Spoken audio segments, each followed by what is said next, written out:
Welcome back to Mount Panorama, the 2017 Hi-Tec Oils Bathurst 6 hour. The pit exit is now open, Richard Crail, and we're looking forward to gritting up this race, as are all the officials. A ton of them here this weekend, which we need to give them a big shout out for. They've been here all weekend gritting up these races and doing a fantastic job. Yeah, and we're really pleased that Bathurst turned on the weather conditions for all our volunteers around the track. It takes about 300 volunteer officials to put on an event like this, from looking after the grid, as you said, to the corner flag point marshals around the circuit, to scrutineering, to pit lane management, to even in the media centre looking after us and making sure we've got bottles of water all weekend, to those over at Credentials as well. So we thank them all for their amazing effort.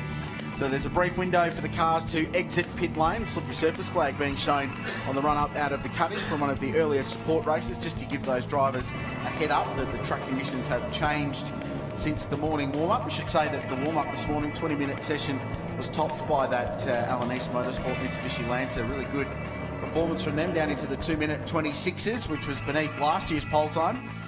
So early cool conditions here at Mount Panorama, and the turbocharged cars really love that. The warmer conditions we're looking at now will level the playing field just slightly. So the cars will work around to the grid, and there'll be 15 minutes or so on the grid, and we'll be underway. We'll hear from the guys that put on the event. We'll hear from our great sponsor as well down there, and then we'll get things underway for what could be a 125 to 130 lap race, perhaps 125 laps.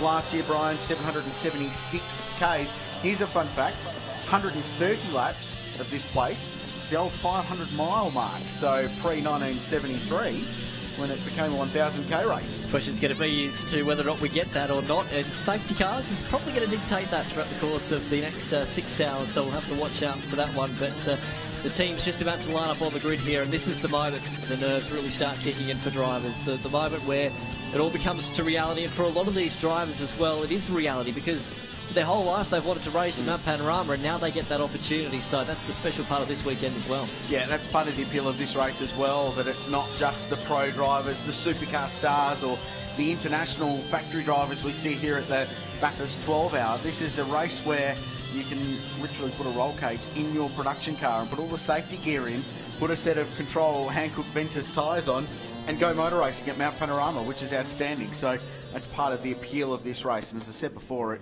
harks back to the foundation of what we've seen at this place over so many amazing years of motor racing. So many amazing years of motor racing here at Mount Panorama, you're right, and also so many different incarnations that this track has had. It used to be a goat track back in the 30s pretty much, with just a wire fence. Then they added a bit of Armco where there was no Armco. Then of course where we're actually standing right now, there used to be a house on Pitt Straight. The pits never used to have a wall. That's all been fixed in now. The older pits that they upgraded to for the 1987 World Touring Car Championship, which were sort of jointly funded by Seven at the time to get that up. They're now gone. We're in this beautiful facility that's been here since 2003 now. So many changes to the circuit, the look and the layout. I will say we'll add that with the chase over the years here at Mount Panorama, but you wouldn't want to change. Well, no, but it's evolution, Benny, isn't it? It is evolution. It's just evolved over the years, but it's never been a massive Control-Alt-Delete. It's just been real gradual evolution, and you can see it when you look at shots like that with the Ridges Mount Panorama Resort on the exit of the chase, which is one of the best viewing platforms. And actually, I saw a couple of drivers up there with a cheeky drink last night. Just a bit of post-qualifying preparation for today's race. Good spot to watch the supports from this weekend. And also as well, it's very interesting when the sun hits those glass balconies there on the front of the resort. A little bit of glare coming out of the chase. Oh, yeah, okay. Yeah. Yep. We did a lap at about 4:50 p.m. on Wednesday afternoon, a customary lap on arrival at Mount Panorama, and it was interesting to see the sun on the run up to the cutting, so you're literally due west when you're heading up there, and sun will obviously play a role later in this race as we race into the twilight. We had a partial regularity on last night that started at about the time we'll finish this race. By the time they finished it was headlights and street lights, more so than ambient light lighting the way. So it will be reasonably dark by the time we get to the end of this race, which will make it quite atmospheric, which I like. Certainly indeed. So the cars starting to come to the grid. You can see the defending champions in a different car this year, in a Ford Focus, compared to a BMW that they drove here 12 or 13 months ago now as well. So there's so many different storylines that we'll continue to mention throughout the course of the day and continue to roll through as well. And that's the great thing about production car racing, is there's so many great aspects of this event that will make up the Hi-Tec Oils Bathurst 6 Hour. And as the drivers now start filing towards the grid, the excitement and the anticipation really does start to build at this particular point of the weekend, because these are now the final moments to make sure, and really systems are checked as the cars come to the grid. It was good to watch the warm-up. I actually watched it from in pit lane. I was just wandering up and down and seeing what teams were doing this morning. Wall Racing in particular, I spent some time down there chatting to David Wall and the crew. They went through 2 complete pit stop sequences in that warm-up. Still had time to go and bang a 2:26 in between, but they did 1 outlap, pitted. David jumped out, JB jumped in, full fuel sequence, tyres as well, and then they went back out, did a couple of flying laps, came back in and reversed that. So all the teams were doing that this morning, going through the drills that they need to get ready. And it's the little 1%ers that can make the difference at Mount Panorama. Teams fashioning up chocks they can put behind their front wheel or their rear wheel, so when they stop the car doesn't roll, so they can take the foot off the brake when they're putting fuel in, for example, and have them on a string so you can be behind the red line, yank it out and away you go. It sounds like silly rudimentary stuff, but it's the kind of stuff that will change your race, because if you don't get that right, if you roll backwards or car stalls or you spend too much time, that could be the difference in winning or losing the Hi-Tec Oils Bathurst 6 Hour. It's as simple as that, and it might sound silly, but in the end it could be the smartest decision you'll ever make. It's going to be an all BMW front row as well, and we've been making mention, as we got a shot of it now, of course, the Luke Searle, Paul Morris entry. Barry Graham also down to drive that car this weekend, but the rumour is, when I was speaking to the team a moment ago, he probably won't actually drive the car. They'll leave it to a 2-driver team for this particular race. So, of course, we go back 13 months ago, and that was the major story, wasn't it? Because they had a rod go through the blocker. They had an all-nighter on Saturday. Unfortunately, they put it out there literally a lap into the race, and that was it. Yeah, it's so much effort, Benny, to get ready for a big race, and you can last less than 1 lap. Well, that's exactly right, as you said, from last year. Now, we should talk about how this race is actually going to start. So this will be under rolling conditions. Mm-hmm. Yep, so the field will be departing from behind the safety car at exactly 11:30.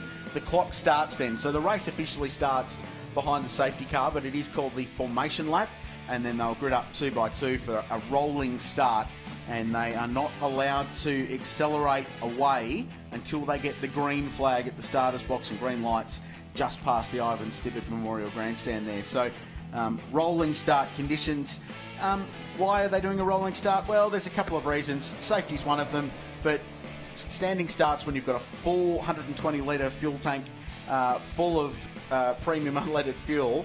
It can be pretty hard on the drive lines of these cars. The four-wheel drive cars also have a quite significant starting advantage with their four-wheel grip when they fire off the line. So it's just a bit of an equalisation between the four-wheel drive front and rear-wheel drive cars. And this is a great shot. We're having a look here right now, of course, up pit straight for the grid, but many wouldn't know because, you know, for example, for the supercars, only take up 26 spots when they race up here. Today, it's going right through Hancock turn and all the way up almost to underneath the Hitachi Bridge. They painted 66 grid spots, which is awesome. So they actually extended the grid from where it was painted before. I drove through that on Wednesday. I was like, oh, how good is this? So we had 66 entries initially.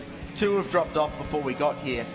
But to the best of my knowledge, the plan is to start 64 cars in this motor race. And we heard the history talked about before, that if we do that, it will be, as far as any bit of information we've been able to dig up, and I've been to the museum and asked, and I've delved through the history records on the internet as well, that it will be the largest endurance race grid ever at this place. The previous record was 63 cars that started the 1969 and 1978 Hardy Ferodo races and the 84 James Hardy 1000. So we've never cracked more than 63 cars in that rush into Turn 1. There's been more entries, don't get me wrong, but actually taking the green flag to start a race. So if we get that, be a happy boy indeed.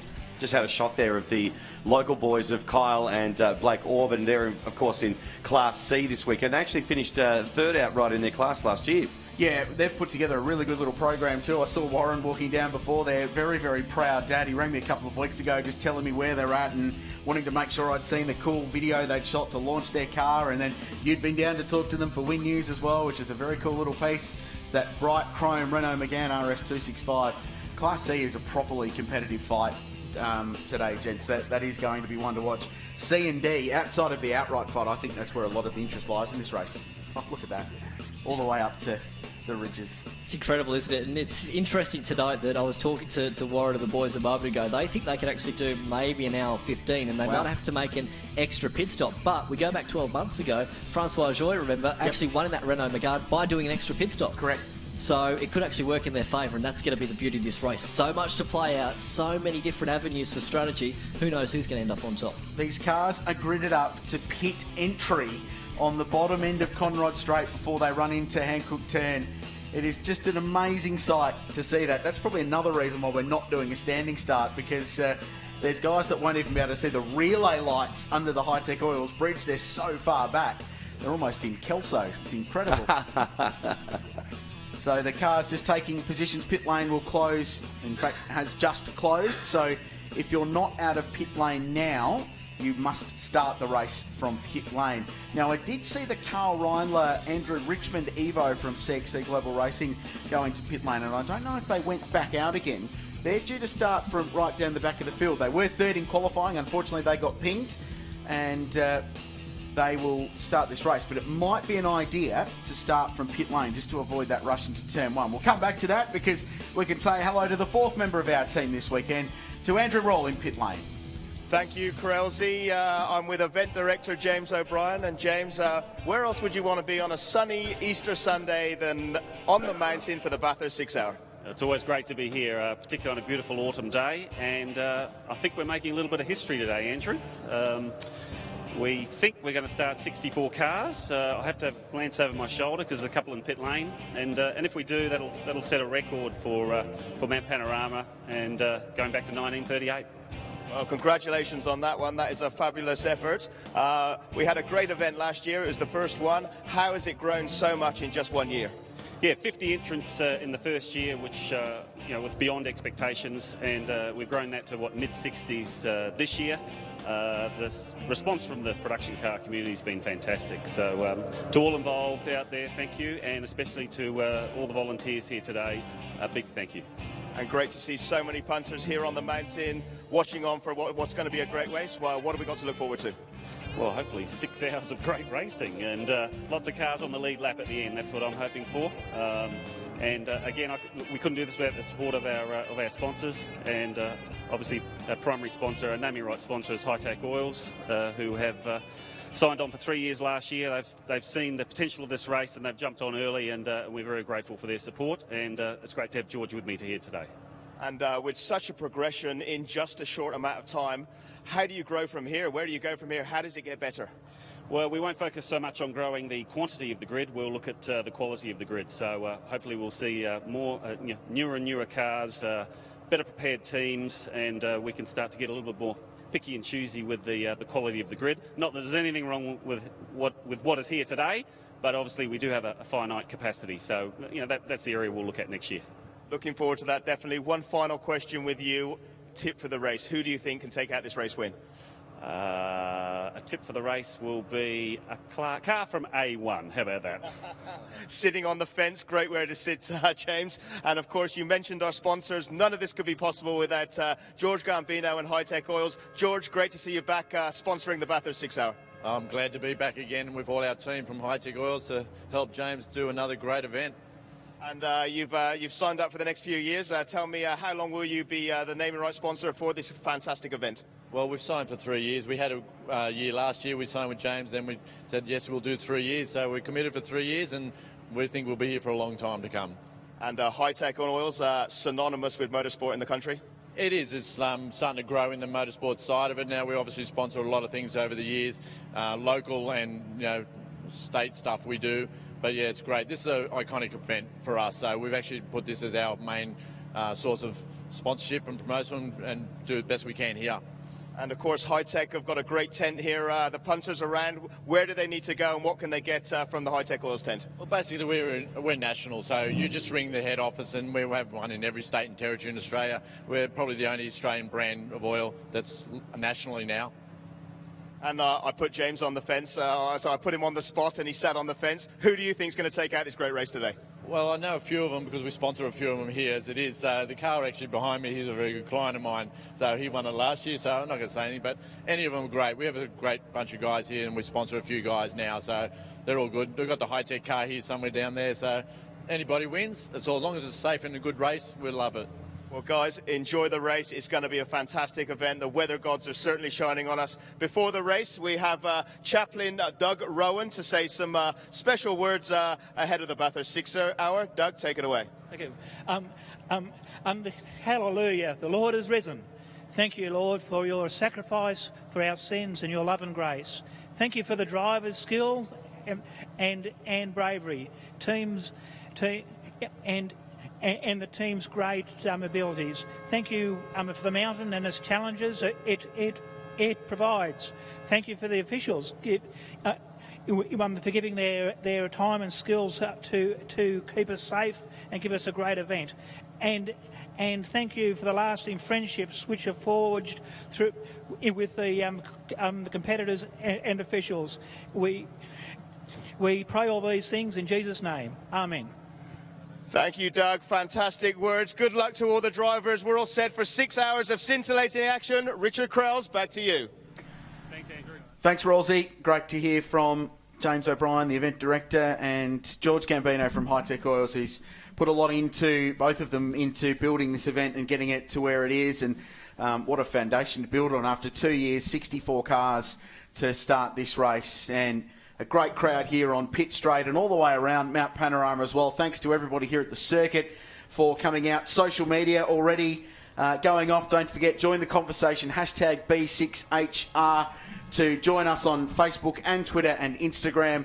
I just heard from Dean Herridge, a legend of the Subaru racing and rallying committee, going, that's it, we're here next year. Got to be in a Subaru in this race next year. And I'd agree with you, Dino. We need some different representation. We need the Subaru Evo battle to be back at the pointy end of the field. So great to see so many people keen and watching on. Talking about new cars, there's a bunch of them in the race. That was one of them. It's the Rod Salmon, Nathan Antunes Squirk entry, the Mercedes AMG A45 from Power On Racing.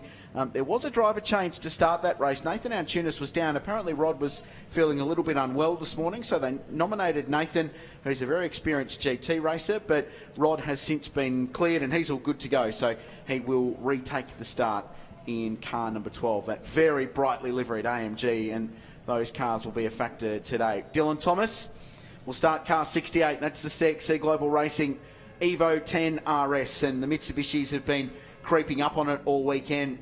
They haven't gone out in a blaze of glory. They haven't dominated the headlines in practice, Brian, but they've been fast and they've been consistently fast in every session. Of course, different from what we saw 12 months ago in this race, so fingers crossed it's going to be a good afternoon for them. We, of course, documented the story yesterday about how they had driveline issues with the sister car, of course, with Carl Reilly. They took the drive shaft out of the Tim Slade, and Dylan Thomas can't put it into the, of course, the Carl Reilly car, which unfortunately ended up getting excluded from qualifying for Reinhardt issues. But fingers crossed they have a good day, and it was actually Tim Slade that got onto Dylan Thomas to actually say, hey, have you got a free car for this weekend? I want to come and take part. And that was all how the story wrote. Yeah, these guys want to be involved in this race. I was talking to Jack Perkins about that. He's in the car that won the race last year with Lee Burgess, the BMW 335. They're going from 13th and 1st in Class B1. He was really keen to be involved. Chaz Mostert was very keen to be back to defend his crown with his good mate Nathan Morecambe. I think there'll be more of them as well. I mean, Shane Van Gisbergen hasn't done this race yet. He's raced everything else. As the cars move away from the start grid for the formation lap, the clock officially starts now. So we are underway in the Hi-Tec Oils Bathurst 6 hour. Formation lap behind the Hi-Tec Oils safety car, and then we go racing at the end of this 6.2 kilometres. The one car I just want to keep an eye on for the start of this has been the Battery World Racing Mitsubishi Lancer Evo of Aaron McGill and Aaron Tebb. They have had a shocking weekend. Had a ball joint go in practice and put the car into the wall at the dipper. They found then this morning during the warm-up, and that car crosses the control line, so it is out there, which is great to see. They then found a pretty serious oil leak in the driveline of that car, and there were some question marks about whether they'd actually get that thing to the grid or not. I'm very, very happy to say that they are out there, and Aaron's just one of the absolute battlers of the sport and always manages to get on the grid, so it's great to see they've made the start. So keep an eye on the Battery World Evo. What a great shot that is, looking back down Mountain Straight there, of course. 64 competitors, so it's great that's an even better shot if we have a look at that one right there. Tons of competitors, and there's going to be a lot of cars, a lot of traffic, probably by the end of, say, lap 3 or 4, Brian van der Wacker?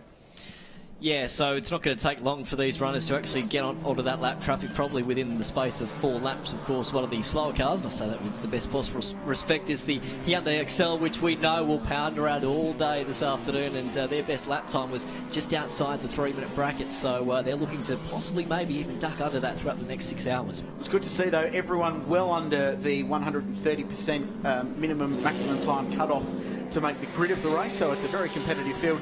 Let's run through some stats for this one. The Hi-Tec Oils Bathurst 6 Hour for 2017. There are 64 cars and 152 drivers set to compete today. 18 manufacturers on the grid representing 34 different models of cars, and of those there are 13 BMWs making up the grid and 8 different models of BMWs, so just about everything from the range on the grid from the German brand. There are 9 Holdens or HSVs, there are 8 each from Toyota, Ford and Mitsubishi. Last year the race was won by just over 2 minutes by Nathan Morecambe and his mate Chaz Mostert driving a BMW 335i Turbo. They completed 125 laps or 776 kilometres, and they beat the car that starts on pole position, well, the drivers that start on pole position, Grant and Ian Sherrin. The Queensland brothers were second last year, David Wall and John Bowe were third, and it's great to see, gents, that all 3 of the combinations on the podium last year, they might be in different cars, but they're all back. They all want to either defend their win or go one better. Okay, so James O'Brien down on the grid was asked, race favourite? Richard shaking his head. I knew you'd do this, and I purposefully didn't come up with an answer. I will sit on the same fence that James is on. It's too hard to pick. I mean, this is wide open. I do like the way that the Garth Walden Racing Mercedes team has gone into this weekend. Last year they came out in a blaze of glory. They had the fastest car, but it broke pretty early in the motor race. This weekend, it's been softly build up to it as you go, and I think now that they've got a year's worth of development in those cars, they're going to be quite reliable. That Sherrin M4, it's fast, yes, absolutely, but do we know how it will perform over a 6-hour distance? And the answer to that is no, because it hasn't done one before. The car alongside it, the Searle, Morris and Graham M135i BMW, that will be fast, and that has got enduro experience. And what they've also got is one of the brilliant strategic minds of our generation, Brian van der Wacker, and Paul Morris, who's been known over the years to make these zany strategy calls, and they seem to work. So if they pull a strategy ace out their sleeve, they could be ones to watch today. Exactly right. And when I was down there with the team literally an hour before the start, I said, who's going to be starting? And they said, well, it's still a flip of the coin at this point in the race, so we're not quite sure. But it's going to be a great afternoon, isn't it? Thoroughly looking forward to it. 6 hours ahead of us. Well, we've already started that, of course, but there's so much to play out from this point until about 5:30 this afternoon. Matt Guest on Twitter, hashtag B6HR, best traffic jam ever. Couldn't agree with you more, Matt. What a sight. 64 cars to take the starter, to take the green flag for the Hi-Tec Oils Bathurst 6 Hour for 2017. It's Grant Sherrin and Luke Searle on the front row, then Rod Saminer, 2-time winner of the Bathurst 12 Hour, alongside Ryan Simpson, who's a Porsche champion, and then Dylan Thomas and Barrick Linton next. David Wall is just behind in 7th, and Devashan Padiachi, Garth Walden and Jason Gomersall in the big V8 Falcon from 10th place. It's a perfect alignment. It's the biggest race in Australia, the biggest field Mount Panorama has ever seen in an endurance race, and it's about to start. 6 hours of motor racing on Easter Sunday, the best racetrack in the world. We're about ready. It's the Hi-Tec Oils Bathurst 6 Hour for 2017, and it's BMWs on the front row waiting for the green flag. Perfect alignment. We're ready to launch the race. We're go on Easter Sunday. Good start from the CXC Evo. Down the outside of Rod Salmon and sweeps through. Ryan Simpson in that white Mitsubishi Lancers away smartly too, but it's the BMW M4 that leads a massive traffic jam up Mountain Straight for the first of more than perhaps 120 times today. And have a look at that. They're still funneling out of turn 1. and the M4 has disappeared with that straight line speed advantage that it's got. The Searle car in second. Good start for Ryan Simpson in that white pole performance Evo, jumping up into third place. Good start to Dylan Thomas in the CXC Global Racing car. There's Berwick Linton, reigning Australian production car champion, looking up the inside of the Mitsubishi in the BMW 1M and just backs out of it. Behind them was Garth Walden, looking to do the same in the AMG A45. Very forceful start from Chaz Monster, a little further back through the pack as well. He was actually threading the needle, going 3 wide into turn 1 and held corner for the first time, so he's a very lucky boy. But you'll see here in a moment how Grant Sharon will pull away. We saw going up Mountain Straight, but then the field will compress once they come back down to Forest Elbow. Good clean start to McPhillamy Park for the first time. And the BMWs are 1 and 2. Timing showing Paul Morris behind the wheel of car number 62, but our driver nomination said it would be Luke Searle starting. Either can do the job. Luke Searle was superb in qualifying yesterday, did a 25.9, which at the time was the fastest ever production car lap of this place. And he said in the media conference afterwards, good luck to anyone that beat that time. And he was talking about Grant Sharon, who did the 25.4 that put the bright red M4 on pole position. So that is a charging Ford Focus RS, and it's making up plenty of ground, and it's got a fired up Chaz Mostert behind the wheel. That car started 16th, and he's already fighting with David Wall in the East Holiday Park Mitsubishi. He's got Garth Warden in front of him as well, so it's almost like a traffic jam as they come down into the King for the first time. Mostert will make that spot up there on Linton as they come through the King, but it's going to be one of those races actually. Here he comes now down the inside, so he's got Linton in front of him, now gets down the inside of the Mitsubishi and makes up that spot. It's going to be fascinating to see how many spots he's actually made up on this initial start, because I'll tell you what, he's been forceful, and that's what he needs to do. He's not far off the top 6 now. The teammates go side by side. Down the inside is Garth Walden on the Porsche racer Devarshan Padiachi, so the teammates swap spots. So at the end of lap 1, it's Grant Sharon, Luke Searle, the margin 2.8 seconds. Then it's Ryan Simpson up to third, gain for them. Dylan Thomas to fourth, Garth Walden fifth, Padiachi sixth. Then it's Berwick Linton, then it's Chaz Mostert. He's gone 16th to 8th in 1 lap of Mount Panorama. David Wall is 9th, Rod Salmon a little bit further back, having started that car third. Conservative for Rod early in the motor race. It's not a bad strategy, to be brutally honest. Carl Reindler, meanwhile, from 58th is 30th at the end of lap 1. And up the inside goes David Wall and retakes the position. This is what we're going to see throughout the course of the day, isn't it? Because the great thing about production car racing is that all these cars achieve their speeds differently across the racetrack, and it's going to be nip and tuck as to where you possibly block and where you let the other drivers through. But at this point of the race, it's all about being smart, just making sure that you tick away this first stint of the race, because when you compress like this, it's so easy to throw the car down the inside. One lock-up, though, means you're hard into the other person. Exciting, isn't it? How good was that? What an opening lap.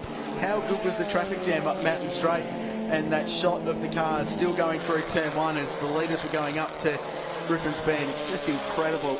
64 cars on the start. Cars in pit lane, and this was the car we touched on the formation lap. Aaron McGill and Aaron Tebb, couple of Supercar Super 2 Series regulars. Aaron retired from Supercars at the end of last year. It was a reasonably last-minute deal to get this program together, but his long-time sponsor Batterwell jumped on board, and unfortunately they've come into pit lane. So dramas for Aaron's Mitsubishi Lancer Evo.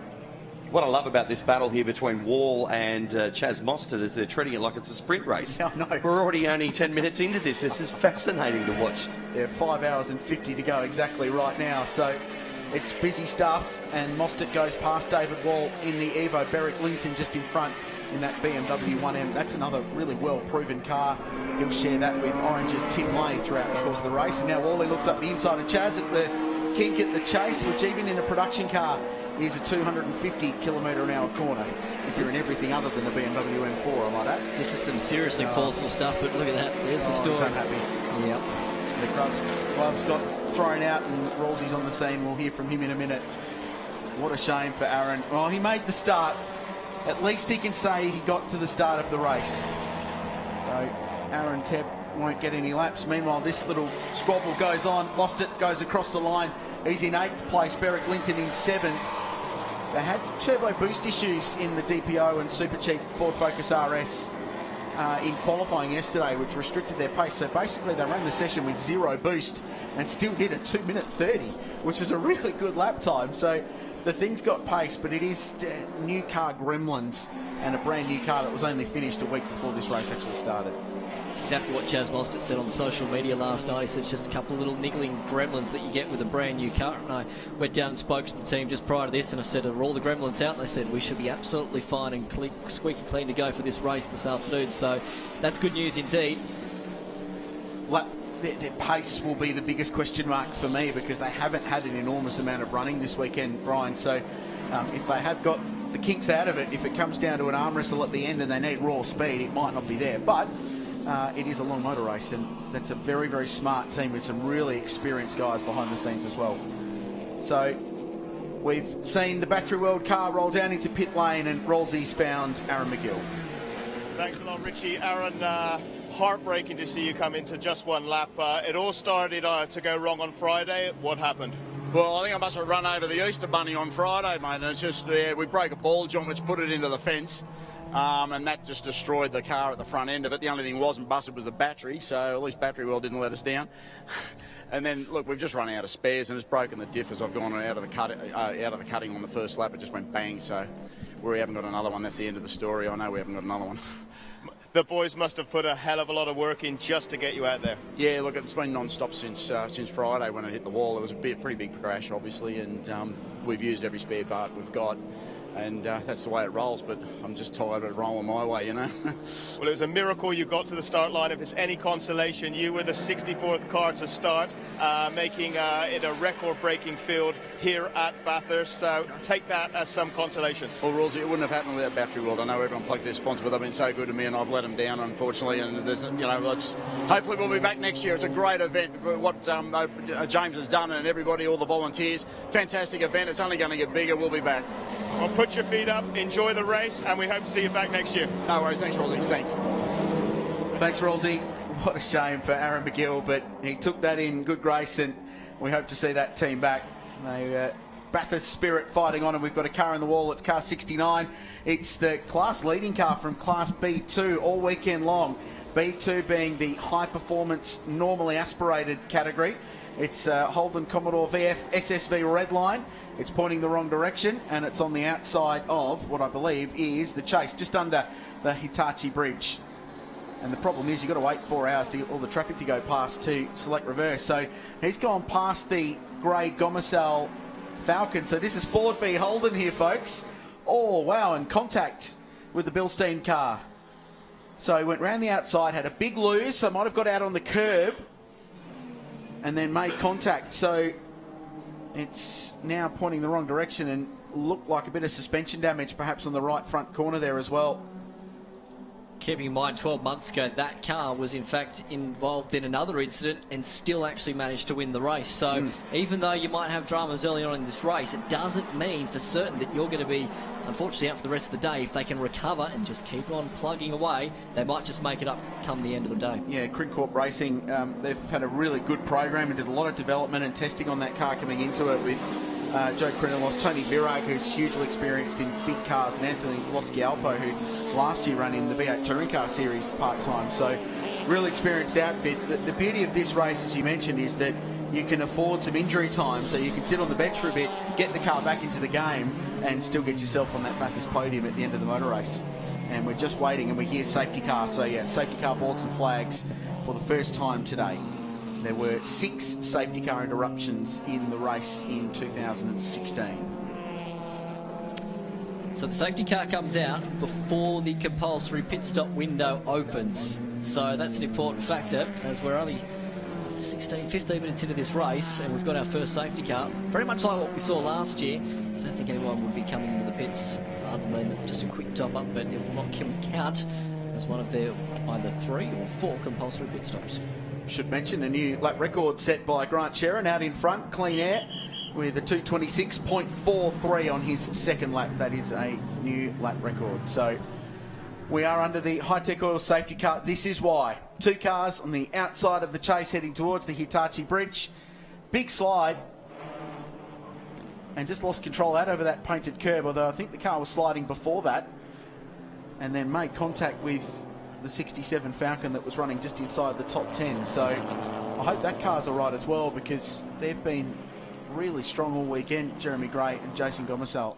You'd want to hope that that hasn't actually damaged the left-hand side of the steering rack there, because it looks as though that he came straight in on the tyre too. And in fact, showing both those cars haven't ticked the timing monitor yet. So Jason Gomersall's behind the wheel of the Falcon, Tony Virag behind the wheel of the Commodore. So rough start to their days as well. So we're under safety car for the first time, and it's Grant Sherrin leading Luke Searle. The margin was just over 5 seconds before the safety car came out. Great start for Ryan Simpson. Dylan Thomas 4th, Garth Walden 5th, then Devarshan Padiachi up to 6th place. So those two Garth Walden Racing AMGs have marched their way forward up the order. Chaz Mostert up to 7th from 16th place. Where's Carl Reindler? He's 16th from 58th position on the grid. So Carl Reindler's had a pretty incredible couple of laps. Looking out towards the, well, I suppose the east of Bathurst, unfortunately down the escape road at Murray's Corner, it looks like the Jeremy Gray car has come to a halt, unfortunately. So I'd say with that contact, obviously, that they've had, that car is unfortunately going to be retired for the rest of this race.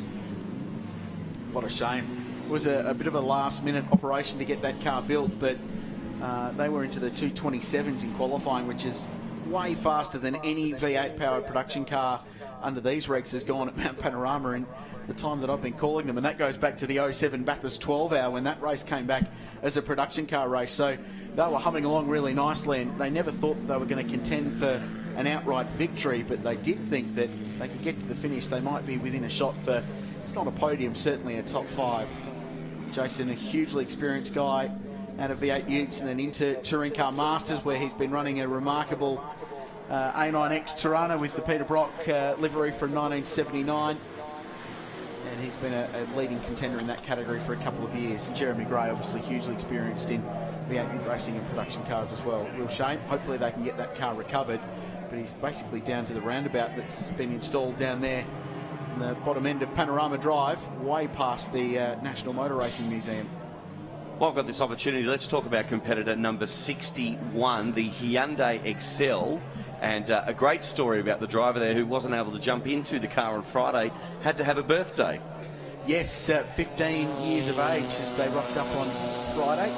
So wasn't allowed to drive due to the licensing requirements at this venue. You have to be 16 before you can turn a lap. So remarkable effort for those guys. The Scott Stevenson Motorsport crew in the little Hyundai XLX3 car. So Tyson Harvey was 15 Friday. Celebrated, bit of birthday cake on Saturday, but a better birthday present was getting his first laps of Mount Panorama. He starts the race, and that XL has had a huge amount of interest coming into the weekend.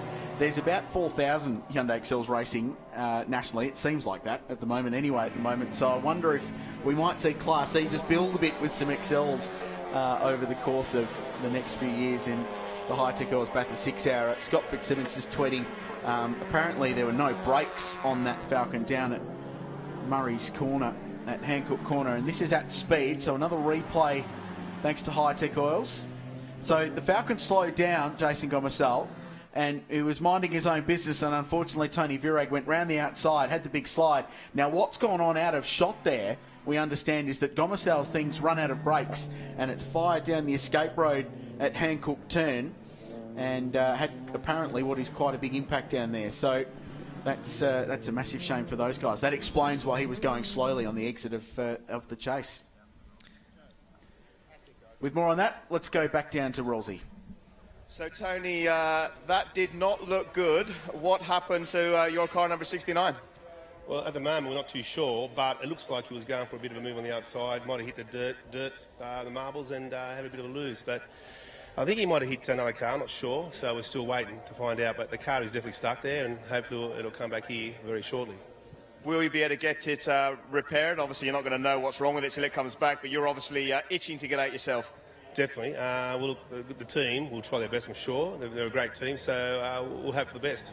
And if you just look round, there's the crash as we speak. Yes, he's clipped the side.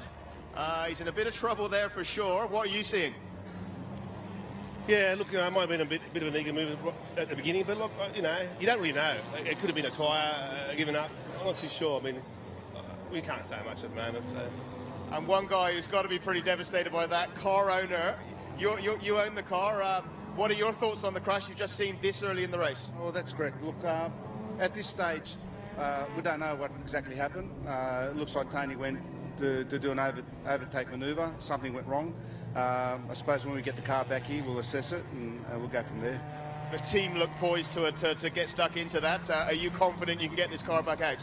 Well, I'm kind of hoping, without looking at the car and without assessing it, we've got no idea. So, look, if the car is able to be repaired, we're going to be back out there. No worries, we'll be out there. And have you heard from the driver on the radio? Is he okay? No, we seem to have a bit of a problem with the radios at the moment, but when he comes back, we'll find out. We hope he's okay, we hope the car's okay, and we hope to see you back out there, guys. That's for sure. Thank you. Thanks a lot. Thanks, Rosie. As we said, hopefully they get that car back and can get it back into the motor race, and you never know, they might still be in the game for a podium. That class has 3 runners in it, so they just need to get to the finish within the minimum number of laps, Benny, and they might be okay to get on the Bathurst podium a little bit later on this afternoon. Fascinating to see that we've had an incident such as that so early in this race. Well, I mean, to be honest, you'd probably expect something like that to happen on lap 1 when they're all 2 and 3 and 4 wide trying to squabble over positions on the opening lap. That was a strange one, though, just the way the car broke away. Some big oversteer as he got out of the corner, and I thought initially he might have got on that exit curb, but it seemed like it was sliding before that. But maybe lift off oversteer, maybe got out of the throttle, have a big slide, and as he got out of the throttle with Jason Gomersall going quite slowly in the Falcon before it. So let's run through the class leaderboards. They're on your screen now. It's Sharon, Searle and Policina 1, 2 and 3 in the A1 class. Thanks to our friends at Century Batteries, by the way, for the class leaderboards this weekend. In A2, Trevor Simons in front. Scott Bargwana behind the wheel of that HSV VE GTS. B1 being led by the car that won the race last year. Lee Burgess is driving the BMW 335i. B2, it's Brian Walden again, defending winners in their Holden VE SSV. In Class C, the Auburn brothers, Bathurst's own, with Kyle behind the wheel, currently lead the battle in the production class. And then we go back to Class D, it's Jimmy Vernon leading the way with Mark Kane, who in the Toyota 86 GTS leads the way there. So they've had a really good weekend so far. And the mighty saloon cars, Colby Cowan currently on top in Invitational. So we'll keep you up to date with the class leaders over the course of the race. There's a lot of them to get through, but I can confirm, gentlemen, that we started 64 cars in this motor race, which is in fact a new track record for an endurance race at Mount Panorama. So we got a bit of history, and well done to all the teams for making it through a pretty arduous week. 2 hours of practice on Friday, then another hour on Saturday morning, followed by 30 minutes each for qualifying for the bottom 50 and then top 50%. So a fair bit of track time. This place bruising as always, but everyone's persevered, everyone's managed to continue on and make the start of this motor race, get themselves in the history books. So 6 safety car periods last year. Yep. Already had 1. Might eclipse it this year, do you think? Oh, look, it's a potential when you get more cars, and that's the little Hyundai going slowly, or is it? No, it's just at the back of the safety car queue. The safety car's on Conrod Straight, and they're at the top. They're not even in the S's yet. There it is. That's amazing. That's how long the field's spread out. I mean, it's more than quarter of a lap, isn't it? That's remarkable. Which that's going to play a massive factor later on in the race in terms of strategy, because if you pit and you're a leading car and your rival is theoretically at the front of the train, you're at the rear of the train, wow, that's a lot of track time. And to answer your question, Benny, ideally what we want now is a long green flag run so we can get an idea of who's doing what in terms of stint length, so we can understand when they're going to pit, because that'll help us work out where the race is at towards the end. And I remember last year's race, we were asking questions, do people need to splash and go in the final 30 minutes? And you try and avoid that if you can, but we need to know where they're at. Obviously, safety car laps, you're saving fuel, but you're burning driver time as well to being at racing speed. So there's pros and cons for this, but they will be cruising around. They'll have the clutch in as much as they can. They'll try to extend that first stint as long as they can get into this motor race, so they can stop either under a fortuitous safety car when the pit window opens in about 4.5 minutes, or under green flag when you literally run the thing out of fuel. I think what a lot of people are saying up and down the lane is that the critical number in terms of A1 class, or the critical time number as per se, is going to be about 4 hours 40 minutes. And so, you know, obviously with around about an hour 20 to go, that's going to be roughly there or thereabouts the critical time number then to get home with only that one more stop. And what you'll get with that, and we saw this last year, didn't we, was that there'll be guys that do that and go, right, we think we can make it to the end, but gee, a safety car would be handy just to save some fuel. That's part of the joy of this race, is working out that.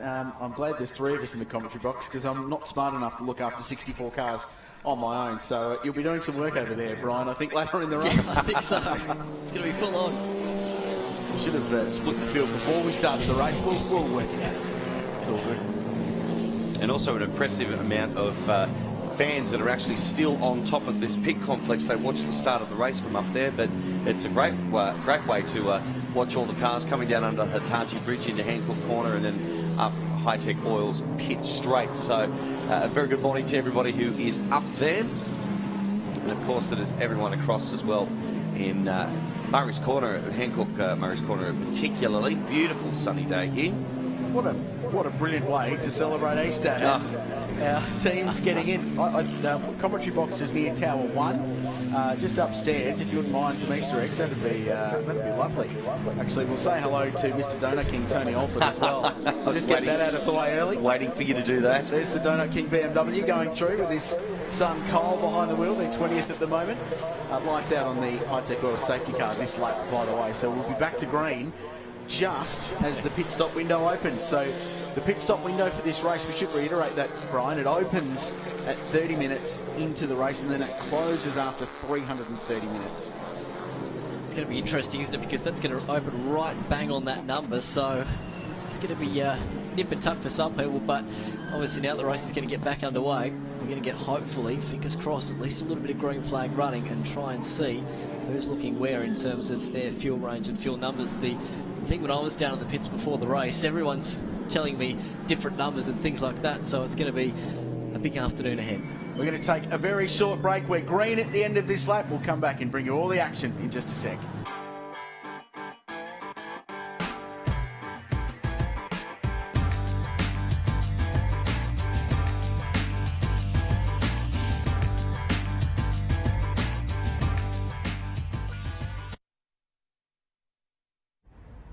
Singing. As we go back racing now, the lights are out, the safety car is in. So we've got green flag running conditions at the end of this lap, of course. It's going to be very interesting to see just exactly how fast Grant Sherrin will pull away again from this group. And this is going to be really interesting over the course of the day. There's no overlapping before they get to the control line, which is under the bridge. So they'll just have a look at that with Luke Searle. I think he was okay, but you're not allowed to overlap before you get to that control line under the bridge. They were very, very strict on that in the driver's briefing. But as the field concertina's up, because some are braking for Hancock Murray's Corner, it gets a little bit busy as Carl Reinlett in the 46 car with the light blue roof continues to blaze his way towards the top 10, having started this race from a different postcode. So we're back under racing. Grant Sherrin leads the way in the BMW M4 that's been the dominant car all weekend long. This is busy. Up to turn 2, Mostert round the outside. Devarshan Padiachi's there. Garth Walden was making a move too. He was trying to work his way past on Dylan Thomas, but couldn't quite get the move done as Mercedes and Mitsubishi squabble on the run up into the cutting. We were lucky on that restart in the fact that there was no lap traffic in front of our leaders. So obviously that overlapping issue is going to be a major factor later on once we get those cars mixed in with those lap runners. But so far not too bad on this restart. But Mostert, I tell you what, he is seriously being very aggressive in this first stage, as he has to be. Of course, starting down there in position 17, making his way solidly inside the top 10. Wow, and this is a big move now at the top of Mount Panorama, going into Skyline. Wow, McPhilby Park is going to see a lot of that action, I reckon, in this first stint with Chaz Mostert. He's never been accused of not being completely committed behind the wheel of a steering wheel, behind the wheel of a racing car, Chaz Mostert, and he goes past Garth Walden, who gave him racing room. What a bit of racing that was. Wow. So the 2 AMGs from Garth Walden Racing resume being line astern. Devarshan Padiachi just in behind the team boss, but Mostert now comes his way towards the top 5. Great stuff, and he's not done yet because he's working over Dylan Thomas as they come out of the elbow. So that is 5th place. He's about to be 4th. Let's see what an Evo's like compared to the RS Focus in the straight line down towards the chase. He seems to just tuck in there, but let's see how he goes under brakes as they go through the kink in the chase there. Oh, a little bit of a waggle there from Chaz Mostert, but gets the job done. P4. Former Bathurst 1000 winner. He raced the 12 hour this year, led the early stages of that. Driving a BMW for Ryan McLeod was brilliant.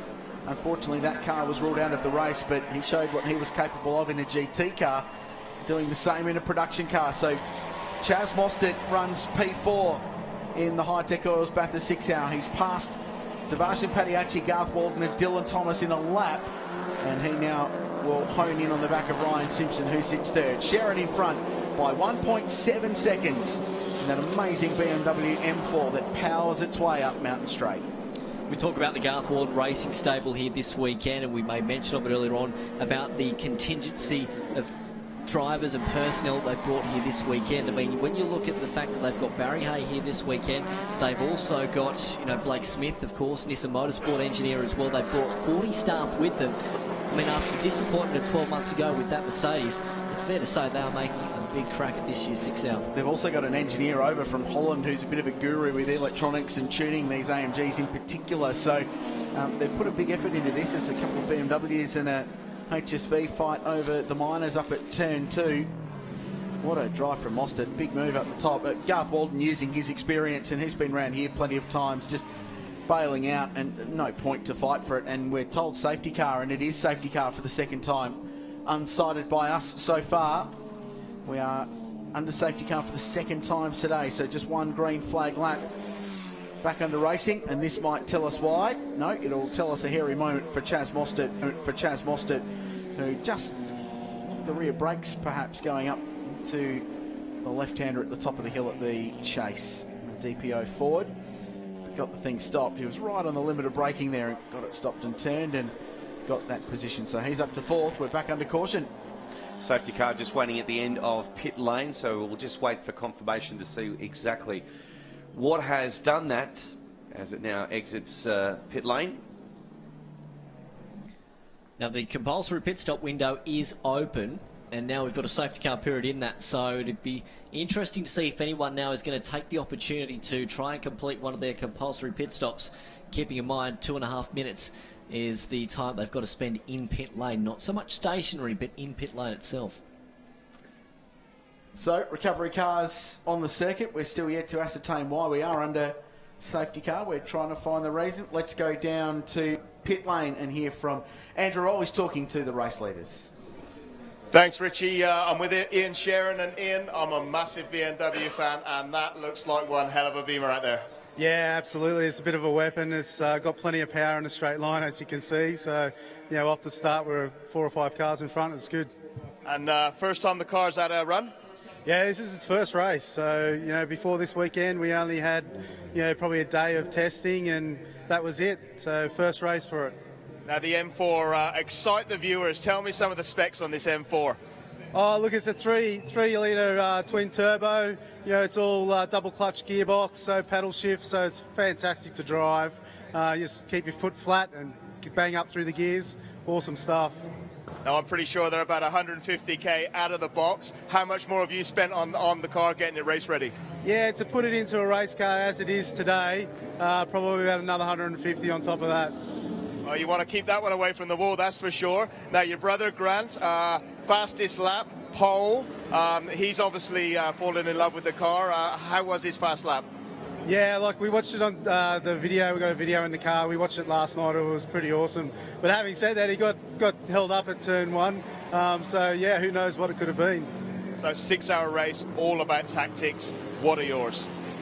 Look, it's just hard to tell. There's so many cars, and there could be so many pit stops, and you know, like we've seen a couple of safety cars already. So we've just got to take it as it comes and make the calls as it comes. So I think if you try and lock into a strategy too early, you could get caught out. So you really got to roll with the punches. Now, who are your main competitors for this? Who are you looking out for? I know Cyril and Paul Morris have really been talking it up against you guys. What are your thoughts? Yeah, look, I think they'll definitely be there. At the moment, they seem to have the pace behind us. You know, look, there's so many good cars. You know, Barry Clinton, obviously the Morecambs with Chad Mostert and Nathan. You know, Dylan Thomas has always got fast cars. Who knows? You know, the Mercs are looking good this year as well, so it's hard to pick. And what about the progression of this race? In just 12 months, already it's broken the record for the most number of cars at Bathurst for an endurance race. Yeah, that's sensational, and it only leads more into the Australian Production Car Series as well, and that's what we want to see. We want to see lots of cars to this race that then filter out into the Australian Production Car Series as well. You must be chomping at the bit to jump in that car. When are we going to see you in? Yeah, look, I think probably an hour and a half or hour 20, or I don't know. With these safety cars, it's going to extend Grant's period out a bit longer. So yeah, he might even run out to 2 hours. It's hard to say, but yeah, I'd rather be in there than out here, let me tell you.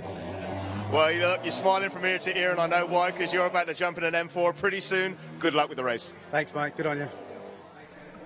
Pretty happy Ian Sherrin down there in pit lane. The performance of that car you would be. This is why we're under safety car. It's car 5, Kerry McMahon behind the wheel, sharing with Doug Westwood this weekend. Little BMW M3. We understand they actually clipped the wall just coming out of Forest Elbow, just near the Bathurst Goldfields up there at the top of the mountain. So that is why we're under safety car, and that car had damage and was in a dangerous position, which is why we're under our second safety car interruption of the day to recover that car. Fortunately, looks like their day is done, and they were reasonably strong in Class C throughout qualifying. Kerry McMahon, really experienced guy, has been racing a lot of historic touring car and competition lately, and running a very cool B&H Ford Sierra in the Heritage touring cars, amongst other things. Yeah, and unfortunately they had a problem with one of their pumps on their turbos, and they couldn't run a little bit earlier on, but geez, it was good to see that car out again. Yeah, we actually own one of those. Bathurst Regional Council has one on permanent loan in the museum. And don't forget to check out the National Motor Racing Museum if you're here at the circuit, or if you're passing through Bathurst town at some point in the near future. Drop in. There's Paul Morris just waiting on. He's got the jumpy truck race suit on. He's been racing those incredible stadium super trucks. In fact, he was in the States not too long ago racing those at St Pete and Long Beach, the opening couple of rounds of the IndyCar Championship, and having a bit of success over there. So he still keeps himself sharp, Paul Morris, and he'll be looking after some strategy for that team as well. Great job by Luke Searle in qualifying, as we touched on earlier. That 25.9 he did in that car was an awesome time. Is that the official term? It's the stadium super trucks, like jumpy trucks. Jumpy trucks. Yeah. Jumpy trucks. I mean, is there anything that Paul hasn't driven? I mean, probably maybe the Excel. Well, Luke actually said he probably has at some point up there in Queensland, I've got no doubt. Luke Searle said yesterday in media conference after qualifying that he was really keen to try and deliver a victory for the dude who's won the 12-hour and the 1,000. Now, peeling off into pit lane is Chaz Mostert from 4th place. Accelerates past the leaders, but in the safety of the pit lane entry road to do that, and then down to 40 k's an hour. So I wonder if this is this team just going off sequence and rolling the dice. Now the pit stop sequence is open. They'll head down to their pits. Nigel Bolling and the very experienced crew at Barry Morecambe's outfit that's running 2 cars this weekend. Fuel in first. Only a certain number of people allowed over the control line. Once the fuel is done, you can then attend to the Hankook tyres. But pretty early stop. Not too sure if they'll be throwing new rubber on that car just yet. I think they're just topping that car off. Just fill the thing to the brim, and then you'll be out of sequence with the other leaders around it and get track position. We said from talking about Paul Morris, Andrew Rawls found him. I'm with Paul Morris, and Paul, it's been an interesting start to the race. Yeah, a lot of safety cars, and the temptation is there to come in and top off, but the minute you change drivers or plug the fuel hose in, you've got a 2-minute stop. So I think we've got a bit of economy in hand over the other guys, but I just saw Chaz pitted then. That's a pretty smart move. That could play off for him later on for sure. Well, this race is all about tactics, and whatever plan you make, you can pretty much throw it out the window in the first 5 minutes. Yeah, look, if you pit under green, you're going to go a lap down, and you mightn't get it back. So, as I said, with the socialist racing rules where you've got to do a 2-minute pit stop, you've really got to try and get that in the yellow somewhere, and you've got to do 4 of them. So not much flexibility to do too much, but there's a couple of things to play with, and you just saw that then with the focus. They've rolled the dice, and not a bad move, I think. It could pay off for them. Now, your co-driver, Mr. Searle, he's been very vocal this weekend. He thinks your team has a fantastic chance to take this race out. Yeah, look, our car's very good on the handling department, nowhere near what the Sherrans have got in a straight line. So we have to, to win the race, we probably need to be 10 seconds in front of them on the last lap, because those boys will mow us down. But it's a long way to go. We just got to engineer ourselves into a position where we can take advantage of what our car's strengths are, and that's going to be quick across the top of the hill. You're suited up, helmet on. You look like you're ready to jump in. When are we going to see you in the car? Yeah, look, any time. We're just, waiting to see what happens. But a safety car from here on will probably be in for some gas and a driver change. And where else would you want to be on a sunny Easter Sunday than racing around Bathurst? Probably nowhere, right? Pretty cool place to be. Awesome to see some great drivers here, and a big entry. And I think I've had some friends on the phone from America going, hey, how can I do that race? So I reckon we'll see a few internationals here next year for sure. Well, it keeps growing, that's for sure, and I know you're one man always out there to win. Good luck. Thank you.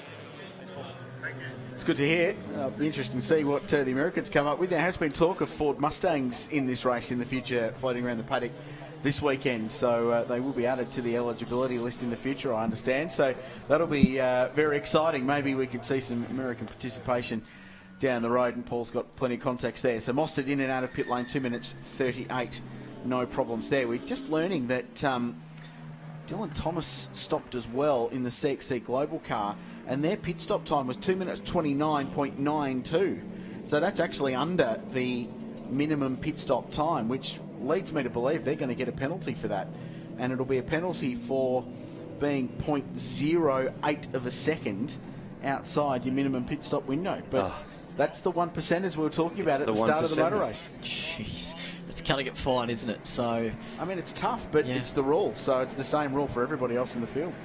So the time less than the total minimum pit stop will be 32 seconds added to your race time, which of course is a drive-through penalty. So that was stated in the sub-regs before this weekend.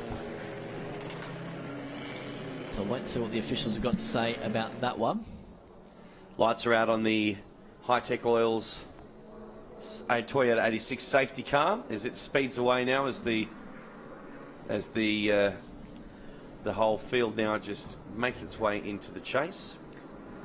So I like Paul's critique on Chaz Mostert pitting the Ford Focus RS and how it might help them towards the end of the race, because you engineer these races from the checkered flag backwards to, as you mentioned earlier, Brian, where's your final fuel stop going to be? So they might have bought that final fuel stop forward, so they can pit later in the race perhaps and play with track position a little bit more. So it'll be Grant Sherrin who leads the field back around to green. They've led the early stages of this race. They haven't had an opportunity to build an enormous margin just yet. So it's going to be really interesting to see what they can do on a green flag run and how far ahead they can go. And check out the straight line performance of that M4 on the restart, pulling away from Luke Searle. We're back under green. Restart number 2. You can see on this restart that there's already some side-by-side action going down to turn number 1. Then James Abella in the Subaru with Peter Patton in behind him, looking down the inside, then going into Hell Corner. And the Subaru has been lacking a lot of top-end speed this weekend, so they might actually get eaten up by the time they get to Griffin's Bend. Yeah, they're actually talking about pulling the rear wing off that car to try and get it some, make it more slippery, take the drag out, but they weren't allowed to, because if it's sold with the rear wing, you've got to race it with the rear wing. So unfortunately they will have to battle on, but that car was in the top 5 fastest cars across the top in Sector 2 from the cutting down to Forest Elbow. So it's a quick race car, and that's a really handy little pairing too with the Carrera Cup racer James Abella and Cameron Hill, the Australian Formula 4 champion a couple of years ago. They're just hovering outside the top 10 at the moment, racing with the radical racer Peter Patton, who won, was at the front of the field in the Australian Prototype Series last weekend, actually driving a radical SR3 down at Sandown. So Sherrin out in front. In heavy rain. In very, very heavy rain. Right. I'm still thawing out from that weekend. This delightful Bathurst weather has been a treat. Track temperature, by the way, over 38 degrees, so that blazing sun has heated the track up. Ambient about 22 was the top for today. Light breeze blowing across the racetrack towards the east, and it's a nice day for motor racing. Luke Searle across the top closes that margin in on Grant Sherrin. Ryan Simpson going with it. So it's BMW, Mitsubishi, then Mercedes AMG. In fact, two of them, with Devarshan Padiachi going with the team boss. Then it's David Wall. Then it's Beric Linton, Mark Eddy in the Audi TTRS. Great to see that car as part of the field this year. Carl Reindler is 9th from 58th. So that's a pretty good first stint despite all the safety cars for Carl. And Rod Salmon in the Squirk Bilstein sponsored AMG rounding out the top 10, having started this one from 3rd. 47 minutes in, 5 hours and 12 to go. Lee Burgess is currently leading Class B1 at the moment in that car that won this race last year. And if you slip it back to the current leader of Class C, it's the Orban brothers. Kyle behind the wheel there, Blake waiting in the pits of that beautifully presented AMG, the Megane. Amazing there. Jimmy Vernon on top in Class D, still in the Toyota 86, and the Jarvis boys from Queensland leading the Invitational class to Century Batteries. They running along nicely in their AU Falcon saloon car. Where are they running out? Right, Invitational class. So Colby Cowan behind the wheel, actually leading the way there. So the stats page has got to update. 28th outright, and only behind one Class C car. Everything else in front of them is Class B or A. So those saloon cars once again charging on. We'll be watching that one with interest throughout the course of today, that is for sure. You can see the Class C leaderboard there. The locals, Carl and Blake, Orban so far leading the way in their Renault Megane for this weekend. Looking on screen here, still James Abella is coming under attack from a gaggle of cars in behind him as they go back up into the cutting this time by. It looks like the number 83 machine of Padner's got through now underneath him. Graham Muir just in behind them in the big HSV, and Rob Coulthard a little bit further back in car number 16. If we have a look at Grant Sherrin in the first car, just have a look at the time he's just produced on his last lap, 2:26. And only yesterday we were talking about, will they get a sub 2, we were talking about a 29, weren't we? A little bit faster. They did 27s on Friday, and pole last year was a 26.9. Fastest time in qualifying was a 26.9. But, yeah, I mean, lap record, they've destroyed it already. 26.3 for Sherrin, finally with some clear racetrack in front of him without a safety car. So this is the Sewell and Burgess boys BMW, and these guys have had a pretty rough weekend since they unloaded on Thursday afternoon. And we're told, black flag, car 68, restart infringement. That is Dylan Thomas and Tim Slade. So they will be penalised for that. So 32 seconds or drive-through penalty for a pit stop infringement.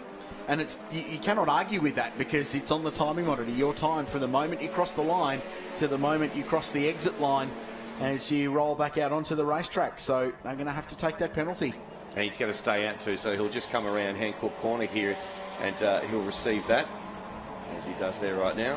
Actually, where is car 68? He'll be further down the field, Benny, because he pitted, remember, so they'll be further down. We need to see the CXC Global car. He's somewhere around about where Chaz Mostert is. 39th, in fact, with Chaz Mostert in 40th. Just in front, so they actually stopped first, so they got a little bit of track position in front. Race leaders pitting. Yeah, okay, so they've decided to get that car in. There is car 68 on screen. Wonder if they'll get on the radio and tell Dylan to pull in and take that drive-through penalty now. So it can be 32 seconds added to the race time, but I don't know if you'd want that hanging over your head all day and make it difficult to work out at the end of the motor race as well, because you have to keep in mind that they've got that penalty. Chaz Mostert. So part of the drama with them pitting early is that they get deposited out into traffic. So he's actually got past Dylan Thomas, but he's 30th. So while he'll get track position gain when the leaders do pit, he might lose some of that because he's mired in the traffic trying to fight his way through. So his lap time's not going to be so good.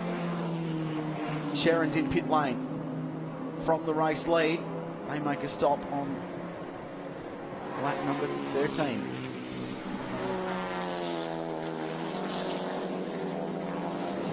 Well, it seems that those turbo issues that they had over the last couple of days have disappeared.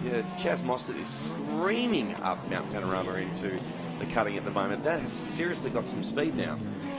I've noticed it's had really good traction too. The thing's been, because of the four-wheel drive grip that it's got, it's been great out of the slow corners, and that's been a thing we've seen from these kinds of cars here over the years. Especially good if the weather turns inclement as well, but there's no fear of that in these amazing conditions. But the further up the field he gets, the harder it's going to be to work his way forward, because the pace and the quality gets higher and higher, and he starts getting amongst the A1 and B2 cars. So pitting early is great, it's fantastic, and it might help your strategy towards the end, but you will lose track time trying to work your way back up towards the pointy end of the field. Well, you look at the moment in terms of lap speed, so Chaz Mostert on that previous lap at 2:33.4 compared to now your effective race leader of Luke Searle at 2:27.6. So there's a considerable difference, as you can see there, and when you factor in that pit stop time, it's all going to be about how's it going to play later on the day as to whether or not this will work out for them. But like everything in endurance racing, it's a gamble. It's an educated guess, I suppose, but they know what they're doing. They've got a plan in mind, and they understand that you take that risk of having to deal with some traffic, and certainly those cars are so much quicker than the lower class runners that you can pick your time to get past them. So we're 14 laps into the race. Luke Searle is in front. We're coming up at the end of the first hour. Ryan Simpson is second. Garth Walden now third. David Wall fourth. Carl Reindler is fifth, which is an awesome drive in 14 laps from outside the top 50, and it's not every motor race you can say that. Devarshan Padiachi back to P6 in the number 29 AMG from Garth Walden Racing, then Mark Eddy 7th, Beric Linton 8th, then Rod Salmon and Lee Burgess rounding out the top 10 in car number 11, the defending winners, with Jack Perkins to jump into that car. The defending winners, can I just say, have been in the pits for 3 minutes here at the moment, and Chaz Mostert has jumped them on the racetrack, so I don't know if it might be just a little timing glitch, but that car, as I say at the moment, is vaulting through the timing field, and it's been now stationary for nearly 3.5 minutes at the moment. So I'm not going to be the devil's advocate, but is there possibly a gremlin with that race car? Race leader at the top of the mountain, and this was the worry of pitting under green, was you're going to go a lap down at least, and if you lose more time, you'll go more laps down. Simple as that sounds. Which is why that pitting under yellow, and for Dylan Thomas it's not worked because they've got pinged for it, but for the Mostert Morecambe car might be the ace card, because they basically got a free 2.5 minute pit stop, even though they were deposited into traffic. Compared to the Sherrans, they've lost less time. So it'll be a story to follow over the course of this race. Let's have a look at a moment at the top. It's the class leader in the Marcel Toyota. Wow, into the fence. Big, heavy hit too, coming onto McPhillamy Park for car 88. It's one of the Queensland saloon car competitors. That's a fairly large whack too. That's the Luke Anderson, Chris Donnelly car. So hefty hit. They build those things like tanks, those saloon cars. It's Luke Anderson behind the wheel. He's pitted. So it looks like he's been able to make it back to the bottom of the mountain, but that's a big moment. In fact, their media guy was showing us some vision he captured from the outside of one of those cars getting up on the curb and having an incredibly close crash. Didn't actually hit anything, but for scare factor, it was a 9.8. That's a call your dry cleaner moment. Yeah, it was. Big slide. So the saloon cars are quite loose across the top of Mount Panorama. Let's have a look at a HSV GDS coupe coming off the road at the Chase just before the Hitachi Bridge. Speaking of loose. And we were looking briefly at Carl Reindler fighting David Wall. So this is a great scrap. 3rd, 4th, 5th and 6th all locked together. A couple of Mitsubishi Lancer Evos of differing generations, an Evo 9 versus an Evo 10, as they sweep past some lap cars on the run up the hill. And Reindler looking up the inside here of Garth Walden. Pretty hairy to do that at the kink, which is incredibly fast and also incredibly blind as you're running up towards the cutting. But what a comeback drive through the field. And Dylan Thomas in pit lane for what we believe will be the pit lane penalty for that pit stop infringement. So they'll serve that, get it out of the way and try and rebuild their race from here. But what Carl Reindler has done is just get these guys right back into the race. Heroic performance to qualify 3rd, then had it taken away from them, and now they're basically right back to where they feel like they should have started. This is the great thing that we're watching about production car racing at the moment and endurance racing here at Mount Panorama. The daring moves that these leaders have to put on to try and get around some of this lap traffic. It's seriously tight, and those walls, it's very confined, very tight up the top of Mount Panorama. It's not easy to do it. If I could just still mention, the Sharon Rentals BMW has been in the pits now for 6.5 minutes, so there's definitely issues with that car. Well, we need to get Rolsey down there because I don't think they're in real good shape. Find out what's going on from our early race leaders, but they're certainly not showing up on the racetrack, and they haven't been past us outside the commentary box window either. Meanwhile, we're watching this entertaining scrap. The little AMGs have had pretty good straight line pace relative to the Evos over the course of the weekend, but this has been an amazing drive from Reindler, who fronts up again for Preston Hire Racing with Lee Holdsworth in the Supercar Enduros later on this year. And I've spoken to him and Jack Perkins and Timmy Slade this weekend, and they all go, look, it might be production car racing, they might not be supercars, and yes, you have to drive them differently, but any lap you get at this place is good, and you just file stuff in the knowledge bank and bring it back when you come in the supercar in October. And they all just love driving race cars, as everyone does at this place. It's a good battle, and these two cars quite evenly matched. Well, if that Sharon car's got serious dramas and they're now 2 laps behind, and the speed that thing's got, they could probably make it up, but if they've got dramas, that just throws this race wide open, because the pace they were showing early in the race was very, very strong, and on raw speed it was hard to see anyone beating them. But that's just changed the game considerably already, and we're only an hour into the motor race. Look at Reindler here moving this car over on the racetrack, trying to find a way past Garth Walden. You know that Walden's not going to give him an inch, but just as we saw there a moment ago, he was a little wide coming out of Griffin's Bend that time by, so it might have been an opportunity. There's an overlap here as they come through the left-hander into the cutting, but holding the inside line at the moment is Walden. And look, just in behind them, David Wall is saying, you boys keep fighting, because I'll come into this and I'll join it as well. 6-hour race, boys. It's always the way with the one sitting in third, though, isn't it? If he could take his hands off the steering wheel, he'd be rubbing them together like that. Going, come on, lads.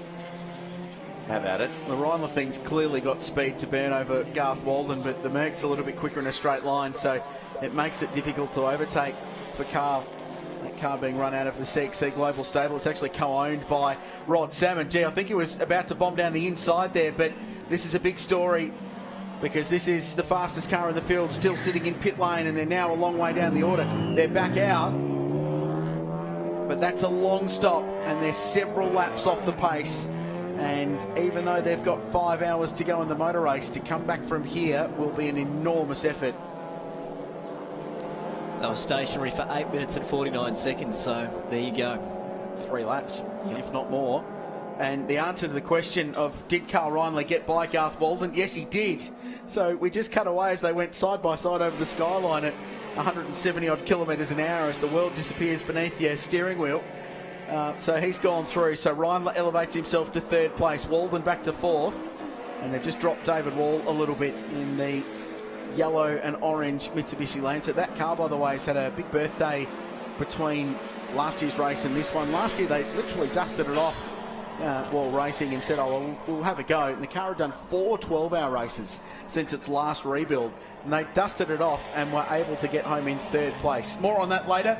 Let's find out what went on with the Sharons. Andrew Rolls on the spot. Thanks, Krause. Ian, an unscheduled pit stop there. What happened? Grant just said he heard a pop and lost a bit of power. So obviously a hose popped off. We come in. Jimmy was onto it, found it straight away. Just took a little bit of time to get it back on and get it up nice and tight so it doesn't happen again. But, yeah, this is one of those things. New car, yeah, it's what happens. Better it happens now than in 5 hours' time. Yeah, well, we've still got plenty of time to try and work back into it. So who knows what else is going to happen. We've still got plenty of speed, plenty of time. We'll give it a crack. And there's nothing like a challenge. Absolutely, we love that. Good luck. Thanks. Thanks, Rolsey. And we've just ticked over 1 hour. So, Brian Vanderwacker, you were right. It is going to go very, very quick. And 1 hour's just disappeared. It's evaporated. How's that, though? A hose has popped off in the engine bay. I mean, where else do you ever have those issues except at Mount Panorama? And that's the thing. When you bring a brand new car to Mount Panorama, these things happen. So we're an hour into the Hi-Tec Oils Bathurst 6 hour. Here's how the classes look. It's Luke Searle leading the way, Ryan Simpson next, then Carl Reindler in 3rd. Garth Walden is 4th we saw that great fight for the final spot in the top 3. Then David Wall is 5th, Devarshan Padiachi 6th, then Mark Eddy up to 7th in the TTRS, and Beric Linton, Rod Salmon and Lee Burgess rounding out the top 10 in the number 11 BMW that won the race last year, with Jack Perkins still to come. And you can bet that car will have great fuel economy. They'll go deep into this race before Jack takes the wheel. So that's the Ridges class leaderboard as they run after the first hour. The Hi-Tec Oils Bathurst 6 hour. The classes, see how they stand. It's Graham Muir on top in the VE HSV in Class A2. Brian Walden leads the way. The defending winners on top in their VE SSV Redline in B2. The Auburn boys from Bathurst lead the way in Class C. Jimmy Vernon still on top in D, and Colby Cowan in the saloon car leads the way in the invitational class, with thanks to Century Batteries. All right, so we've got some highlights for the first hour here, and this happening very early on in the race, and in fact only 15 minutes into it, the coming together of those cars there. Tony Virag's car, this was a great passing move from Chaz Mossad on the top of the hill, and then look at this one as well, just a slight coming together there. Dylan Thomas into turn 2, and what a hit that was on top of Mount Panorama there for the saloon car, car 88. Certainly was a frenetic start of the race, and you could see everyone trying to make up as many spots as they possibly could. This one was an interesting moment in the race, wasn't it? Because really it was just all about being consistent and staying out of trouble. As we got a shot of one of the pulsars there, just losing a spot going into Hell Corner for the first time. And the beauty of this race that you're always passing cars, and for those that are in the middle of the race in terms of pace, they've got the toughest task, because not only are they passing cars, but they're also looking in the mirror and trying to see where cars are coming at them. We've got a shot there of the Tony Virag car that's now back out there on the racetrack after having been in the pits, repaired that car since that accident, and is now back out there circulating. And very lucky too that didn't get more damage on the rear of it. If you just have the shot there, of course, a little bit of race tape just to make sure that everything's all being held in. Of course, we saw a major incident at that point on the circuit last year for the Supercars event, so very, very lucky there not to be collected by another car and just moved off the racing line on that side. So here's a shot now of the vehicle that won last year, car number 11 in the B1 class. It's got John O'Dowd behind him in car number 6, one of the 2 cars from Policina Motorsport. With the team car a little bit further up the order, with Ryan Simpson running in 2nd place, car number 7. These cars were in contention for final spot on the podium in last year's race. Remember that hectic battle? We touched on that earlier in the motor race. Towards the end, Michael Caine was involved in that incredible battle with David Wall. And this BMW as well, not a fresh daisy of a car, it's an old car. Well, it was 10 years old. This car made its debut at Mount Panorama, along with the GWS Personnel Spinifex car that's also in the race in 2007. They were built by the same guys that built the Focus RS. Let's have a look at a couple of Toyotas squabbling a little bit further back in Class D. Those cars were built in 2007 for the Bathurst 12 hour when it returned that year. The GWS car that the O'Donnell family operation are running this weekend has run every Bathurst 12 hour since then, and its first DNF was in this year's 12 hour. Yes. It finished every single one of them, won it twice outright. The Morecambe owned car, the orange car that won the 6 hour last year, was on the podium in the 12 hour way back as well. So they're venerable cars, but man, they're best production car of the last decade, probably, in terms of reliability and overall performance. And the other thing as well, Lee Burgess, of course, driving with Jack Perkins this weekend, put out a stat a couple of weeks ago. It was given to me. Jack Perkins yet to win a national title. He's won amazing events across Australia, of course, just recently with James Courtney in 2015 up the Gold Coast for the supercars, but never actually won a national title. Correct. And he wouldn't if he won today. Yeah, exactly. Unfortunately.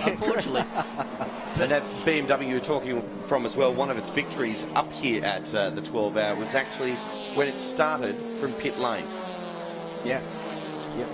That's amazing. They're good cars, mate. They're good cars.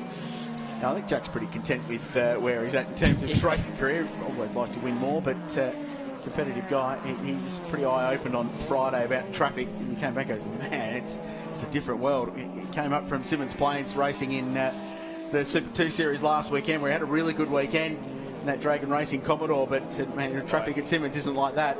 Rollsy, more from you in pit lane. I'm with Andrew Richmond, car 46, the Evo. The car and your co-driver, Mr. Reindler, are on fire. Yeah, look, he's doing an amazing job. We had the plan yesterday for us to start for me to start, but with the penalty we got last night, it made sense for Carl to use some of his experience to get through the field as quickly as he could. To be honest with you, getting up to third is probably a little bit past what we thought we might be able to achieve in this first stint, so it's a brilliant job. So certainly the next chance to stop, we'll do so, and I'll get in the car, but we're running exactly to our plan at the moment.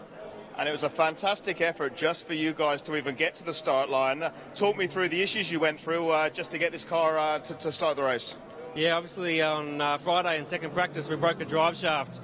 And we had a spare lined up in Sydney that should have been here Saturday morning, but just through circumstances it didn't arrive here until after qualifying. So the team had to come up with a strategy to get us to qualify, so we ended up the lead car, the Thomas Slade car, they ran out, set a lap, came in, put it into Parc Ferme. We ran down there with the tools, took the drive shaft out, ran back up to here, fitted into our car, and we were able to get Carl out for a couple of laps. And he's had a great time then too. So back of the pack into third. He's certainly setting it up for you. Yeah, no, he is. Look, this is great. He's just got on the radio to say he's now going to just button it down a little bit, start to look after the car until I jump into the car. My plan always is to run and not to run at the same kind of craziness that he is to just keep the car on the lead lap and make sure at the end of the race he can get back in the car, and I think we'll be in for a shot. So when will we see you in the car? As soon as the car stops next, which is if there's a safety car in the next half an hour, that'll be it. We'll be out of fuel in about half an hour, so sometime in the next 30 minutes. And with such a fantastic start to the race, podium aspirations already? Oh, we had podium aspirations before we started, even if we started from the back. That's fighting talk. Good luck. Cheers, thanks. Interesting pickup. If he says that car's going to go dead flat, basically in terms of fuel, in around about half an hour's time, that's a considerable, about 1 hour 38. If we believe his numbers or not. And actually going back on last year's race, the Evos were actually some of the most fuel economical cars. So that's going to be interesting to see if they can and see how long they can actually extend this first stint. Keeping in mind, we also have had 2 safety car periods. Yeah, correct. So they have saved quite a lot of fuel. We've had 5 laps under safety car and about 26 minutes of the race so far under caution. So they will have saved a fair amount of juice. So they'll go a couple of laps longer because of it. But you're right. That's interesting. I liked his comment about not going as crazy as Carl, which is probably a fair state, but Carl's done a very nice job. The 2004 Australian F3 champion. I was actually quite impressed at how calmly he was talking about the whole drive shaft issue, because when we found out about it, it was they ripped it out, raced it up, put it in there, did some laps, and then got back. I just couldn't believe it. That's stressful. Yeah, it was an incredible story, and the fact that they borrowed the drive shaft midway through qualifying from Tim Slade's car and then beat Tim Slade, so they actually out-qualified him. Yeah, Tim wasn't happy about that, was he? Tim wasn't real impressed, actually, so there will be some beverages, I think, going the way of the Richmond Reindler car towards the Thomas Slade car after the race. Irrespective of what happens, I think they probably owe them one. I was talking to Carl straight after that qualifying session. That's exactly what he said to me. He goes, I owe Tim about six packs right now. See, Carl's in front of Ryan Simpson. So last time round, Ryan was in front in that pole performance car. And I think Reindler's around in front of that, is he not? He is. So Carl Reindler's P2. So unseen by us, Reindler's gone to second place from and I said 58th before. I undersold it. It was 59th on the grid to second, and he's done it in 21 laps.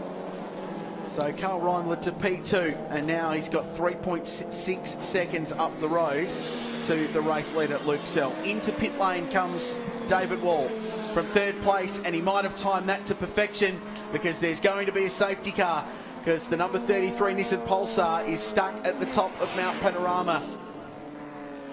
That could be a geniusly timed pit stop. Lucky for David Wall and John Bowe. Yeah, that's in a precarious position there, just on the exit of that ripple strip on Skyline. So time to perfection, absolutely. Well, that might answer the question, is when does everybody else pit? Surely they'll all bail into pit lane now. Here's a happy birthday present for John Bowe. His first stint on this Easter Sunday. Give you a straight race car. It's in the top 3. Off you go, JB. Happy birthday. We've got the cake in the fridge ready for later on. And here's a look at what happened. So top of Mount Panorama, car 33, big plume of smoke. This car prepared by Jordan Cox Motorsport. Jordan, the hero of the Clipsal 500 earlier this year in his little Honda in improved production car racing. Unfortunately, the Nissan hasn't gone so far. Yeah, that's let go big time just there into the entrance of Skyline, the exit of McPhillamy Park.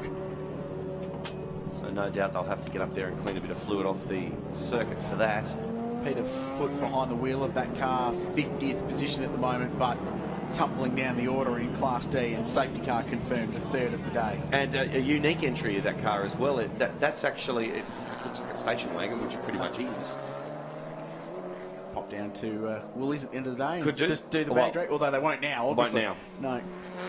There's the Agathos Subaru, hits pit lane as well, so a lot of cars throughout the field taking this opportunity to pit, and time to perfection for Wally because he dived in on that lap. Everyone else out in front will have to wait until the next time around, but you can bet that there'll be some compulsory pit stops being taken, and Andrew Richmond said that just before.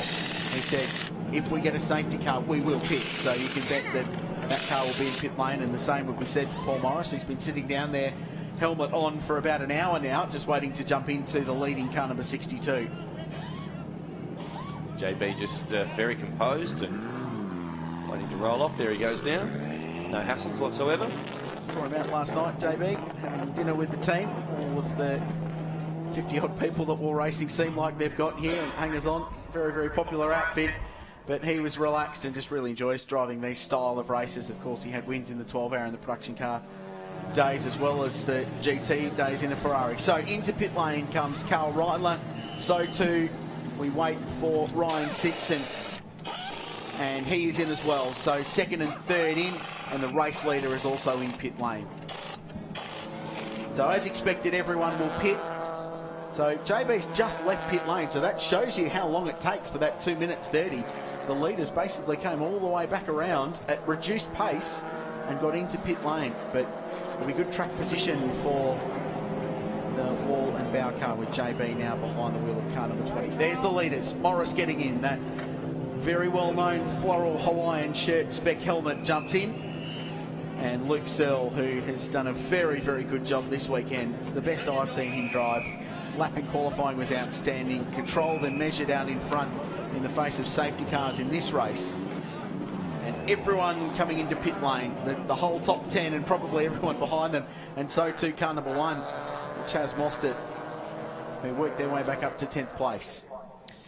Second stop, in fact, now for that number 1 car, so they're just continuing to basically pit under each of these safety cars, so it'll be interesting to see what window they're working towards now, towards the back end of this race.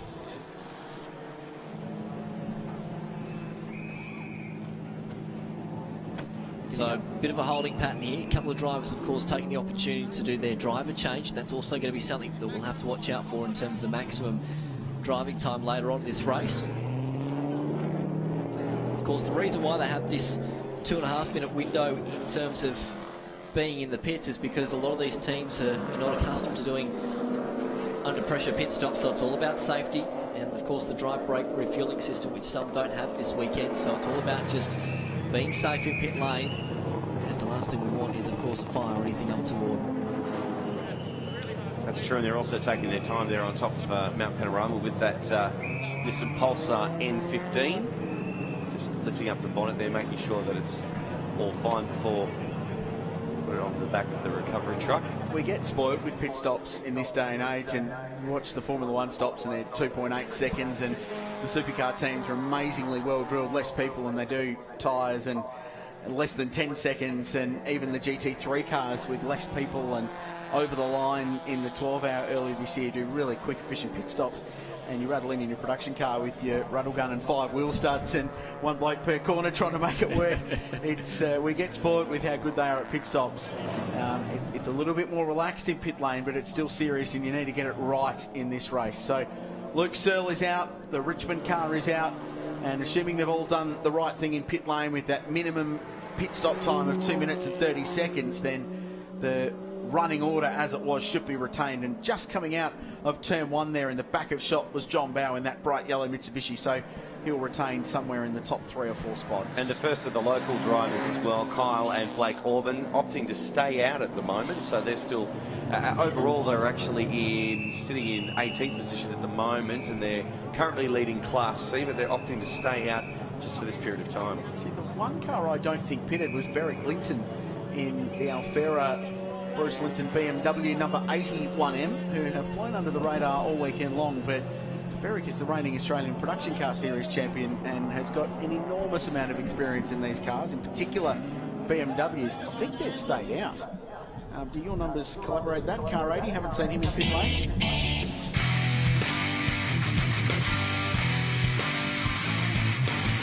Welcome back to Mount Panorama, the Hi-Tec Oils Bathurst 6 hour for 2017.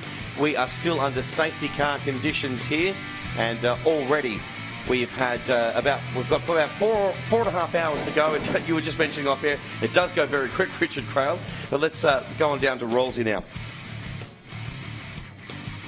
Yeah, many big name drivers here at the Bathurst 6 hour. David Wall. David, was that the luckiest pit stop at the 6 hour? No, we knew it was coming. No, look, it obviously fell perfectly for us. We kind of stuck to our base plan then, where there's obviously a few safety cars coming and going, but yeah, so far so good. Car's really good. Still a little bit of engine up the hill, but across the top it's great fun, and had some really good dices with some guys out there, and yeah, we're enjoying the race so far. How would you assess the first hour and a half in the seat for you? Yeah, good, like what it was expected. Yeah, the car itself is pretty well balanced with a full tank on it. Obviously had more fuel on board then than we with all the safety car periods, so yeah, reasonably happy, and yeah, but miles of time to go yet. JB's in the car, he can have a skid around now on his birthday. I'm going to say you handed the car over to JB in pretty much the perfect position. Yeah, I don't know if there's such thing as a perfect position, but yeah, it definitely fell well for us, and yeah, hopefully he can have a few clear laps, and he can get out with a smile on his face on his big 50th, or no one really knows how old he is, so we'll hopefully he gets out with a big smile on his face. I thought he was 21 again, but whichever way, winning this race would be the perfect birthday present. Yeah, exactly. I mean, he always told me when you get to 30, count back and your career will last longer. So, yeah, no one really knows how old he is, but he's still pedaling really well and doing a good job. So, let's see how we go. Plenty of racing still to come. When will we see you back in the car? Not for a little while yet. Probably at least an hour and a half, I'd say. And from early form, who are the red hot cars to look out for? Look, everyone's pretty even for a lap time, but there's this big elastic band going on. You know, there's guys who are quick across the top and guys who are quick up and down. So it proves for good racing, but it's very hard to pass for a lot of people in different ways. But yeah, everyone who was around us then, yeah, obviously Carl Reindler's quick. You know, any of the BMs, you know, basically some of the Mercedes. You know, there's plenty of cars that are well within a chance. Well, great start for you guys. Good luck and plenty of racing to come. Thank you. Push on. Cheers. Thanks, David. Thanks, Rollsy. We're in a safety car for that Nissan that exploded at the top of the mountain, and as a result, there is a lot of oil down from where that car ignited just past the metal grate to the top of McPhillamy Park. So there is quite a lengthy cleanup going on up there. Great to hear from David Wall, one of the most relaxed blokes you'll ever talk to in the paddock. Really handy driver. He's racing Porsche Carrera Cup Australia at the moment and on fire in that championship, running right at the pointy end, and a key title contender there in Australia's top one mate category. So really entertaining guy, and good to see him and JB going very, very nicely. They've shuffled out 11th. We're just waiting for that timing to cleanse, because a few more cars have stopped. So at the end of this lap, we'll be able to bring you the full rundown. Now, just while Rollsy was talking to David Wall, we were just having a quick look at the actual car itself, the number 20 East Holiday Lancer. And, of course, it did look like maybe a bit of the rubber trimming off the top rail was flapping around, or it could be just a little bit of the actual sponsor sticker on there, but I wasn't sure what that was. Yeah, a bit of plastic. It looked like a bit of seal perhaps around one of the side windows perhaps might have come out, or some plastic trim. Nothing too serious, I wouldn't have thought. As the Hi-Tec Oil safety car leads the field into the chase. We just had a great shot down at turn 1 near the Challenge Bathurst Breach. Great event in November this year. Check it out online. And there's a really cool 4th event on the program at Mount Panorama this year. Well, the drive of the day so far, there's been some great performances, but it has to go to Carl Reindler, who's ridden the Bathurst roller coaster this weekend, but he's down in pit lane chatting to Rollsy. Carl Reindler, 59th to 2nd. Wow. Yeah, it was a lot of fun out there. Pretty crazy at the start. It was a bit of a roadblock, to be honest, up until halfway up the hill, I reckon. I thought I'd actually pick off a few more early on, but there's only so much you can do. We are in a four-wheel drive, and I did contemplate taking to the grass a couple of times, but I didn't think it was probably appropriate. I'm sure the guys upstairs wouldn't have been too happy with me, but just plucked them off one by one. I've never really done a race like this before, so as you can see, big smile on my face. I'm having a good time out there, and despite the drama we've had the weekend so far with obviously the drive shaft issue earlier in the weekend and being relegated to rear of grid after qualifying third, we're back into a position that we feel we should be, where our car is capable of running. We've got Andrew in the car now. It's up to him for the next at least hour or so to keep it up there and just nurse that car. Talk me through the start. You're 59th, you're way back in a massive field. The green lights go, what happens next? I needed binoculars. I couldn't see the green flag that far back, and it's just chaos. It's the best way of describing it. There's not many words that could describe what you see in front of you. There's cars going everywhere, there's dust flying up. I'm pumped to see the onboard footage. Hopefully it does record. It could be a viral video, I reckon. I don't know, but we had a lot of fun, and the hardest part is just I don't know, you got your work cut out for you because you're reacting constantly to people being unpredictable and moving all over the place, missing gears, jumping on the brakes in front of you. It felt like a video game, except there's no reset button on my steering wheel. Now, I spoke to your co-driver. He filled me in on the drive shaft issue, waiting for it to come up from Sydney, but you basically had to beg, borrow and steal just to get through qualifying. Tell me about it. What a disaster that was. We got the part in the end, but CXC guys have just been legendary to offer their own drive shaft, the donor part, midway through the qualifying session. I mean, that's you sort of rely on teammates where you can, but you don't expect that much. Slady says, I just do it as I'm told, even though I thanked him afterwards. So I'm definitely going to buy him a beer tonight. I reckon he was pretty selfless act from those guys. They only got one lap in, and we pipped him in time, but in the end it didn't really matter. When I told Slady that we got relegated to rear of the grid, he laughed so hard that after all the effort, we ended up starting from P59 anyway. But hey, it's all part of the fun. It's motorsport, isn't it, as we say. Tactical race, obviously. When are we going to see you back in the car? Hard to say. We're sort of a bit on the back foot because I started. Ideally, Andrew would have started from the front, but we figured I'd probably do arguably a better job of getting through the field. So we're not really where we want to be. Ideally, it would be me in the car right now. So he's got to be in the car for at least an hour, or I've got to be out of the car for at least an hour, rest up, and it's a moving target always with a race like this. Well, the strategy's been pretty good so far, and you and the car are on fire. Good luck for the rest of the race. Thank you, mate. Luck is certainly a thing in this sport, so I appreciate it. Beautiful. Thanks, Carl.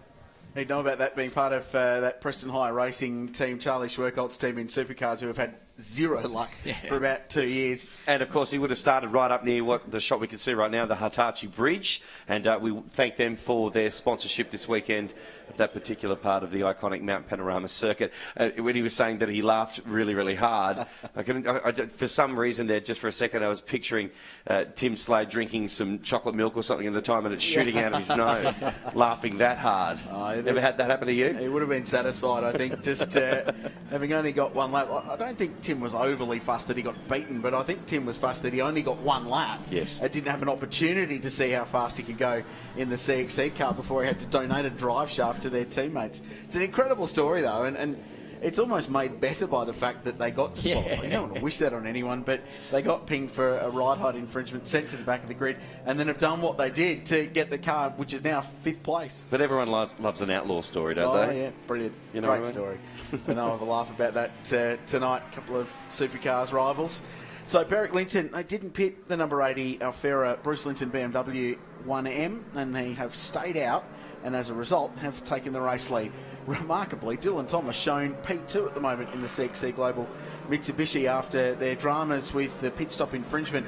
And on that, I can bring news that car 29, which is the second of 2 cars from Garth Walden Racing's AMG squad, they're currently 7th with Robert Woods behind the wheel, his first time at Mount Panorama.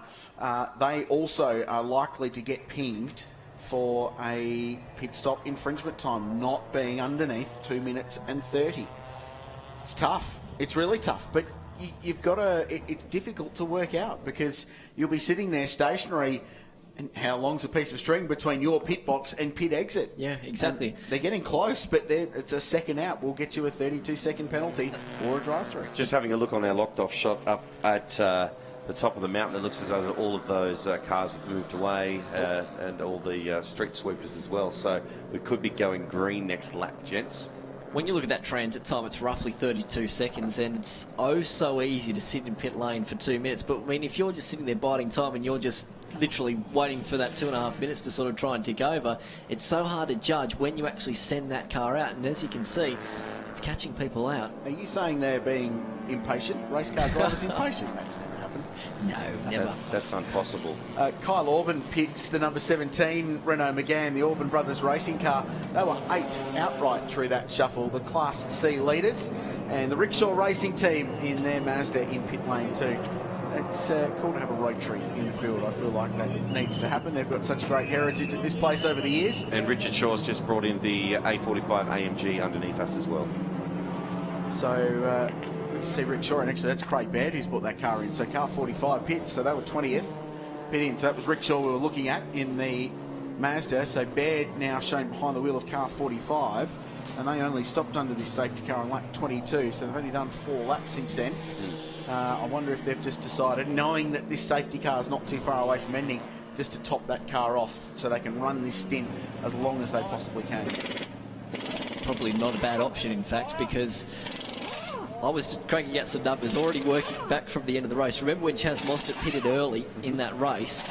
And we were talking about numbers and those critical numbers. So when he first stopped, Chaz Mostert pitted on around about lap number lap number 10, which was 40 minutes into the race. Yep. So they were working on an hour 20. So an hour 20 would have got them to 2 hours, 3 hours 20, and then 4 hours 40, which is that critical number to get home. They actually decided to pit just then underneath this safety car. So what it does is it buys them a little bit more flexibility later on in that race for that final pit stop.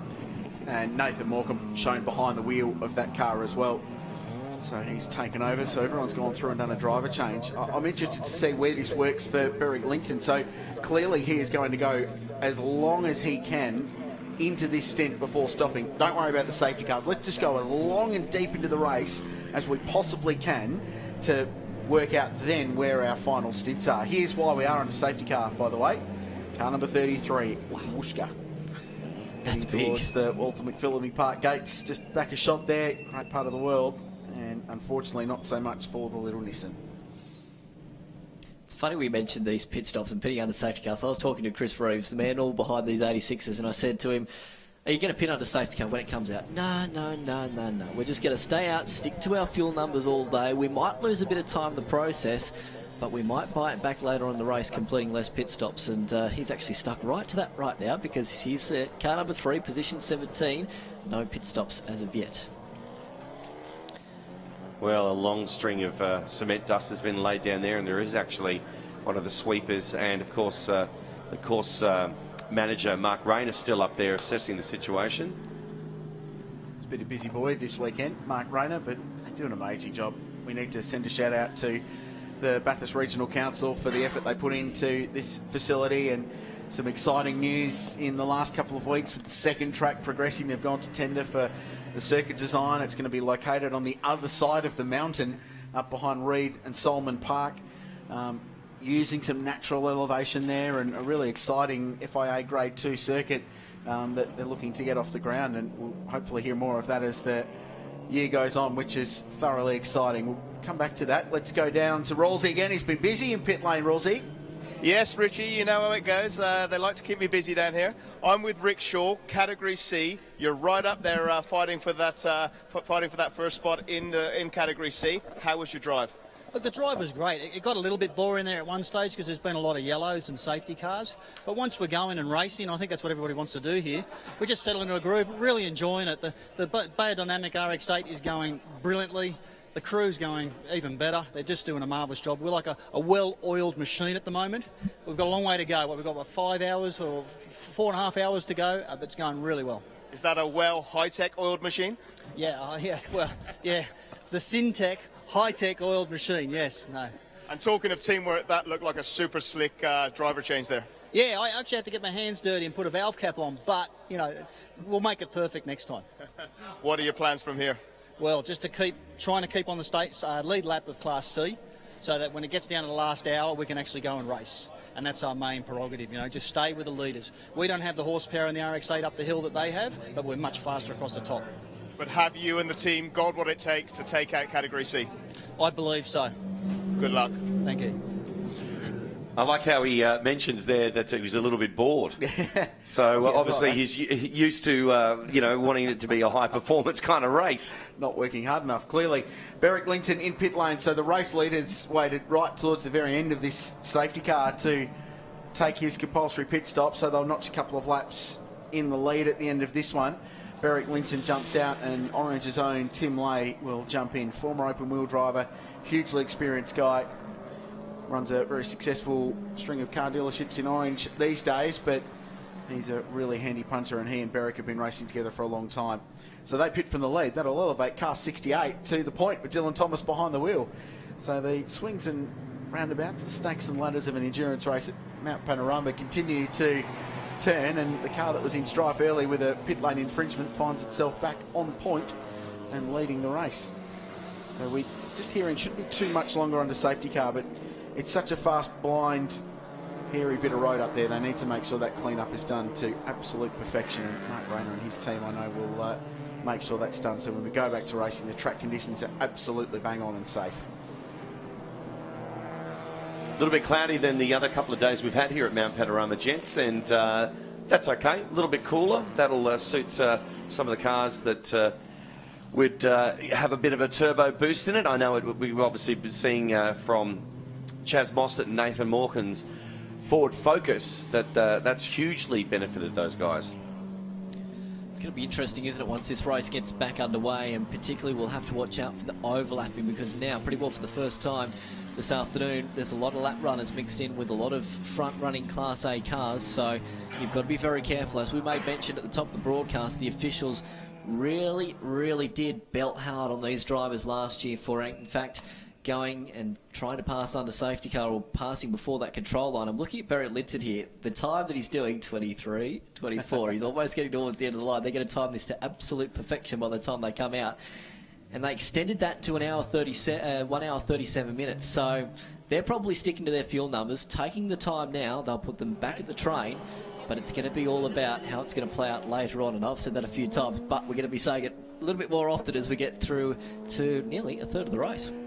2 minutes 36 for Berwick Linton and Tim Lay in pit lane. So a well-judged stop by that squad. Let's just bring you up to speed with where the class leaderboards are at as well. The A1... So we'll just get the right page on my time and might help the cause, actually.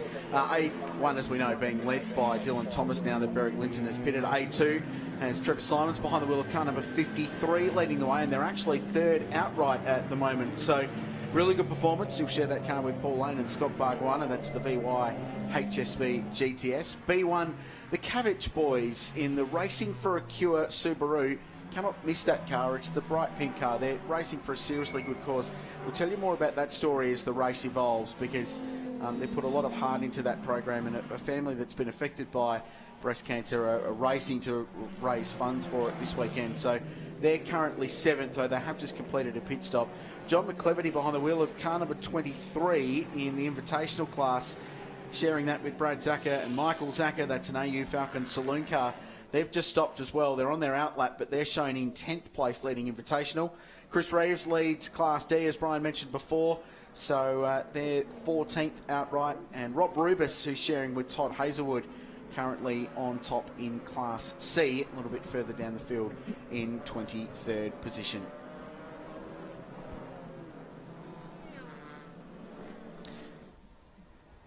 Lights out this lap. On the safety car, the Peters Toyota pulls into... Look who's leading them to the line. It's the XL. Yeah, amazing. So here they come, the little Scott Stevenson Motorsport Hyundai XL from Adelaide gets the green flag. You're not allowed to overlap. It's going to be a massive bottleneck. Now they're good to go. It's busy. And these are all cars fighting now to stay on the lead lap. The actual race leader is quite a bit further down the queue. That's definitely going to be a highlight of his career.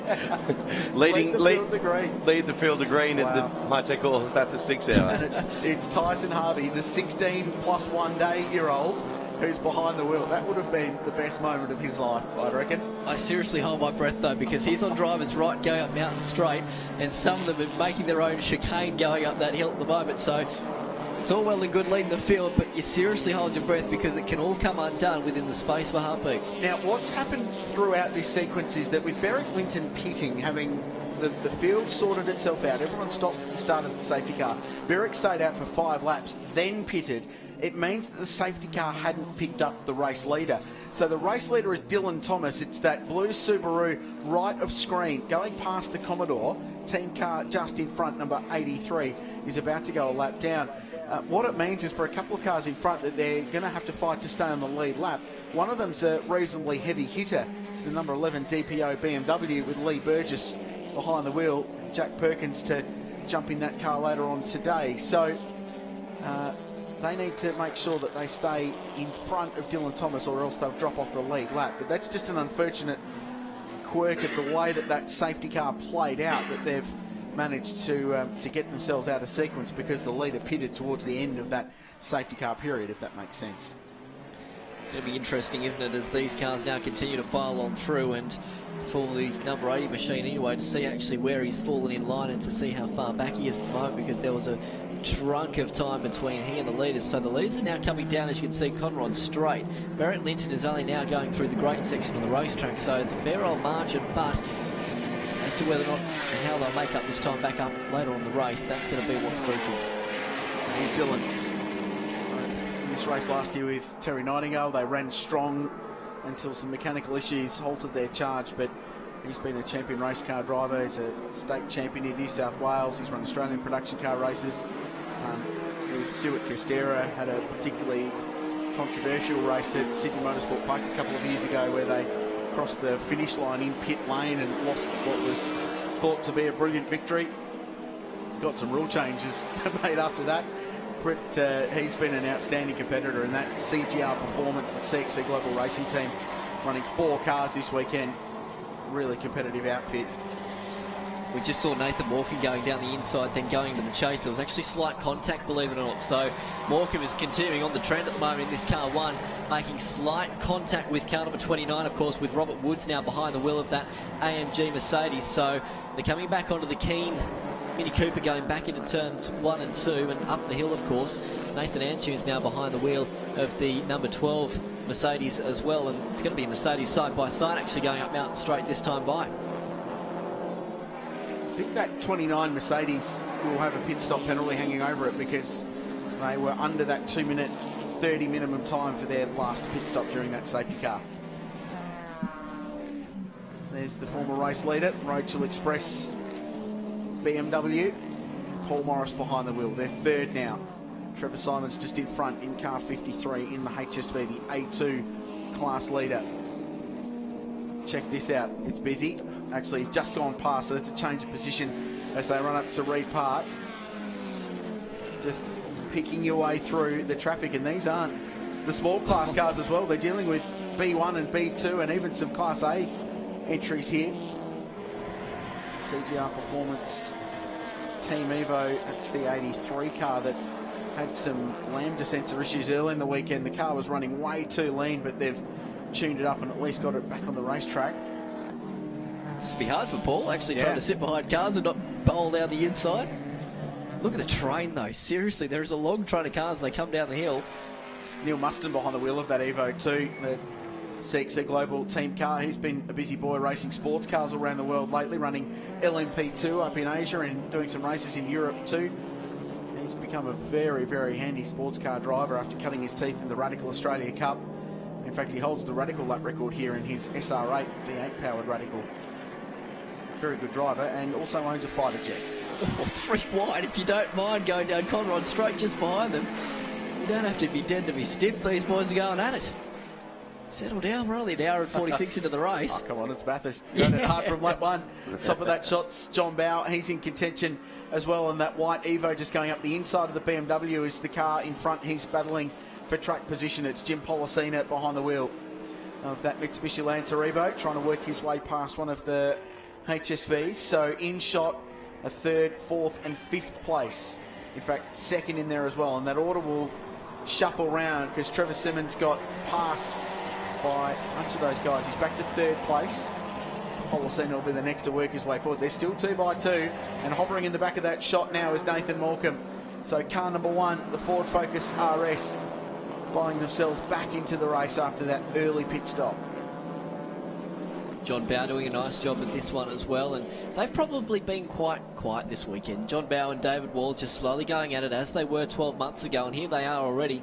Position number 5, making up spots from where they were at the start of the race and just slowly pegging away. Experienced campaigners know exactly what they're doing at the moment.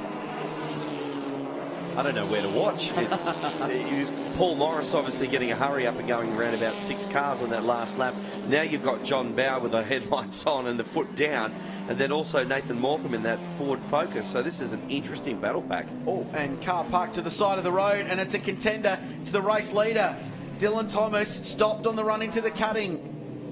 The car he shares with Tim Slade is rolling nowhere, and that's in a very dangerous position. So race control will give him as much time as possible to get that car refired, but otherwise that'll be a safety car, as it's perilously narrow and tight on the run into the cutting. So the race leader has stopped, and Paul Morris assumes the point as the field goes through. Can't see any damage there at the moment. Already fluid leaking. That's a strange one. 2 years in a row for this team. 2 years in a row. It's a heartbreaking place, this Mount Panorama.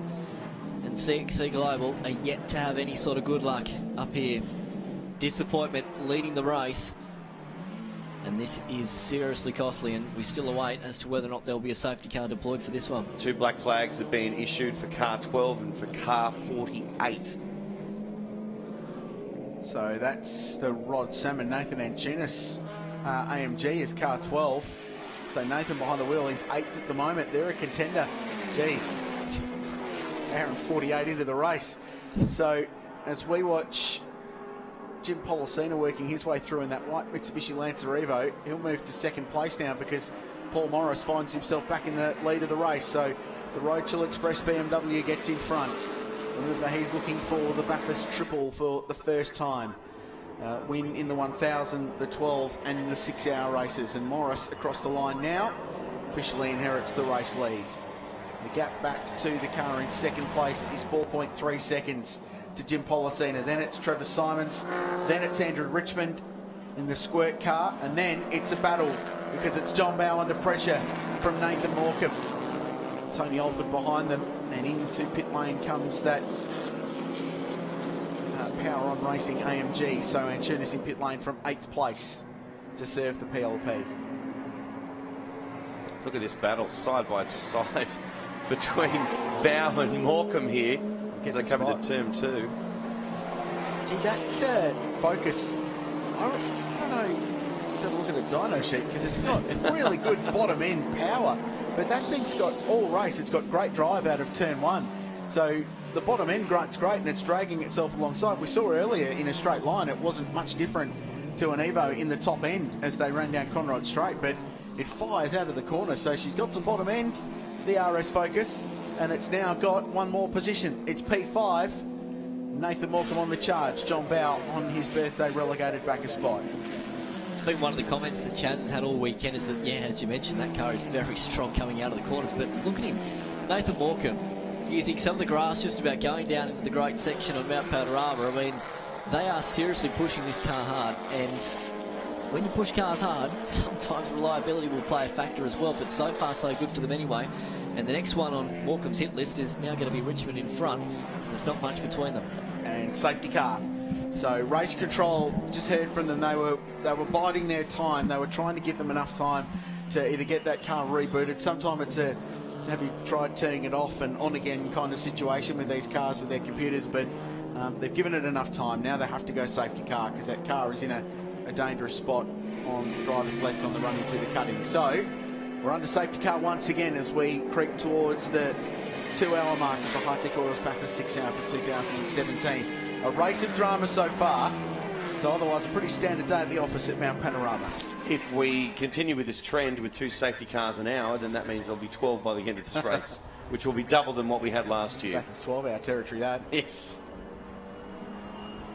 So this will be the 4th safety car intervention in the motor race. What rotten luck for CXC 2 years in a row. You can't take a break sometimes in motorsport. Meanwhile, we saw a strategy call from Berwick Linton. He pitted under safety car from the lead of the race. Andrew Roll has found him in pit lane. Thanks, Richie. I've travelled the 3 kilometres down pitch straight to the other end of the garages to talk to Berwick Linton. Berwick, fantastic drive out there. You brought the car in P1. Yeah, we just stayed out there. We're playing a time management game. There's obviously 4 compulsory pit stops, so that's what we're trying to manage our strategy around, and hand it over into Tim, P1, but he's dropped back a long way. A lot of the cars still on the lead lap with all the safety cars, but you know, he'll be out there for a good while now, and then I'll jump back in.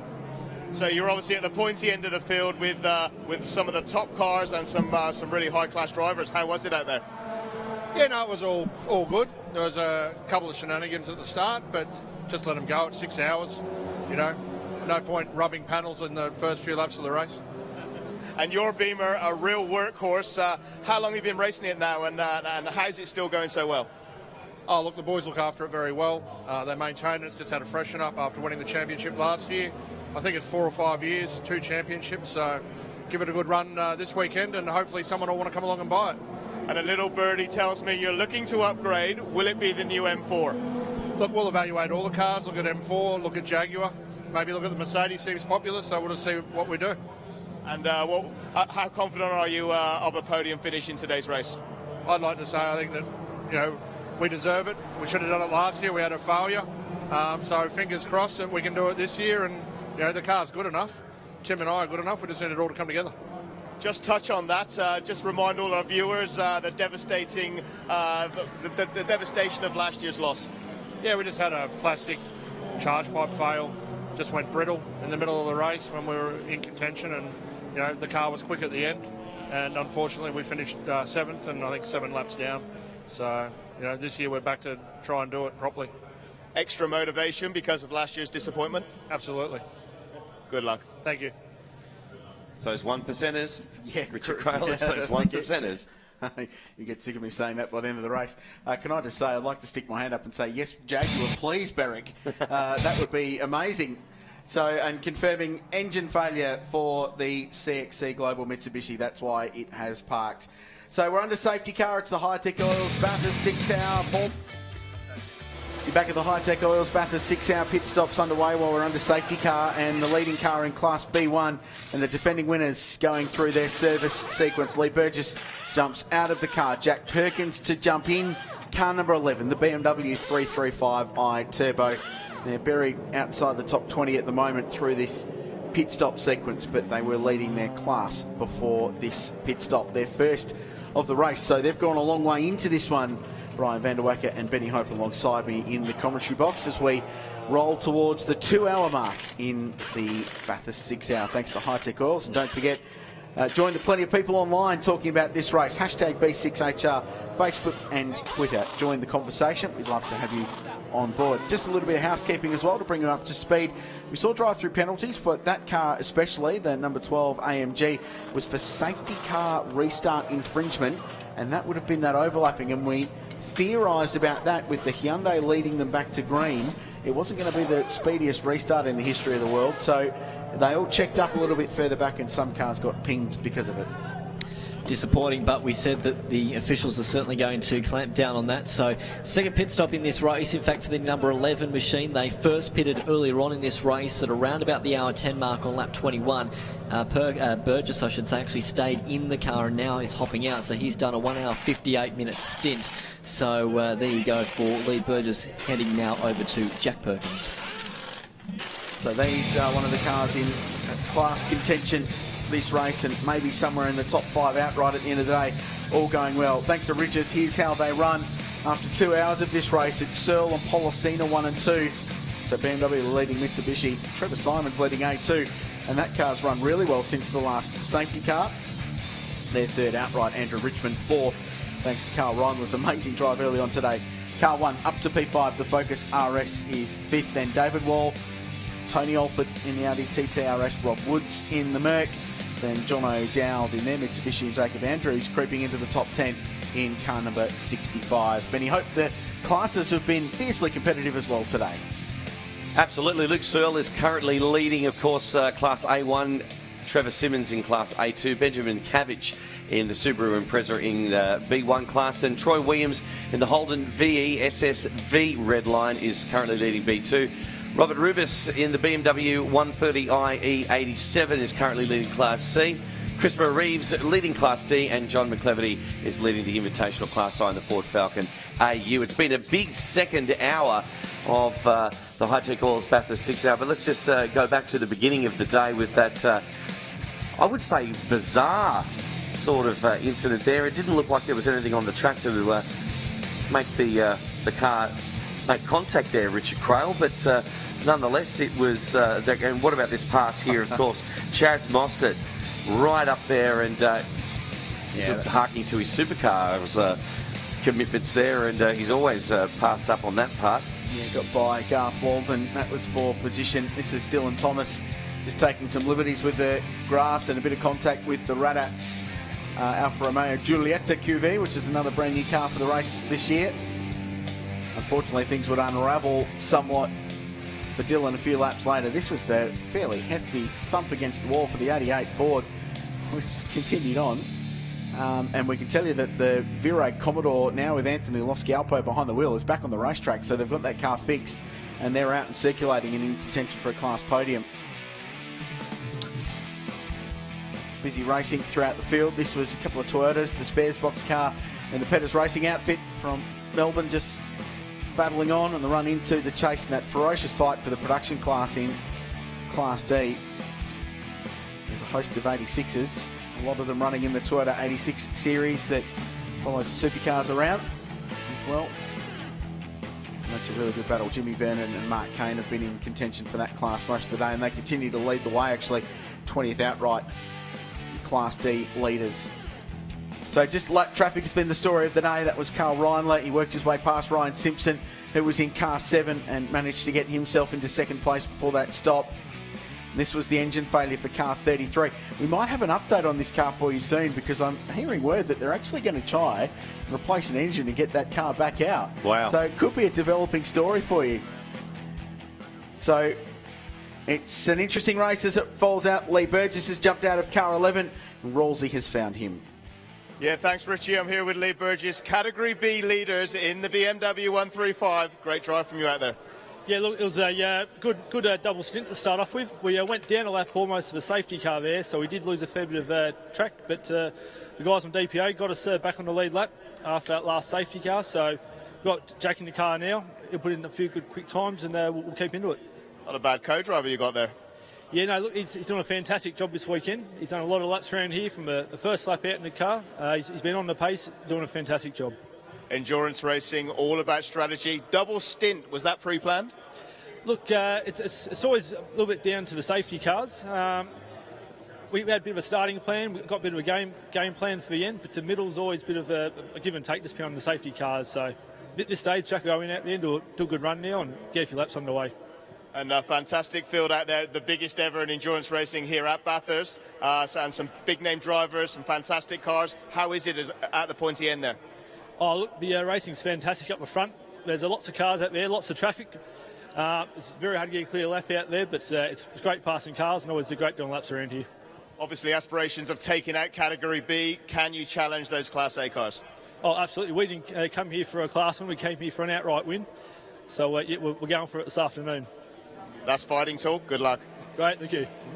Thanks, Rolsey, and Lee Burgess there. Now, Jack Perkins in the car at the moment, and he made a comment to you, I think it was yesterday, all about the traffic. And he was a bit daunted by that traffic. Well, he's going to be in the thick of it now. Yeah, not daunted, just eye-opening. And said the unpredictability of it was what was probably the most surprising thing. And in race control, they bang into the drivers. Just hold your line. The faster cars have got the grip and the performance to go around you. So the safety car peels off into pit lane under the Hitachi bridge.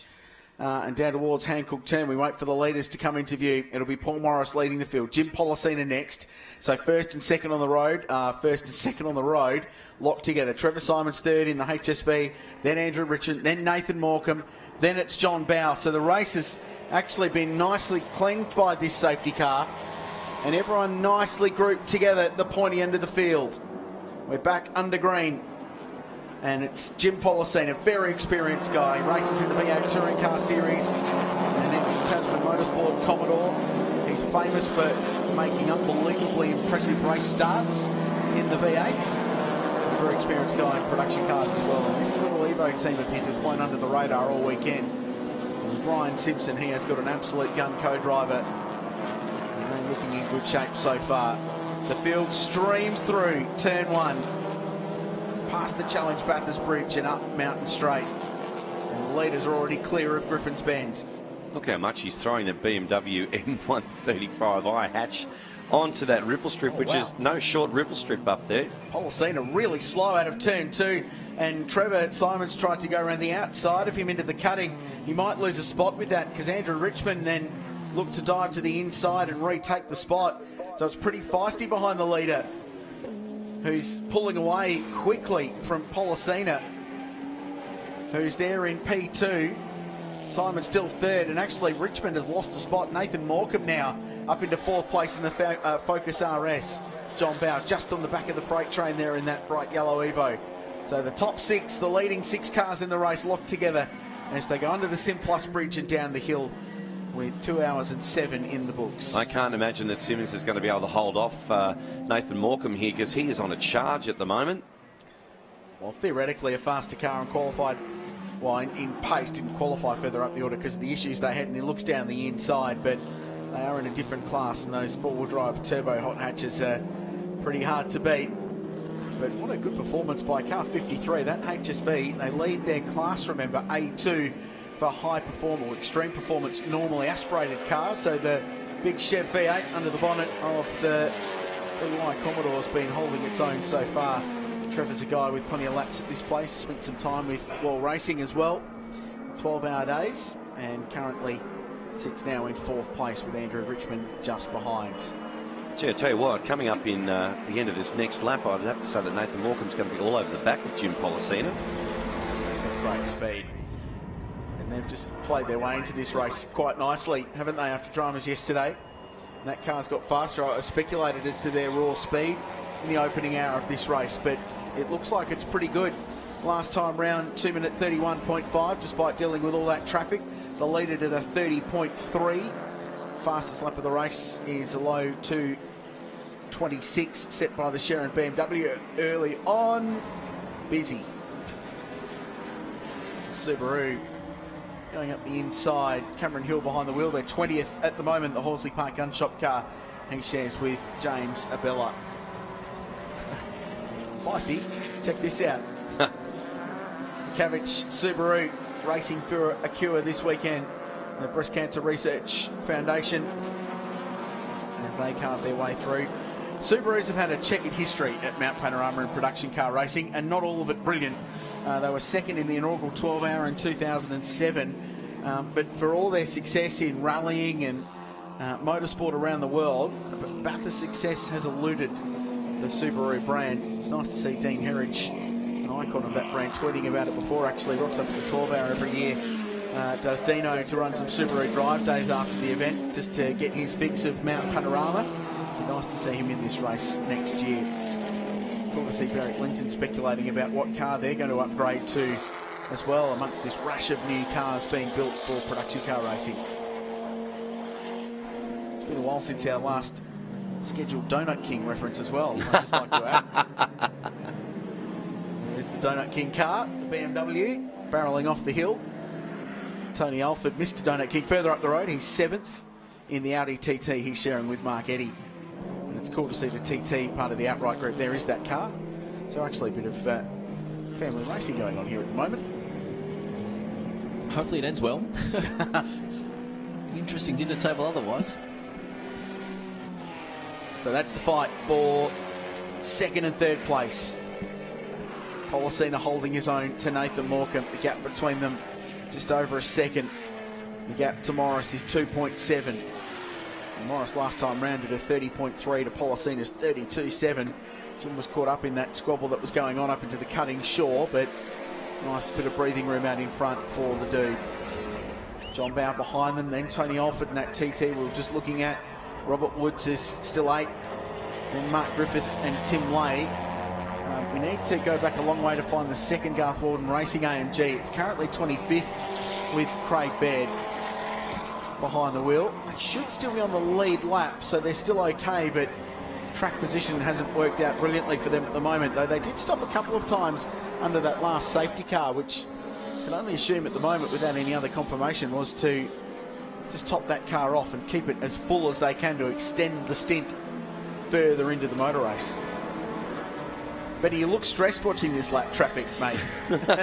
It's just very hard to look, know where to look exactly, because they're taking a few risks here, especially with that car number 95, I think it was. Horsley Park Gun Shop sponsored car has made its way around now the Renault Megane. James Bella, Cameron Hill car for this weekend. Cameron Hill behind the wheel at the moment. They're so far rolling through in position 17 overall right now. And a slowing number 20. No. David Wall behind the wheel.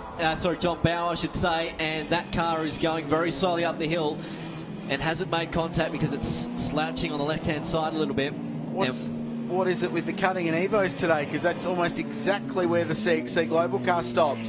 So a big contender falls by the wayside, it seems. 6th place car. John Bow behind the wheel. Interesting to note that he actually stopped there in one of the 24-hour races in the Ferrari. Oh, yeah. Your memory's better than mine. 2002. Wow. In the exact same spot. So you'd imagine race control will do the same thing. Oh, well, look at this. Traffic jam. We're not on a safety car. This is still green. And everyone's checking up, trying to work out what's going. And he's got the car going again, has Bow.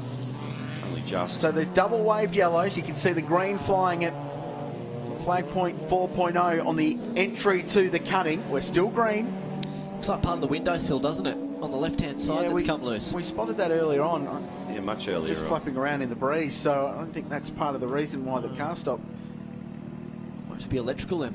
Back to the Berwick Linton car. It's Tim Lay behind the wheel, so they're back into 8th place. So Berwick mentioned that they lost track position by stopping under the safety car late like they did, but Tim's on the way to clawing that back. Morris, the leader, crosses the line. His gap's 3 seconds to Policina and Morecambe. But the leading contenders tumbling by the wayside at the moment. A couple of heavy hitters falling out of contention. Way back in position number 32, Lindsay Kearns in his Ford Falcon AU in the invitational class is receiving the black flag at the moment. So we're not too sure with pictures going away from that spot there, what's happening with the East Holiday Park Evo. Just waiting on the message from race control that going back to safety car, no news as yet.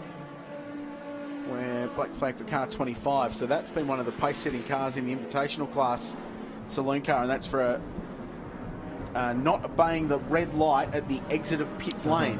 So that's a different variation on a pit lane infringement theme that's been going on in today's race. Now, most of the field is now actually just going up through the cutting at the moment. So if they're going to make a decision, they would probably need to make that decision quite quickly, although JB hasn't moved yet either. No. So he hasn't triggered the sector timing intermediate at split 1, which is just up at Reed Park. So for the Bathurst 1000 champion and Bathurst 12-hour champion, doesn't look like he'll be adding a 6-hour win to his credit. There it is. So there it goes. So they'll wait for the leader. They'll need to find Paul Morris, who's at the top of Mount Panorama now. The car he shares with Luke Searle. So they'll pick up the leader. So they stopped, Brian, car number 62 stopped on lap 22. It's now lap 38. I wonder if they pit again to knock another pit stop out of the way and refill the car, or whether they just continue to hold on to track position, knowing that there's more than likely another safety car coming at some point. Well, they stopped an hour and 4 minutes ago to be exact, so that's what we're going to have to watch out for. It's certainly not getting towards the end of the fuel range, but in terms of just continuing to top it up, that would probably be the case. Now, Morris, in terms of driving numbers, remember you must be, in terms of a driver, you must be out of the car as well for an hour for that rest time. So if they do decide to pit, they could decide to put Luke Searle in the car, but I'd probably say that Morris might still run for another hour, considering he's only been in the car now for an hour and 4 minutes. Disappointment, isn't it, for the men that, well, did a great race last year. Race leader confirming now in the lane. Yeah, okay. So they've decided to take the safety car opportunity to pit, and that elevates car 7 to the lead. So Jim Policina and Ryan Simpson now find themselves in front for the first time today. And just to reiterate that point, there is a minimum time between stints for drivers. You have to be out of the car for an hour before you jump back in.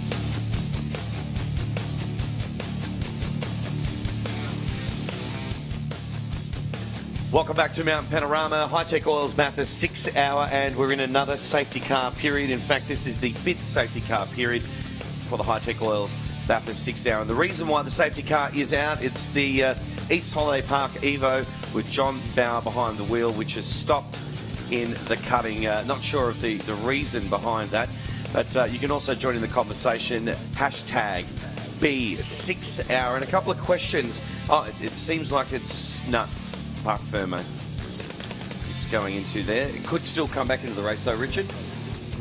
Highly unlikely though. Join the conversation at hashtag B6HR. Now, you guys actually came across quite an interesting question on Twitter just before about pit stops after they've done the 4 stops that they have to do, Brian? Yeah, so pit stops at the end of the race in terms of a splash and dash. Now, if you're going to do a splash, therefore putting fuel in the car, it counts as a compulsory pit stop. Now, what we mean by that and why this is actually significant is you can't actually come in and do a splash and dash and get out of the pits in, say, 35 seconds. You still need to be in there for 2 minutes and 30 seconds because in Rule 311.7 in the sub-regs for this weekend states, if refueling, driver change and or servicing of the vehicle is undertaken, then the pit stop will be considered as a CPS and the CPS rule and penalty applies. So that's the judge of fact from the sub-regs for this weekend. Nice reference to the regulations there, Cromplay. Thank you. Just a little bit of trivia for you. It's good to see car 16 back out on the road. The Steve Hodges Hi-Tec Oils HSV GDS Coupe and a Singaporean driver, the first to race in the Hi-Tec Oils Bathurst 6 hour. Sean Hudspeth out on the road and first time on the mountain this weekend. Thank you to the team at car number 16, the Hi-Tec Oils Monaro team, for getting us that update, and I hope Sean enjoys his first racing experience at Mount Panorama. Lights will be out on the Hi-Tec Oils safety car this lap, and it will be Jim Policina leading the field back to green, with Morecambe next, Richmond third, Simons fourth in that HSV, still battling on and still leading Class A2 with Tony Alford and Tim Wade rounding out the top 6, with Mark Griffith now in car number 65 working their way into the top 7. Stephen Thompson is 8th in car 6. That's the sister car for the pole performance team to the race leader. Jed Wallace in the BMW. Story about them this weekend we'll come back to. Then 9th, and Jamie Hodgson rounding out the top 10 in car number 4. The interesting thing, of course, the Luke Searle Paul Morris car pitted under this safety car. Paul Morris stayed in the car. The car was leading. It's now 24th overall. So 24 cars the lead lap. It's a long train at the moment, and they're going to be right at the back of it. It's not too far away from his good mate Craig Baird, actually. They chop it in together, those two, from their Queensland base, as you do, living the life. Saw the helicopter fly in on Thursday and they sauntered into pit lane, but very nice job by the two of them. They'll work their way through. So we're back to racing. 2 hours and 24 minutes on the clock in the Hi-Tec Oils Bathurst 6 hour. Let's do it again. This big field comes through. The Audi TTRS, Tony Alford down the inside of Trev Simons. So that's for position 4, and he'll get that spot. And I'll tell you what, this no overtaking before the control line rule is going to cause some angst before the end of the race, because you'll get an invitational class car or a Class D car a reasonably long way up the queue, and you cannot overlap that car until you're clear of where the green flag is flying and the control line is under the Hi-Tec Oils bridge. It's a big no-no, but it means you have to get out of the throttle while faster cars are blazing away out in front. we've just seen that unfold in front of us on that restart. As we see Jack Perkins in car 11. How cool is it to see Perkins in car 11, by the way, at Mount Panorama? It's a bit of a famous number. Jack's in the process of restoring the 93 Bathurst winner at Perkins Engineering down there in Melbourne at the moment. So the heritage of that racing family is just extraordinary. But he's working his way back up to 15th place. Not actually the leader in Class B at the moment either. So they've got some work to do. And a bit of a shout out, Todd Hazelwood, fresh from a race victory and second overall in the most recent round of the Super 2 Series down in Tassie last week. He's currently 12th outright in the BMW he's sharing with Rob Rubis. Having qualified that car with a 2-minute 35, which would have put him in the top 15 outright last year and was 2.5 seconds faster than that car has ever gone at Mount Panorama. It was a massive qualifying performance by the young man from Adelaide, who's now based up on the Gold Coast, working full-time at Matt Stone Racing, who runs his supercar program. So very nice job by the toddler in Class C. He's having a good time. His first major production car race on the mountain. Coming down Conrod Straight for the first of this restart, Chaz Mostert and Nathan Morgan. That car is seriously moving, isn't it? They're in front. Yep, new race leader. So they've got in front of Jim Policina. While we were talking about Todd Hazelwood, Morecambe's got himself into the race lead for the first time today. So the Ford Focus, first time in its all too brief Australian production car career, which is 2 hours and 27 minutes old in racing conditions. It's its first race. It will lead at Mount Panorama. And what a good drive from Nathan Morecambe, who is a very capable young man and a very capable racing car driver, probably underrated given the star power co-driver that he's racing with, and that is an AU Falcon rolling the wrong way down the hill towards the Bathurst Light Car Club. It's a unique way to do it. Dick Johnson's famous corner in his shootout lap a long time ago. Needs to get that car out of the way and turned around. He's just found the driveway to the Light Car Club to do it in as well. That's beautifully done. He just needed a J-turn hook on the handbrake and then do it that way. Look at this. This is great because back around the outside now is Jim Policina looking for it, but Morecambe will hold the inside line. And this is what we've been talking about, the difference in terms of speed variations for these cars going up and down the mountain. Great acceleration for the Ford Focus, but top end speed, the Lancer's just got a little bit more, and look how much room Morecambe is using going through the cutting. Actually, social media's been lighting up about the way that car stops and turns, and everyone going, wow, the thing wags its tail under heavy braking, and we saw it there with Nathan darting around. It's probably got a lot to do with the fact it's quite a short wheelbase, doesn't have a lot of rear overhang, so it's probably quite a darty, pointy little race car. But under heavy braking, with all the weight goes over the front axle, the rear of that car moves around a lot more than the much more stable Evo Lancers. But Morecambe out in front withholds the challenge from Jim Policina, and he's clearly in front now. Yeah, this car seems to be just a little bit more nimble over the top of the mountain. Jim Policina following, but it'll be interesting to see what happens when they both get onto Conrod. I think that Jim will pull him back just a little bit. What's also interesting now is that Policina, as they went down into the dipper, is actually starting to fall back into the clutches here now of Richmond. So it's going to be on for that second spot. And look who's lingering in the background. The number 80 of Tim Lay is vaulting himself up the field. And by my numbers, looks like he's actually into position number 4 now as well. So really, we're looking at a serious fight for this number 1 position as they come down Conrod Straight again. And some of them are on differing strategies. So some pitted early, some decided to pit a little bit later, like car 80. So the race will play out, and we're not going to know how this all cleanses until a bit later on in the motor race, which is exciting for us because they're all operating on slightly different fuel and tyre strategies in this race, and when they've served their compulsory pit stops. We can tell you that Nathan Morecambe has 2 stops credited to them as the Wall Racing BMW, Evo, I should say, is pushed into the garage. Hope they can get that car fixed and back out on the road so JB can at least get a finish on his 21st or 50th birthday. We've had both interpretations of the rule. Suggest it's probably the latter, but closer to. Need to correct myself. Tony Alford, of course, in this battle as well, and the Audi just there, car number 56. But it's incredible, isn't it, how Tim Lay, I mean, keeping in mind, they were the last of the runners really to actually pit at 1 hour 37, so they're completely out of sequence compared to those around them. They've only done 1 stop compared to Nathan Morecambe out in front. They've done 2 stops. They last pitted on 1 hour 12. Just looking here at Andrew Richmond in that Mitsubishi Evo 10 RS. the next couple of laps, he's going to be all over the back of Jim Policina. Now, interestingly as well, in the back of this shot somewhere will be the AMG A45 of Nathan Antunes, who's back up to 7th. They've got 3 pit stops showing on timing. It's really only 2 because they had that 1 pit lane penalty for the restart infringement. But they're still got a compulsory pit stop up their sleeve that they've already done and dusted.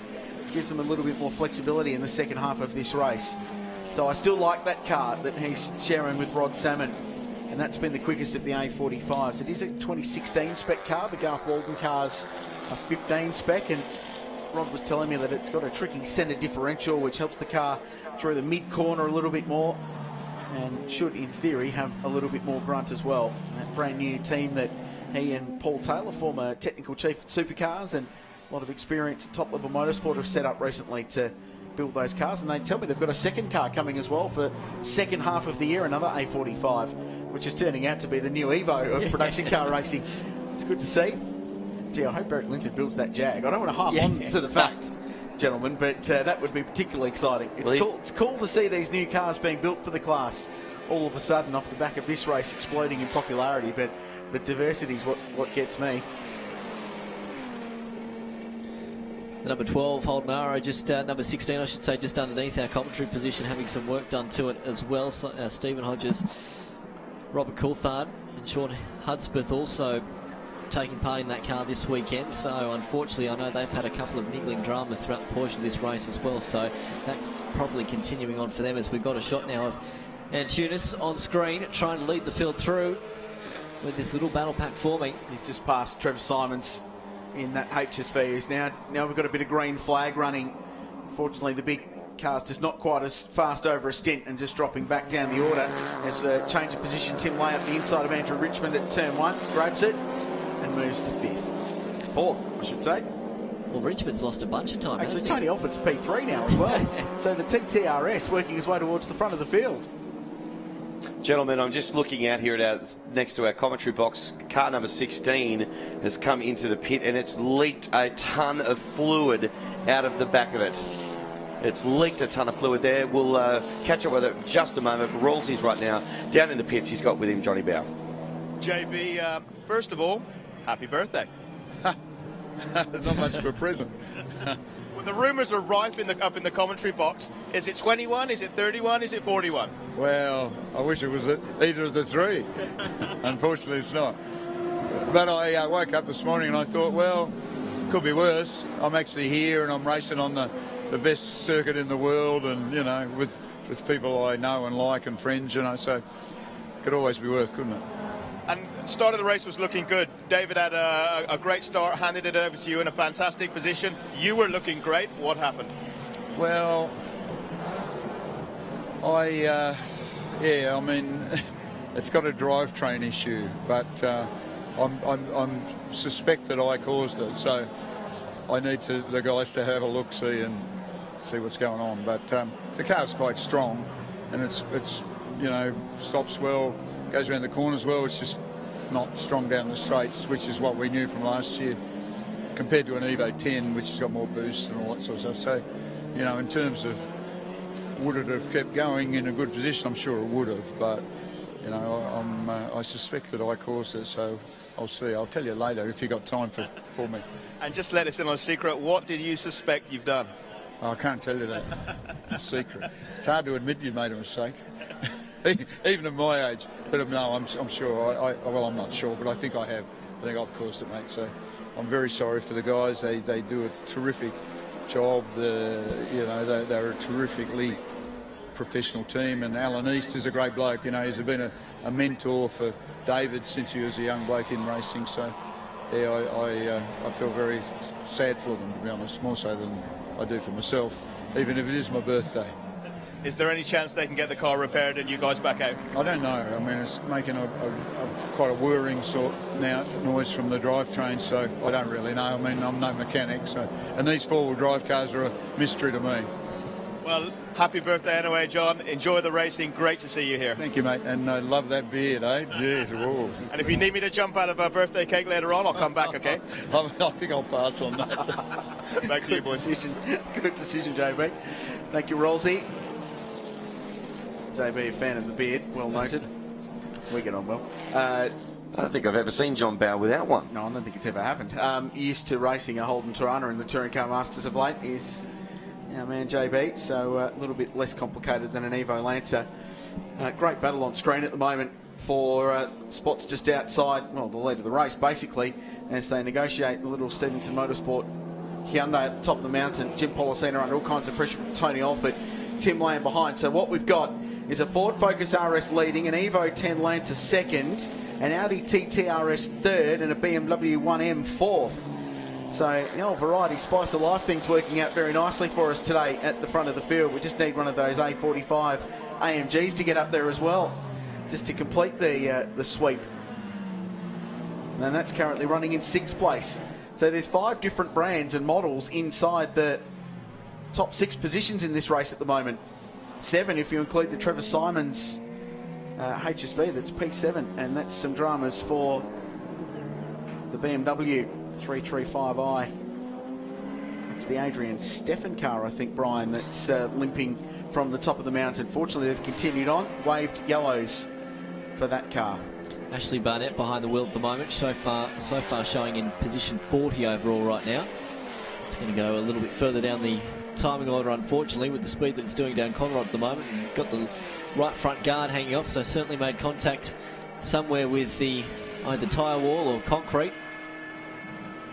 We better limp that back to pit lane, fortunately, and they'll service that car and hopefully get it back out into the race. One of 3 BMW 335s in the motor race. The other one, actually the leading one, is currently scored in 11th place with Jack Perkins behind the wheel, and he's currently back in the lead of Class B1 for the high performance forced induction cars. He's just behind Craig Baird too in the A45 AMG for Garth Walden Racing, that's now back inside the top 10.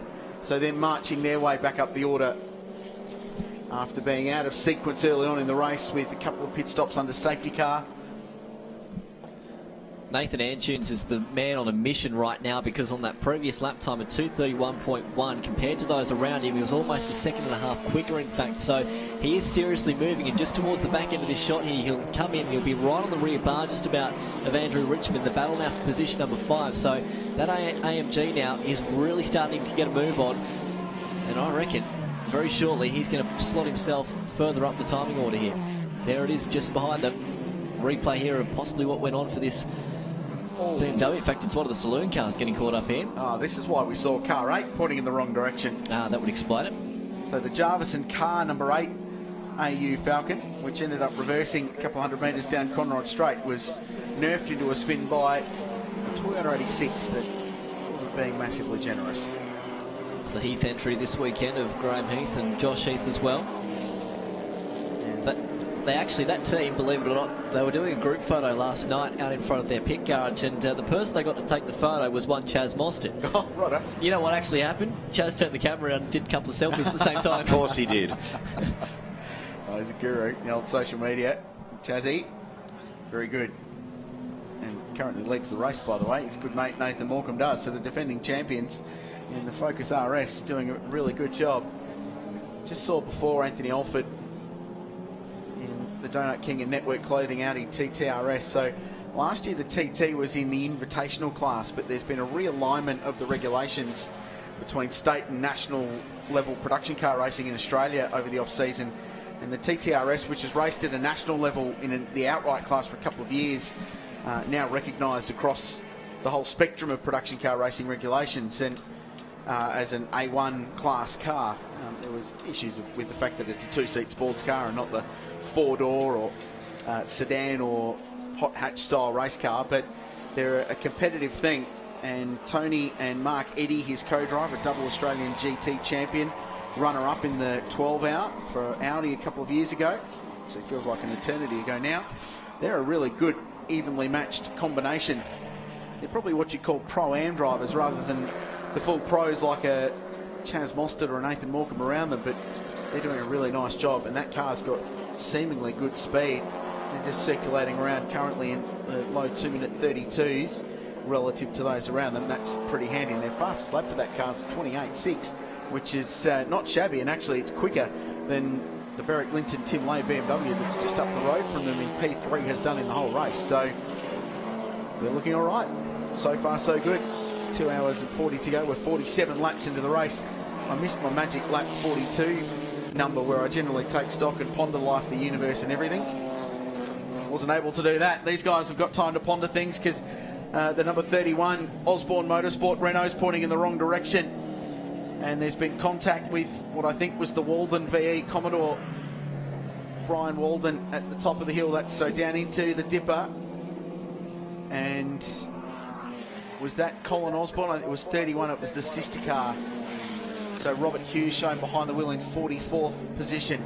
That's going to be very difficult to turn it around at that point on the track too. Well, it's completely blind, isn't it? Yep. And really fast.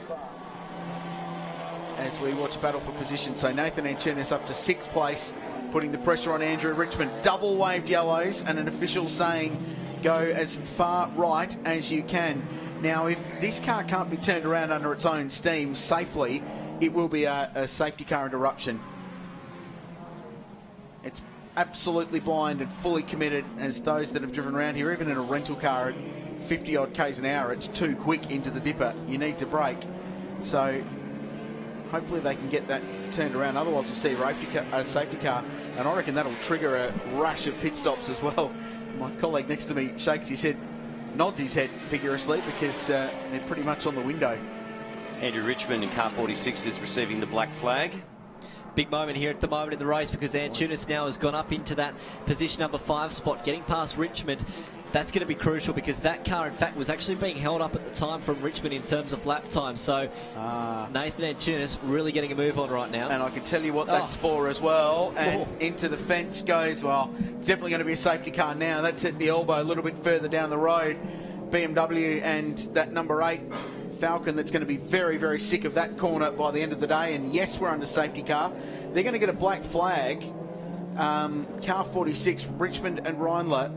It's a restart infringement, and this is the 3rd variation on a theme today, weaving after the lights are out, which is a big no-no as we take a look at the replay. Gee, that's a hefty impact.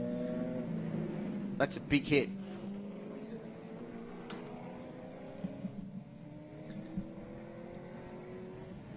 And just as they recover car 31, we go safety car anyway. So we thought we'd be yellow for that car pointing in the wrong direction. Turns out it's for an entirely different accident. I wonder if they were just unsighted by the fact that car was parked. Here it is again. Look to the top of the hill.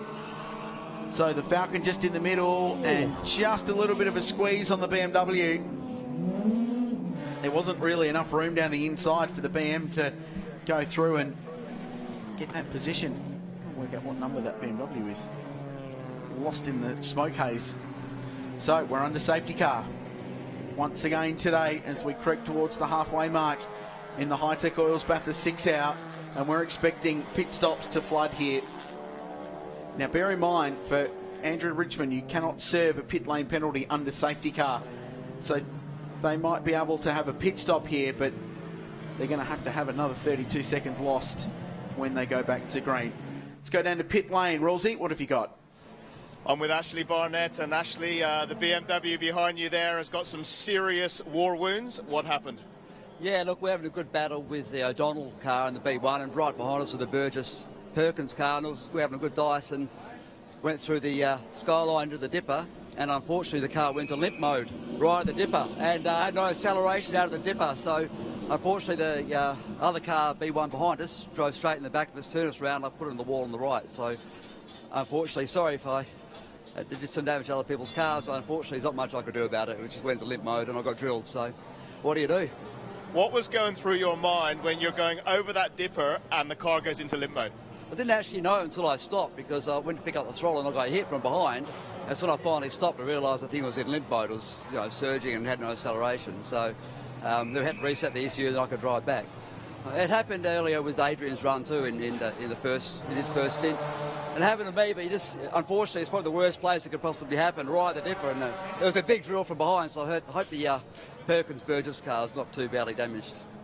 Well, the boys are working feverishly. Plenty of race tape going on there. Can you get back out? Yeah, look, I hope so. It doesn't look as bad as it did. It actually felt quite bad. A bit of a sore elbow from the roll cage. The right hand down, or maybe left hand down, it's not steering very straight at the moment, so obviously something's bent underneath. but cosmetically it doesn't look too bad. Hopefully we can get her back out there and Adrian hop in and we can finish this race. Well, glad you're okay, and good luck getting back out there. Yeah, thanks very much, Andrew. Thanks, Rosie. Okay, just as he was talking there right then, we've got Nathan Morecambe come on in, but Jim Policina followed him as well. Yeah, and Tony Alford. So all the leaders diving in. Andrew Richmond is in, so they'll take a compulsory pit stop under safety car.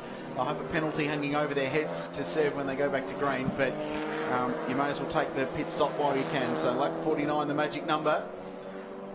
I think Craig Baird has stayed out, has he, to get some track position for once in car number 45, because they've lucked it all day for Garth Walden Racing. Just waiting for them to emerge into the scene. Cameron Hill stays out in the Subaru. You can imagine this would work into the favour of, as well, of Ian Sherrin, who is currently about 3 laps down. So Tim Lay has stayed out, the race leader. Paul Morris up to 12th place in car 62, Brian, as well. We saw Tim Lay do that and Barrick Linton earlier on in the race, remember, not pitting under those early safety cars, just extending their fuel window. So they last pitted at 1:37 on lap 27. And they're, roughly about an hour 10 actually into their stints. They could probably go a little bit longer, considering as to whether or not they get another safety car within the next half hour. That would probably play right into their game. Yeah, they've been getting pretty good economy out of that car. Not that we've had a really good indication of that because of the safety car interruptions. So interesting.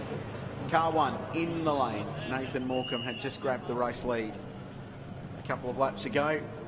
He looks pretty relaxed. They're just biding their time. Looks like some new Hancooks going on that car too. They had 6 sets of Hankook Ventus control tyres to use across the course of the weekend, all of them brand new. Looks like they're going to take this opportunity to throw some rubber at that car. Tyre wear hasn't been extreme this weekend, and so far so good as far as any dramas with tyre go. Interesting to note, we've now equalled last year's safety cars, 6. Not even halfway yet, Benny. Not even halfway yet. We've equalled 6 from last year. And also as well, the safety car is going to again pick up the Stevenson Motorsport XL. So in front of us, and it was the next in line. Yeah, well, I think they'll work a way to they'll need to pick up the leader here. Yeah. Assuming they don't pit, and we're just waiting. The BMW is coming out of Hancock turn now and crosses the line. So Tim Lay leads the race. Everyone else has got out without going a lap down, which is good news. Just saw car 7 accelerating out of pit lane. Tony Alford out as well, Andrew Richmond. They should all be clear, even though they'll be slightly out of sync with the car that will be our new race leader, which is Tim Lay. So they'll find themselves back in front. Actually, I think Richmond's gone a lap down. We'll come back to you on that one once we crunch the numbers and the timing screen sorts itself out and cleanses the order. But I've got a feeling that they might just take a bit of extra time to make sure they get the leader. So there might be some cars waved past the safety car to pick up the leader in this race. Just looking at Nathan Antunes, the last time they pitted was an hour 57 on lap 33, so they're not even remotely near that window yet. It's not playing too badly into their hands right now, but a long way to go. Not quite yet at half race distance, and we've got a shot there of Chaz Mostyn on screen with the race face on. He's lost some weight actually since this time last year, because remember he had a heap of the hair on, remember, and he's finally had that cut within the last 12 months, so that's good.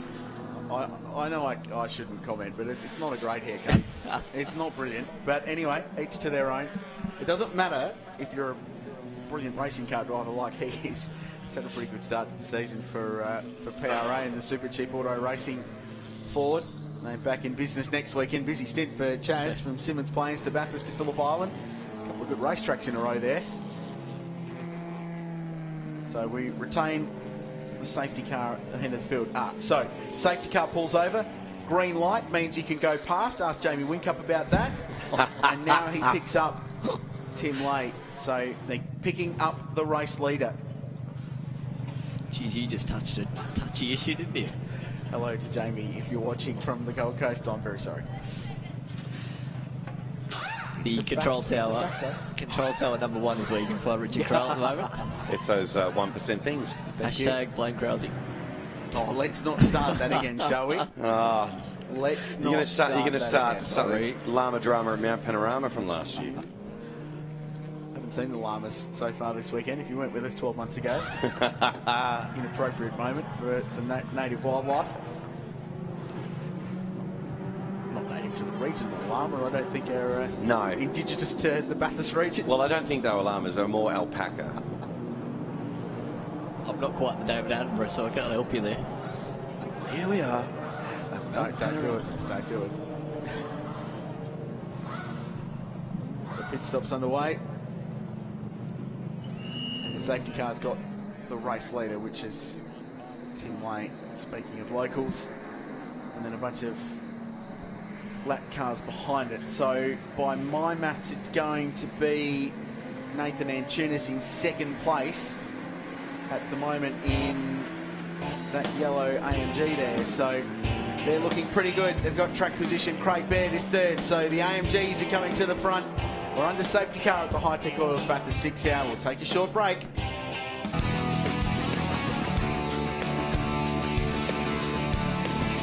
Nice to have you with us this afternoon for the 2017 Hi-Tec Oils Bathurst 6 hour. We're almost on the half race distance mark.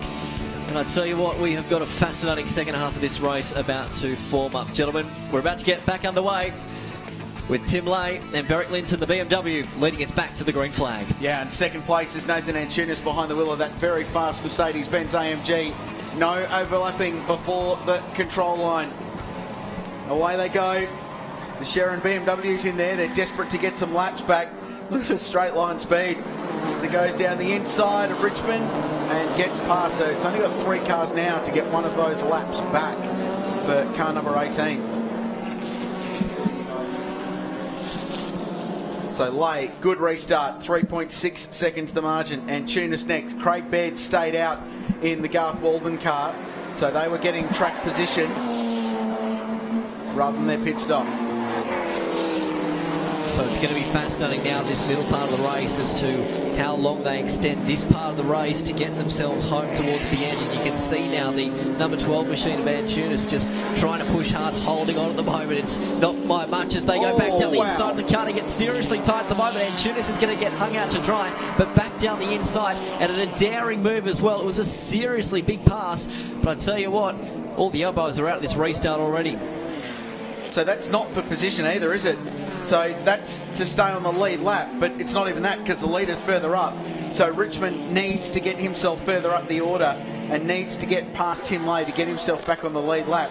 Now Lay and Linton are out of sequence just a little bit by a couple of laps. So Andrew Richmond needs to stay within striking distance to the number 80 BMW and in front of that AMG, or he will find himself a lap down because the AMG did pit. Interesting. Feisty though. Big move up the inside at the cutting.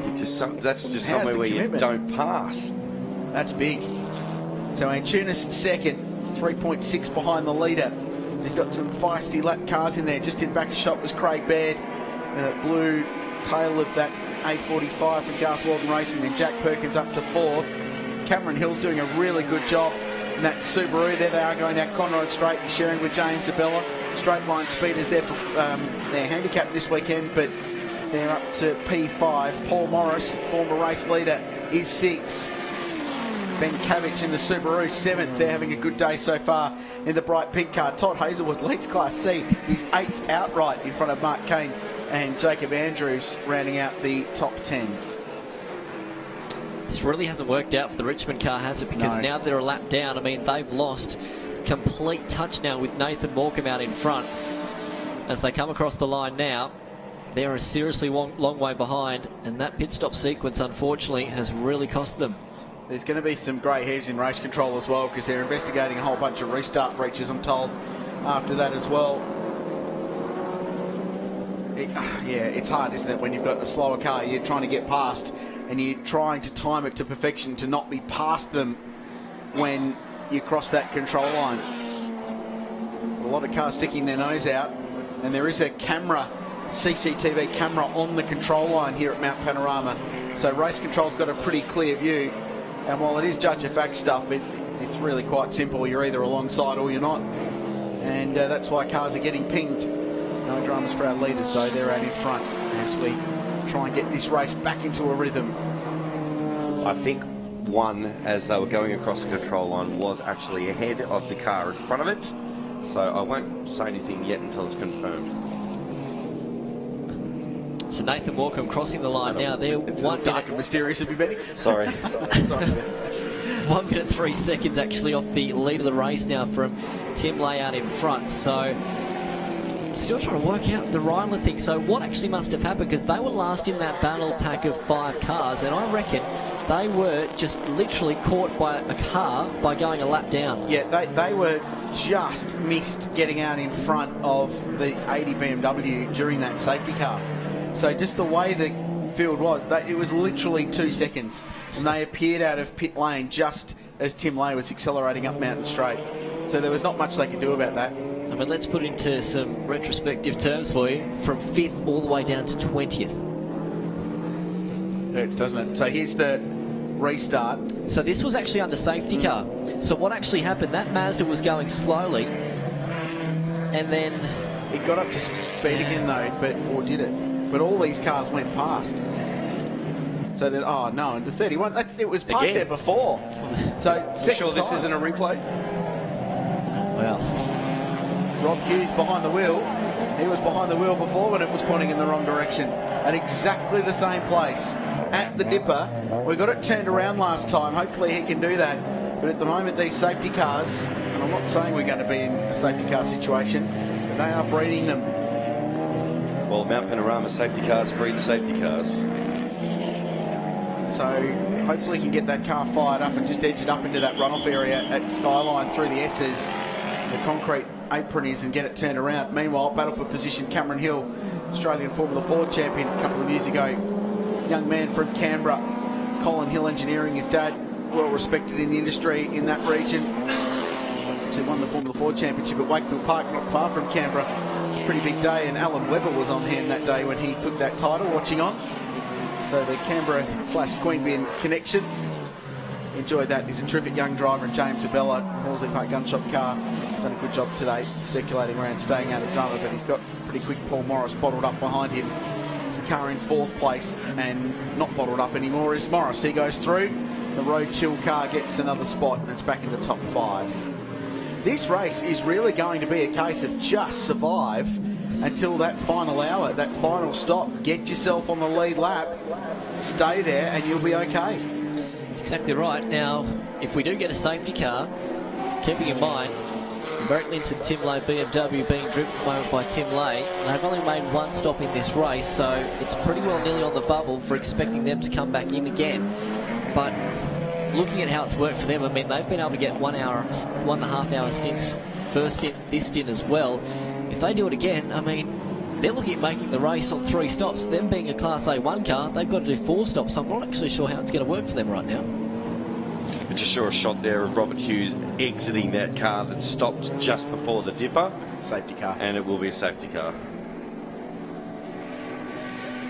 It's a busy old place, the mountain. Well, it's hard. Yeah, you get to see what happened to the Allsport Motorsport car. The other one has been performing reasonably well. Hadrian Morale is behind the wheel, currently scored in 33rd place. The Class C battle, one way behind the Class C leader, Todd Hazelwood's 8th place, though. I think they've just stopped. Vaulted clear, that's for sure. Yeah, Rob Rubis and Todd have been doing a really good job this weekend on pole in that class as well. So, does Linton and Lay pit? The answer is yes, they do. And as Brian was speculating before, I think they had to, just to keep their... Otherwise, they'd be jamming their 3 compulsory stops in the last 3 hours of the race, and this car can go longer than an hour on a tank of juice. So, and you'll notice that the Sharon car has just gone through again. So yeah, they got their lap, got a lap back, got A1 back. Yes, this is crucial. Nathan Antunes is coming into the lane. Keeping in mind, this is actually going to be their 3rd compulsory pit stop. This is playing nicely. They're a A1 car. They've got, theoretically, they can stretch this out to possibly 1 more stop after this one, if you know what I mean. Yeah, I do know what you mean, and I like it for those guys. I like it a lot. So we've got a replay for you of what's going on up at the top of the mountain and why we're under safety car. It's interesting that they've angle parked that car in. So this is it pointing the wrong way. Was it helped? It was. It looks like it by car 7, which is Ryan Simpson behind the wheel of the Pole Performance Lancer that has had a share of the lead of this race today with Jim Policina behind the wheel. So they've just angle parked the Merc in pit lane there down at the Power On Racing outfit. The scrutineer down there by the looks of it, just with the arms open signal going, why are you parked in like that? We might be able to hear a little bit more from one of our leading cars. Andrew Rolls has found Jim Policina. Jim, we just saw a replay there involving your co-driver Ryan Simpson. What are your thoughts? Oh, mate, I wasn't in the car, couldn't see what happened. I don't think he's done anything, but yeah, I think we're right. Great start to the race from you. You seem to be having far too much fun out there at the front of the pack with the likes of Chaz. Yeah, it's great out there. There's a lot of respect amongst the drivers. Everyone's generally leaving room. Car feels very strong. We'll be in a good position at the end of the race. How's your strategy going in terms of number of pit stops? Yeah, clockwork. We couldn't have picked a better strategy, so we're right on it. So assuming we've had a lot of safety cars, so it's pretty easy to get it right. But at the moment, we're bang on where we want to be. Derek Linton in the lead BMW. He's just gone in for another pit stop. You don't look like you're about to jump in anytime soon. Oh no, Ryan's got a full load of fuel, so we'll run him to the end and I'll jump in and Ryan will finish it off. So we're right on target for our strategy. And Ryan Simpson, not a bad co-driver to have. Oh, he's a great talent, there's no question. A great bloke to go with it too, so pleasure to have him on the team. Well, if all the pieces of the puzzle are falling into place, you're pretty confident of a podium finish or actually winning this race? Yeah, we're still a long way to go. You know, there's no doubt that we've got to buy ourselves a ticket to the last hour. If we're there at the last hour on the lead lap, we're absolutely a chance. Well, keep having fun at the front of the pack. Great, thank you very much, appreciate it. Well, looks as though, Richard Crail, that at the moment in this Hi-Tec Oils Bathurst 6 hour, the car that's led the most laps so far of this race is the Toyota 86 Hi-Tec Oils safety car. It's not a great stat, if we're honest, but that's the way it goes sometimes. Does that now make it 65 starters? It was. Oh yeah, let's just make the record even bigger. Could be classified.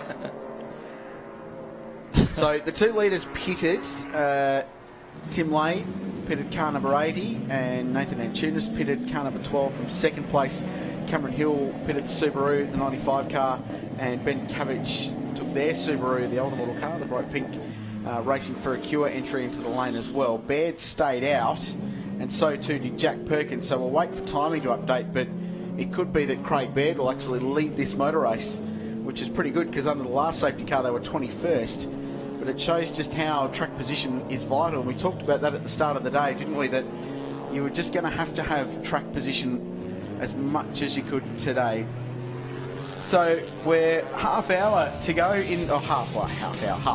into this race. There's 2 hours and 51 to go in the Hi-Tec Oils Bathurst 6 hour. Derek Linton was leading, but they did pit. So that has changed the game a little bit. So this leaderboard not actually reflecting the current order because a whole rush of pit stops has taken part, but it does give you a good idea of who's where in the pecking order at the state of things. The class leaderboard will be a little bit more definitive as teams continue to shuffle their way through pit lane. This very, very busy front straight here at Mount Panorama. The Hi-Tec Oils Bathurst 6 hour Ridges Mount Panorama top 10 leaderboard.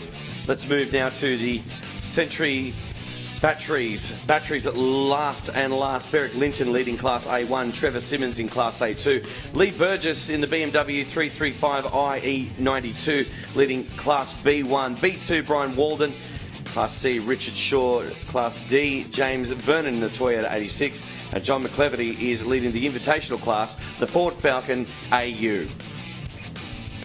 So we might take this opportunity under safety car to have a look at some of the highlights of the 2017 Hi-Tec Oils Bathurst 6 hour, and it was a battle here on as well for these Toyota 86s going down there into the chase. Probably throw the safety car into that one as well, Toyota 86. And then there was a great passing move by Policina, the Policina car there at the time, going through there. And then check this out, in a hurry, a big hurry too, to make sure that he was getting up there, is Carl Reindler, number 46 in that car. This is a little earlier on with that Nissan Pulsar let go and then caused a considerable delay in the race. And then there's the John Bow incident here as well into the cutting. And just stopped off. John not revealing much in our interview with Rawlsey down the pits exactly what had happened, but that's certainly a place that you don't want to stop your car on Mount Panorama. He wasn't the most forthcoming human being in the world about that, but he was pretty disappointed. Car off, top of shot. One of the Osborne Motorsport cars just dropping it at turn 1. Held corner. As the field came through on a restart, they're just so busy. Just heard from Neil Muston, they've lost turbo boost in the CXC Global car. Peter Padden currently behind the wheel of that car, they're 41st outright. And he said the best we can get is a 2-minute 37 driving the thing flat out with no turbo. So that's what a 4-cylinder Mitsubishi can do without a turbo assistance on Mount Panorama. They'll soldier on, hopefully, and try and bring that car home. This was a hairy moment with Toyota versus AU Falcon, top of the mountain. Little Hyundai Dodgers around again. And then this incident as well, so pushing into the wall there, which we couldn't actually see what number of the car was at the time. It's off the racing line, but still, nevertheless, not a great place to end up. Car to concrete contact with an earth wall behind it. This was wild stuff. The Carl Reinler, Andrew Richmond Evo trying to keep themselves on the lead lap. We'll tell you if they've done that in a minute, actually. And I think Reinler, they scored 17th. I think they've actually got themselves back on the lead lap by staying out there. So that turned out to be a decisive move. Staying in front of the Antunes car, which pitted under this safety car, has worked. And all of a sudden, Reinler finds himself in the 56th lap of the race, like the race leader. So that's worked really well for those guys, Brian. So you've got to take the risks, and sometimes they pay off. Certainly, and when you look at it at the moment, 18 cars on the lead lap. I mean, there is a serious amount as we head towards the second half of this race.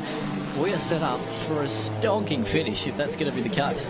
Well, yeah, so lots of safety cars, sure, but what it's doing is building us a race at the end with a whole bunch of competitors in really, really fast racing cars. Where's the car 18? Just need to find where the Sherrans are. So they're 33rd at the moment in the M4. Are they only a lap down? I think they're only a lap down. They're now only a lap down. 48 behind 20th place, who is on 55 laps, compared to the leader on 56. So don't rule them out of this motor race, folks. The pole-sitting car could very much still be in contention for a Hi-Tec Oils Bathurst 6-hour victory. They've got speed to burn. They've made some pit stops. And now they're trying to blaze their way back through the order. So we'll keep an eye on that car and see where they play out. Jack Perkins has just played out of the 11 car and handed it over to Lee Burgess in second place, and Rawlsey's found him. Jack Perkins and Jack, how's your stint out there? Yeah, there's a fair bit going on, actually. We lost the lap in one of the first few safety cars when Lee was in the car, and then some really good strategy from the team got us our lap back, which was really handy, and then I think we came in second, so we passed a few cars, but look, it's early days yet. Still a lot of racing to go. Lap traffic's really crazy out there, a lot of speed differences, so just keeping our nose clean, looking after the car, and Lee's back in the car now. He did a great job in the first stint, and I imagine I'll get back in. But yeah, it's a lot of fun out there. Of course, strategy all important in these endurance races. Very hard to plan when all these safety cars keep popping up. Yeah, they seem to be more often than not. Obviously, safety cars breed safety cars, but both our team cars are looking really good at this stage. We've done 3 of the 4 compulsory pit stops. Like I said, the car's running pretty good, so fingers crossed it hangs in there, and looking forward to getting to the end. And how much fun are you having at the front of the pack there? Yeah, one stage there I was looking for the radio to see if I could listen to some music, but no, look, really good fun. Anytime you're racing a car around Bathurst, it's really enjoyable, and like I said, good to be with a great team, and we're all having a bit of fun this weekend, and hopefully we get some trophies at the end of the day. And your music of choice would be? I don't know, Fleetwood Mac or something. I love it. Good luck. Thanks, Rawlsey. Tell Jack FM 87.8 so we can hear exactly what's happening with the race on race commentary there. Fleetwood Mac. Well, yeah, he loves the Fleetwood Mac. In fact, when he does harvest out at the Perkins family farm out about halfway between Victoria and South Australia, he's pretty busy on Snapchat, Jack, with his playlist in the harvester out in the combine, and it's pretty eclectic. Give you the hot tip. Now, for the second time in as many safety car interruptions, the leader has decided to stay out and then pit late in the safety car before it pulls in. So Craig Baird has brought car 45 in.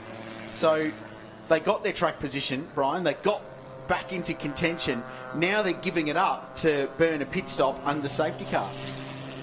Not a bad option, actually. Really not a bad option at all. And also the Sherman Rentals BMW also taking the opportunity to come into the pits as well. So just trying to check, did the 45 machine have a drive-through penalty earlier on in the race? The Or Garth not? Walden, Craig Bedcar, no, I don't think they had a drive-through. If not... No, they stopped twice under safety car earlier to top the fuel off. Yep. So they've had plenty of pit stops. So they're pretty well nearly right and ready to go to the end. But, of course, on compulsory pit stop times, they've certainly still got to make another pit stop. There's no way you're going to get 2 hours and 40-odd minutes out of a tank to get to the end. Race control has been reasonably firm on the race management channel that all the teams have to monitor in pit lane. Warning, maximum 5-car gap under the safety car, so they feel like there's some cars leaving too much room from one to another behind this safety car, so they want to try and bunch the field as much as they can while they're under yellow to group everyone up. So what's that going to do? That's going to elevate Paul Morris to the front of the field again. So car 62 continues to look in really good shape, and it'll put Ryan Simpson second.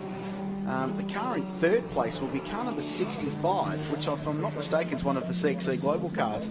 And I hesitate to mention that because of everything that's gone wrong for that team so far today. It is Jacob Andrews and Mark Griffith behind the wheel. Mark Griffith, the Australian GT racer, raced in the Prod Sports races here this weekend in his AMG GT3. Great competitor, jumped into CXC Global Racing, and they're going, I hate to say it, but they're going really well. They're fourth. John O'Dowd just behind them. So those two pole performance cars, guys, are still going really nicely. Ryan Simpson, what will be net second once all this shuffles out, and John O'Dowd in car number 6 is going to be fourth. And they were very quick up here last year, of course, the pole performance Mitsubishi Evo, so it's good to see again, 12 months later on, that they're very, very strong again. So it's proving quite critical at the moment, this race, and we'll almost start working the back end of this race and see now that a lot of these drivers will start trying to work towards that 4-hour, 40-minute mark in this race, which will be roughly about an hour and 20 to go, to try and get yourselves home. You need to be a mathematician to work this it's race out, don't you? I reckon. That's why we've got the timing computers. You need more than that. Now, if you're around Mount Panorama today and absolutely just enjoying the sunshine, got the family here for Easter Sunday, why don't you share some of your pickies up on your social media and use the hashtag B6HR and show us how you're enjoying the Hi-Tec Oils Bathurst 6 Hour for 2017. That also goes for those watching on the stream. Of course, let us know what you're up to, but use that hashtag, join the conversation, that's hashtag B6HR. So there's been 7 different cars lead the race today at some point, and 11 changes of the lead on the racetrack at the control line, and probably 1 or 2 more as they're squabbling over positions around the racetrack. So plenty of people have had a share of the lead. 3 BMWs of Focus and 3 different Mitsubishi Lancers have had time at the pointy end. We've had 35 laps of the 57 under green so far. 150 pit stops completed by all participants in this race. There's 2 hours 40 to go. It'll be Paul Morris leading the field back to green. Another restart where everyone in this field will hold their breath and try and get through 1 lap and then 2 and try and get a race run going. Easier said than done. Well, so far today, yeah. 7 safety cars, 6 in the whole race last year. I think that 500-mile mark we were talking about at the start, 130 laps, I think it's safe. I think we'll be in race record territory today. Away we go. Another restart. The Hi-Tec Oils Bathurst 6 Hour. And a beautiful afternoon in the central west of New South Wales in Bathurst town. It's Morris, Simpson, Andrews, O'Dowd, Josh Heath in car 52 up to P5. Josh Heath in P5 in a Class D car. Impressive. That slipped under the radar. Nathan Morecambe is 6th in car number 1. Then Tony Alford in the TTRS is 7th. And there's some shuffled up cars in this top 10 at the moment, just with cars staying out and not pitting. And bear in mind, those Class D cars have got 1 less compulsory pit stop to do. So, well, Josh Heath has only done the 1 pit stop so far in the 2 hours and 20 odd minutes we've been racing. 3 hours and 20 minutes. Yeah, they last pitted an hour and 20 ago, so yeah, they could probably go a little bit further. They are there legitimately on track position.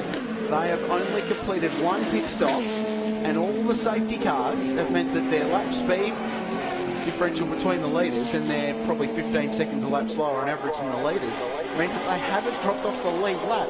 So Josh Heath is P5 in a Class D Toyota 86 on merit, 100% on merit, for just preserving and staying out there. And that's what we love about endurance racing. How good is that? And I reckon in terms of his strategy, he probably needs another safety car to come out within the next 20 minutes, and that will be his weight in gold, I reckon. So, because then he's almost going to be on the same cycle as those in front, with one more stop to go towards the end. So that is a seriously good effort. Josh Heath, driving with his father, Graham Heath, this weekend. They've got Megan, the 19-year-old, as the team manager this weekend too, so it's the full family affair down there. Well, it's Megan calling the strategy on this race. She's going to have offers from every supercar team in the paddock going into Phillip Island next weekend, because it's turning out to be a masterstroke. There's some mixed up, muddled up results because of all this. Chris Sutton in the number 3 car that won the class last year, they're inside the top 10 as well, so they're 9th. Now, they aren't actually going to tumble down the order if we get some green flag running, but wow. And 46 gets a black flag for a restart infringement. That was on the previous restart, so that's the Richmond Reimler car, so that hadn't served that penalty yet. And we're being told car number 23 will get a penalty too, which is the John McCleverty, Brad Zacher and Michael Zacher Invitational class car, and that is the class leader in Invitational. They're 25th outright in the saloon car class, and they will get a penalty for a restart infringement. Now, remember that before that I said I've got my own theory on, I think a black flag's going to be given to somebody.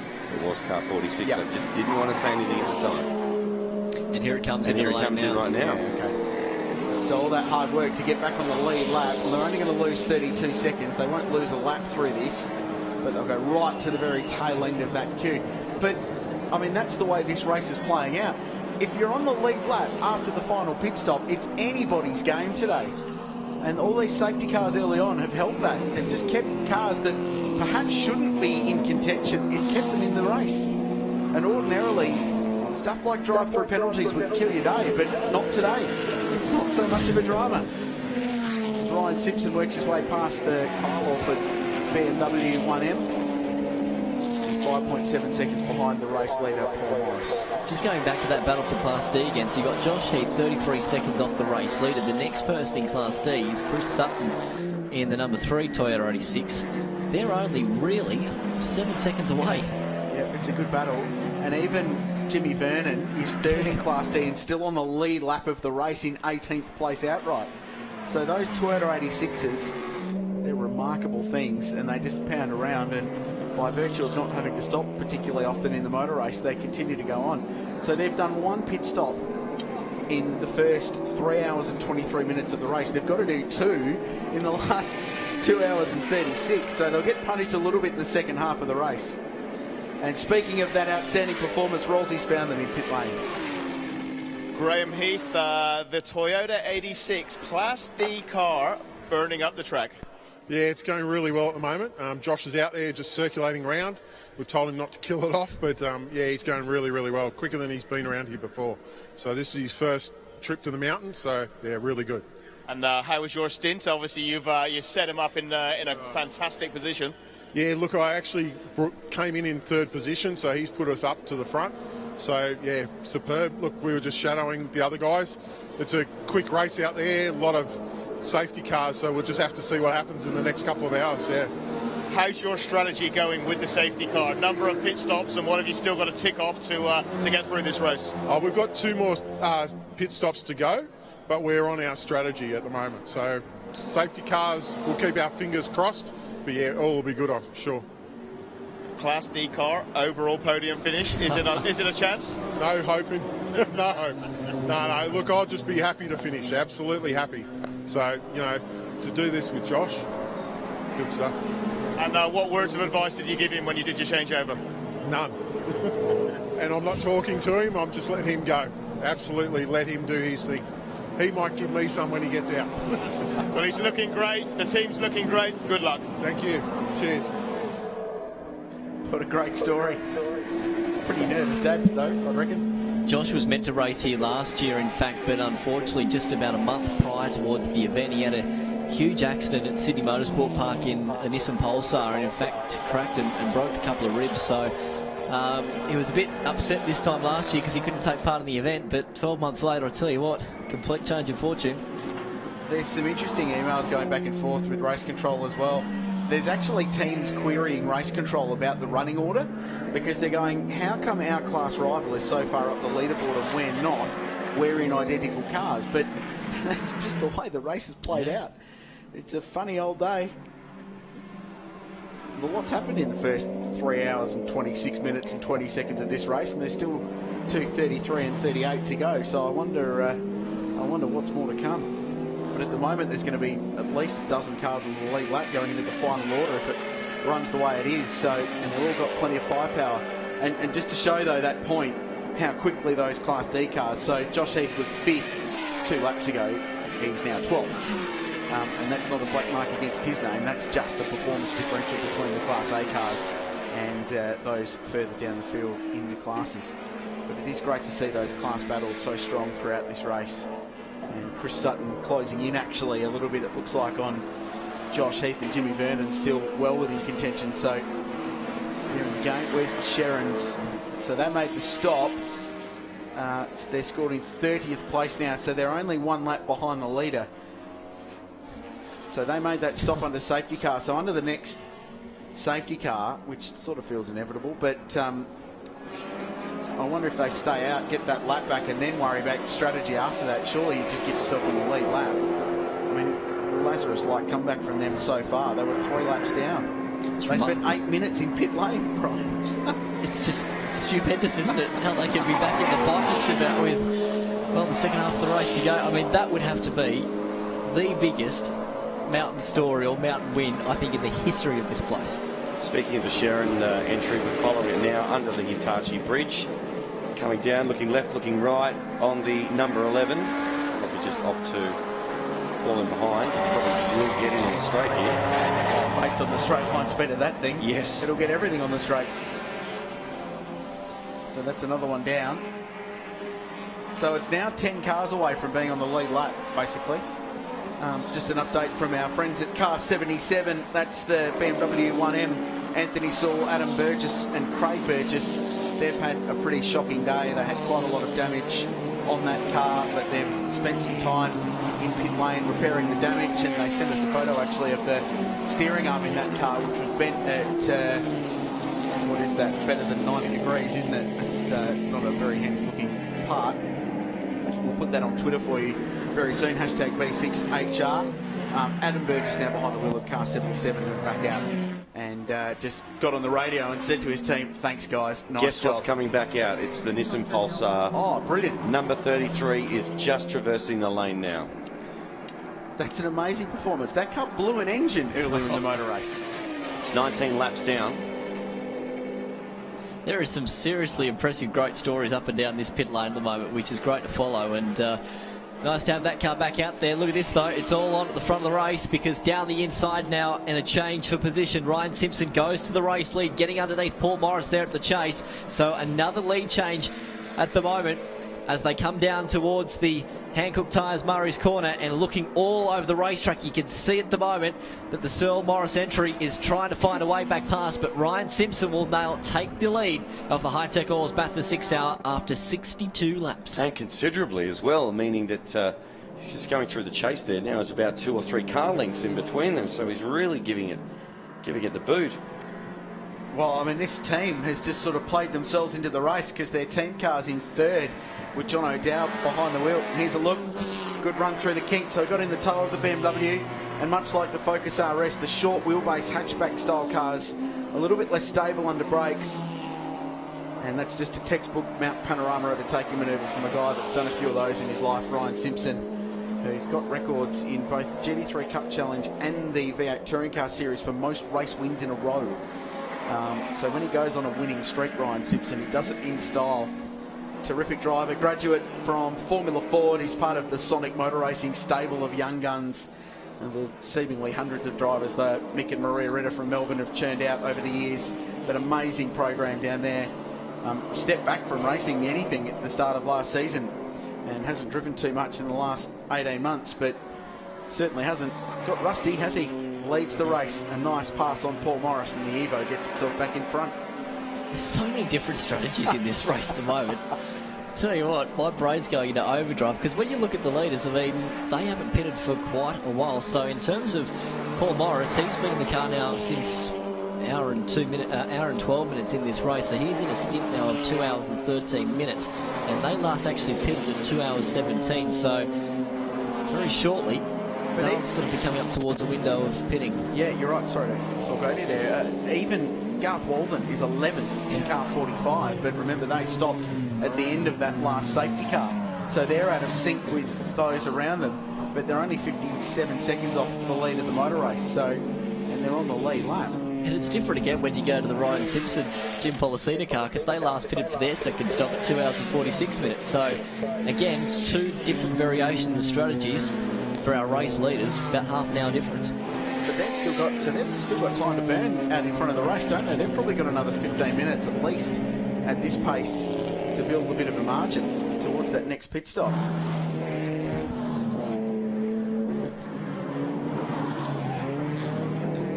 So Nathan Moore comes up to 4th. I'm just running through the timing monitor here, folks, because it's pretty busy and it seems to change quite regularly today. So it's often hard to keep up with. But Nathan Moore comes 4th in the DPO number 1 Ford Focus RS. So they're just hovering there or thereabouts at the moment. And at the moment, they're just doing pretty consistent 231s. They just crossed the line now. And actually, he's honing in on John O'Dowd. And last time around, I think O'Dowd had a bit of traffic, but he was 3 seconds faster than the Evo that's currently holding down 3rd place. So Morecambe's coming. Tony Alford back up to P5 in the Audi TTRS. Jacob Andrews shuffled back to 6th place. Ben Porter is up to 7th. So car 29, which had a penalty early on for a safety car infringement, I think that was infringement V1.0, because there's been 4 or 5 different iterations of those today. They're back up to 7th place. So that's the car he's sharing with Rob Woods and Devarshan Padiachi. Timmy Lay's 8th, so they led that race, pitted under caution and have resumed. Rod Salmon 9th, so he's taken over the number 12 AMG from Nathan Antunis, and Garth Walden rounding out the top 10. That Subaru of James Abella just in behind.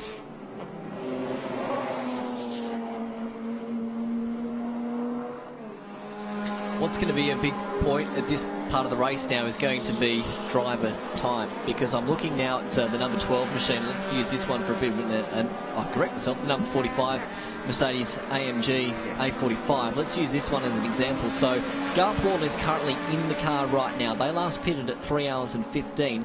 Now, Craig Baird did a stint of 2 hours and 3 minutes. So therefore, Craig Baird needs to step back in that car at least no earlier than with 2 hours and 27 minutes of this race to go. Otherwise, he will exceed his 3.5 hours maximum driving time. And I hate to bring up old wounds, but that will be a familiar story for Craig Baird at Mount Panorama, because if you turn your minds back to when we were fortunate enough, some people were fortunate to have 2 Bathurst 1000s in a year. Yes. The 2-litre race went the way of BMW in 1997, and it was Craig Baird who crossed the line first with Paul Morris. Unfortunately, they were disqualified for exceeding Craig Baird's driving time.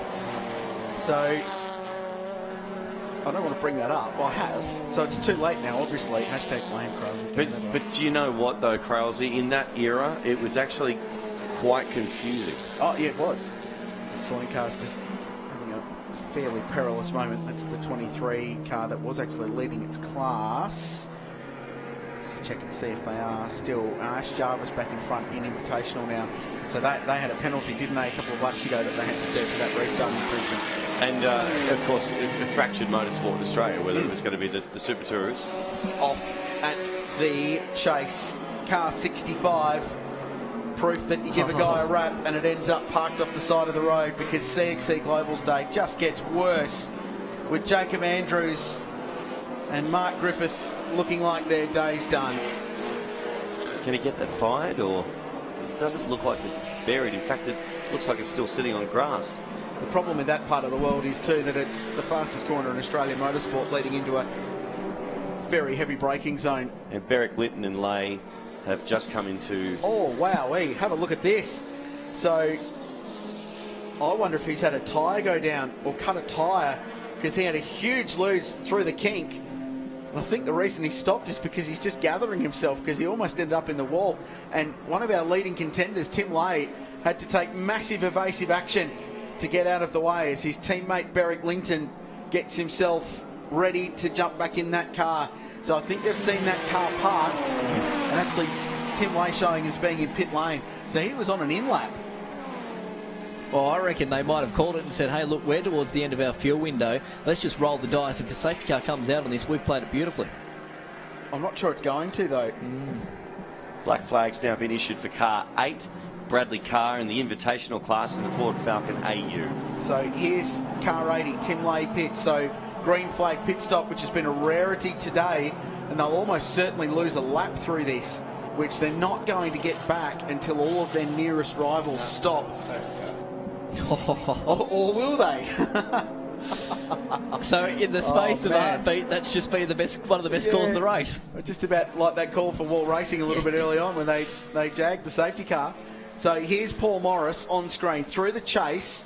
Does he dive into pit lane? Last pitted 2 hours and 17 minutes on lap 39. We're now on lap 64. Nope. And they don't.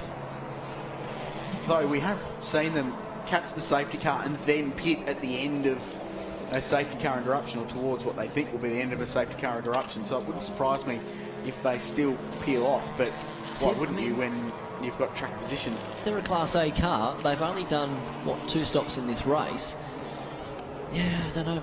It's sort of actually working into their... It's probably actually, I think, working into their favour here. They're just probably giving themselves enough flexibility to get themselves home here. Because they'll make this stop now, or shortly, and then another stop to go. So it's probably working in their favour as well. Someone random's going to win this, aren't they? Oh, yeah. Josh Ethan, Graham. Well, they stay on the lead lap. So the 3 Class D cars are now line astern. They're 14th, 15th and 16th outright, followed by Rick Shaw in the RX-8 as the number 29 AMG hits pit lane. So they've elected to pit. Ben Porter behind the wheel, and that CXC Global car still parked there. They have had a shocking day. Their last hope is Carl Reindler, who's 10th, having hauled that car back onto the lead lap. Well, you know what's interesting? So Tim Lay's just pitted that car. On my numbers, they actually last pitted at 3 hours and 5 minutes. So this has actually been a very short stint from them, and I reckon they're probably actually getting themselves back on a fuel range and getting themselves home. So that flexibility that they had, they're now taking that out of the game and doing their shortest stop, as per se, at the moment. Was Tim in the car? Tim was in the car when they last stopped, wasn't he? Yes. Yeah, okay. So the minimum time out of the car for Berwick Linton is not a drama. So he will now jump into that car, the Queenslander, and it looks like Tim will finish from what I can tell, because Berwick was in that car for a long time at the start of the race. So Berwick's been in the car for 1 hour and 37 minutes at the start of the race. So he's got basically 2 hours. And we'll learn more about that because Rawlsey's found Tim Lay. He's just jumped out of the BMW. I'm with Tim Leahy. Tim, just have a quick sip there. ABS problems. What's happening out there? Well, it was all going pretty well, actually. I mean, it's just had an intermittent problem where the ABS light comes on and then the ABS stops working. So unfortunately, it happened down into the chase then, and it just locked up all the tyres. Couldn't get it unlocked, unfortunately. So anyway, that's the way it goes. Hairy moment? Oh, not overly. I was just trying to get the brake unlocked, you know, so I didn't square the tyres, but I just couldn't get it unlocked. So the tyres were knackered, so I just had to come straight in. One thing that is working pretty well is your pit stop strategy. Tell us about that. Oh, well, you know, the boys are just doing what they did last year to help Berwick win the production car championship. They're just doing a solid job. We may not be the paciest car out there, but these little things, unfortunately, in these races, like a ABS light coming on, can just ruin your day. So we'll just put our heads down, keep going, and we'll end up somewhere, I hope. And we all know last year, you know, there was a devastating finish for you guys, hoping that it won't happen again. Yeah, well, let's not hope that. But anyway, we'll just keep soldiering on. And what's the strategy from here? Head down, arse up, pedal to the floor and see what happens, I guess. And hopefully no ABS light comes on. Fingers crossed. Good luck. Thanks, mate. And here is that moment into the chase. So watch the white car back of shot. So the CXC car's having its own accident up the road. That looked like failure, didn't it? And locked the car up to cause it to spin. And then Tim Lay's in the background, narrowly avoiding an accident with all 4 Hankook Ventus control tyres locked, trying desperately to get the thing stopped, and then he bailed immediately to pit lane, which we reckon turned out to be a pretty good call in the end. Well, that's exactly right. Seeing that incident and thinking, no, that stop there, that'll definitely be a safety car. This is the time to jump in.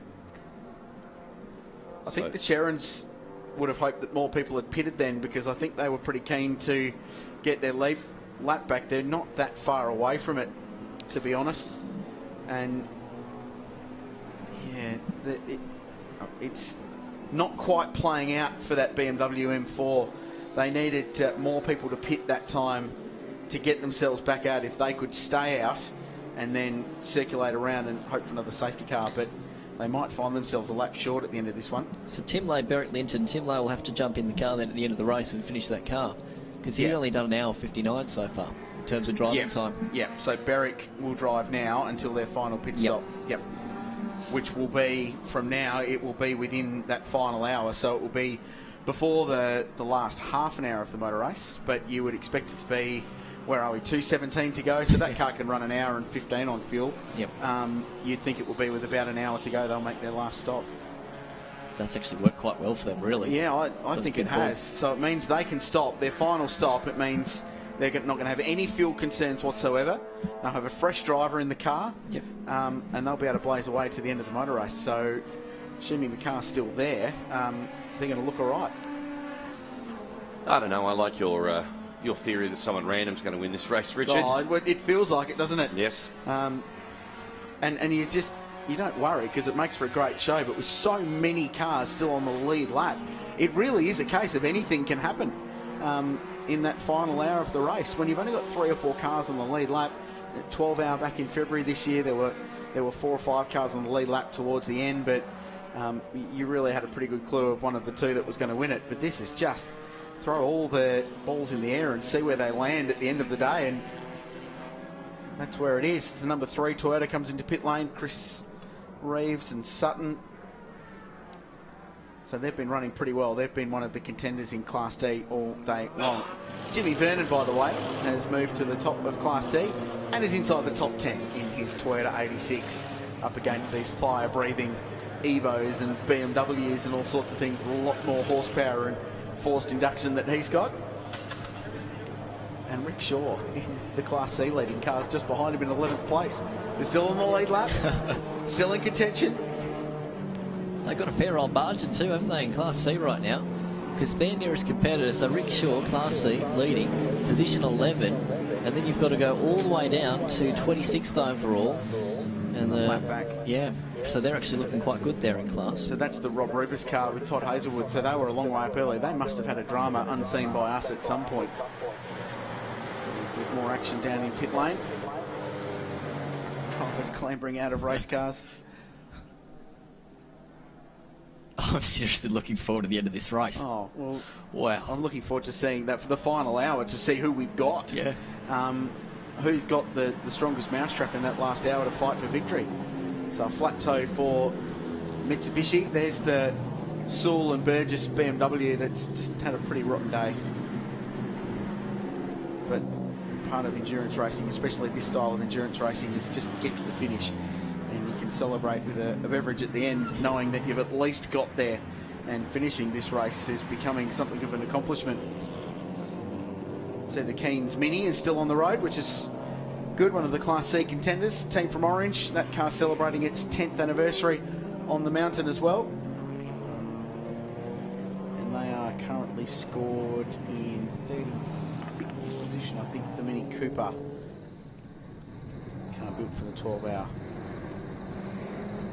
Yeah, impressive run for them. It was a bit of a heartache for them 12 months ago because they were unfortunately had some right front issues and went into the fence there at Forest Elbow. So good to see that they've had a good clean day so far. And we will bring you this story at some point. We've just been busy with everything else imploding around us in the motor race. But car 33 is back on the road after what looked to be a pretty significant engine failure. That car has replaced the engine and is back on the racetrack. You don't see that too often in endurance racing at Mount Panorama, and boy, I hope they can be classified at the end of this. What a day.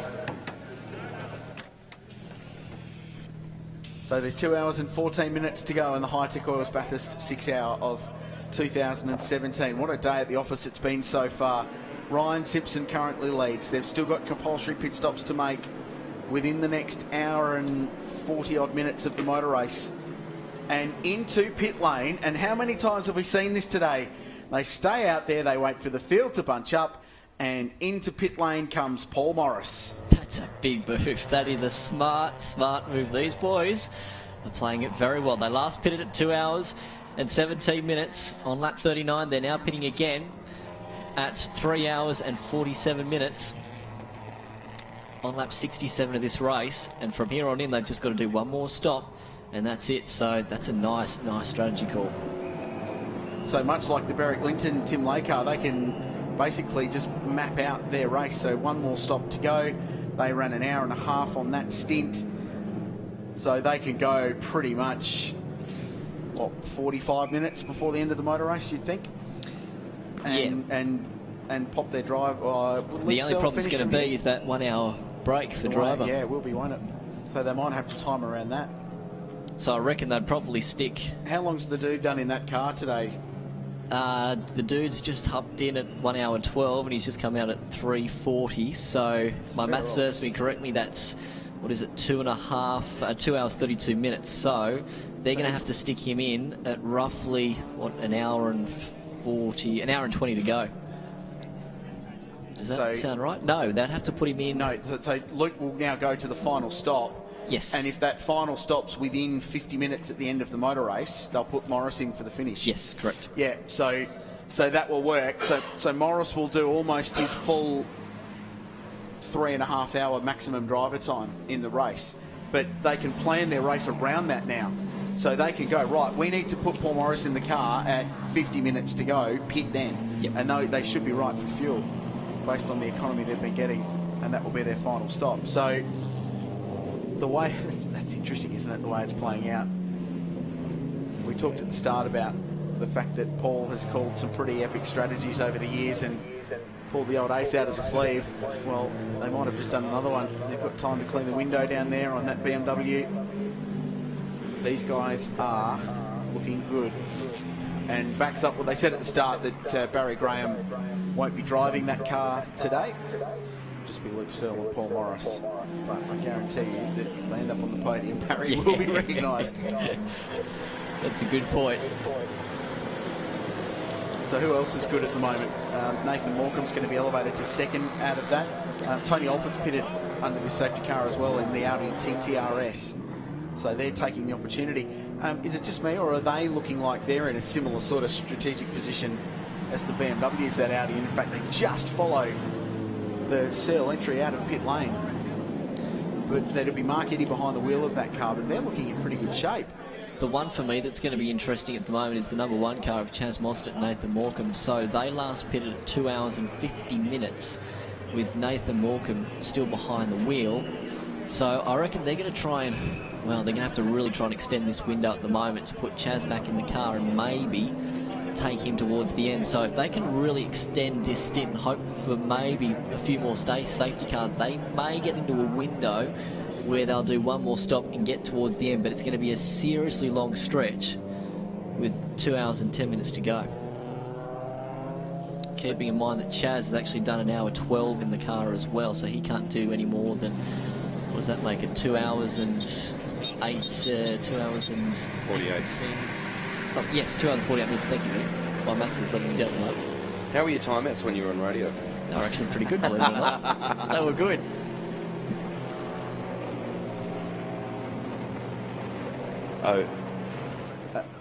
Morris has just jumped out of the 62 BMW and Rawlsey's found him. Paul, 2/3 of the race in, you're looking pretty good. Yeah, it's not too bad. We just only put 2 tyres on the car so far, and then we were just driving to a fuel number trying to eke out. So we think we can get home from here with one more stop, and I don't think anyone else can. So we just need to have the stop where we need it. Your strategies so far have been time perfect. Is that just luck, or is that all planning? No, I knew we had to get off sequence on the fuel there to have a bit more in hand than anyone. And when that safety car come, we took it, went to the back of the pack, but then it popped us right back up in there with fuel in hand. So we're in pretty good nick. You having fun at the front of the pack there? Yeah, it was good. You know, the Polocena car with Ryan Simpson come past me, and you know, I was just looking after the brakes and just cruising around. So if we had to drop the hammer, we could have gone with him, but it's not time to do that yet. That BMW 135's looking super smooth. Oh, yeah, we've got the right guy in it for the end of the car, for the end of the race now, so I don't have to get back in. Luke will stay in the car, and he can get up on the wheel, as you saw in qualifying. So we have to take the gloves off at the end of the race. We've got the right bloke on the job. Can he bring it home? Oh, no problem at all, yeah. Oh, no problem at all. We can bring it home. Good luck. Thanks, mate. Well, a sage nod from the gentleman standing or sitting to my right, and his numbers add up to Paul Morris's, with Luke Searle going to the end of the motor race. So he's got 2 hours to go, 2 hours and 8 minutes left in this motor race to fight his way to the end. So one more pit stop. So that backs up what we're talking about. Nice to know we're on the same wavelength as the dude. And we've just seen car number 1 peel off into pit lane as well. So what do you think's going on with the focus here, strategic guru? Because is this just a stop to just put fuel in it to loosen up that last stop window that you were talking about just before? Yeah, exactly. So the last pit in 2 hours and 50 minutes. So now that we're at 3 hours and 53 minutes, basically, they're taking their shortest stop theoretically now. Yeah. Sort of thing. So, I mean, they can therefore run a little bit later on in this race, but they're taking that shorter-ish stop at the moment and then just trying to get themselves home. So they're theoretically going to have to make 5 stops in this race compared to the 4 that they were scheduled or at least required to do anyway. Because they will certainly not make it home with 2 hours and 7 minutes left on the clock. We've got the shot there now of the Morecambe Mostert Ford Focus in the pits. So when you keep in mind that this car will come out pretty well within the fight with Paul Morris, and when they're speaking of only going near enough to a stop from here on in, it's going to be a tough fight between those two to really duke it out. So they'll do this stop, which they're doing at the moment, and then they'll do one more from here on in. But so they're on the same strategy, basically within 2 laps. Yep. Interesting. Very. So Chaz Mostert, we're told, behind the wheel of that car now. So I reckon they would have had a conversation and said, hey, look, Morris and Searle are basically going to be on the same numbers as us. Let's race them now, straight out fight to the end. Yep. And we know that we've probably got more car speed than them. Let's give it a straight out fight. Or... But they would have done it with one more extra stop too. So safety cars have played into their role throughout the day. Well, I mean, that's going to be the story of the day, isn't it? That safety cars have helped so many guys and girls get a free kick in this race and just keep themselves in contention somewhere. I note with interest that Lee Burgess is currently 7th in the leading Class B1 car in the BMW 335i. So they've completed, by the looks of it, 3 pit stops. So Jack's going to have to get back in that car at the end of the race. So they're going to have to stop again for fuel anyway for their final pit stop. But I reckon car 11 could be right to go to the end as well. And while they don't have the raw speed of the cars around them, they're not actually that far out of the equation here. Or... No. Or Paul Morris is sneaking a message through to the Morecambe and Chaz Mostert car saying, look, Chaz, we won Bathurst together. I've won a 12 hour. You've won a 6 hour. Give a brother a hand, yeah? Interesting numbers for that number 11 car, because they last pitted at 3 hours and 10 minutes. So if they can really extend it, they can probably get to 4.5, 4 hours, 20 minutes to go. We're getting set now for the 9th restart of the 2017 Hi-Tec Oils Bathurst 6 hour. So we've already beaten last year's record of 6 safety cars, already on 9. Let's see how long we can go and how this green flag run plays itself out. Again, the safety car restart will be important. It's Ryan Simpson on point, and it's actually pole performance cars 1 and 2. Because with that stop from Nathan Morecambe, drop them out of second place. John O'Dowd is now second on the road. So the 2 pole performance cars head the queue as they go back under green. And a busy restart with a couple of lap cars in between. James Abella 4th place in the Subaru. Outstanding. Garth Walden 3rd in the AMG in car 45. And they stayed out under that safety car. Again, buying themselves some track position. And the stream of cars. 64 started this race. Quite a long time ago. 3 hours and 56 minutes of them, in fact. And to the eternal credit, a lot of them are still running.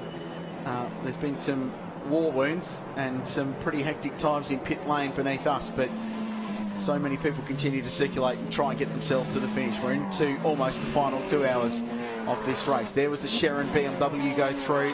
The M4 continues to try and get itself further up the order. 18th position now for that car. And they're still 1 lap behind, but they've only got to pass 2 cars and then deal with the leaders and they'll be all right. But they need a safety car to play their way in the last part of this race. But that BMW, which led early and punched out the fastest lap of the race, continues to climb up the order towards the top 10. Big shout out to all the fans that are on top of Mount Panorama, sitting there near the classic Walter J. McPhillamy Park gates. Great shot as they come around here as it falls away. There's a lot of people up in the S's there as well, which is great. And also down in Forest Selbo as well. That's quite a trek to get on down there, but a great place to watch a motor race from, Krause. Couldn't agree with you more. Amazing vantage point, so much action. We've already seen it with the Toyota and the slow car there, didn't we? Ending up parked in the Steve Masterton bank on the side that used to be just a sheer rock face. It's now a concrete wall separating it from the race cars, but a bit of action there over the years. Just a word from Shane Rogers, who drives a lot of our social media in the race and another strategic guru on our team. 5 laps of green. Car 18 should be with car number 7 to get their lap back. So that's the Sharon Racing M4. So they need 5 or 6 laps of green based on their potential speed and the lap times that car can turn. And bear in mind, they'll be driving it flat out to get that lap back. They can get themselves back onto the lead lap in 5 or 6 laps. They've got to deal with all this though. How's the traffic down Condron Straight? That's 3 wide. And you just hold your breath, and that is a slow-moving VFSS. At the same point, it was turned around earlier in the race. Very early in the race. It was the cause of the first safety car. And the Camry looks like it might have some dramas, actually. Are these guys just bailing out? Are they just getting out of the way? This is very odd. Parked just in front of the ridges there. Unless they're going to go and visit Chicane Bar and Grill for a brief snack before the end of the race.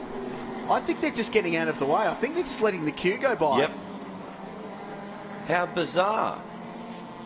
But not silly. Yeah. Because they were 3 wide going into the chase, dealing with lap cars, and I'd rather park on the side of the road and let them all go by.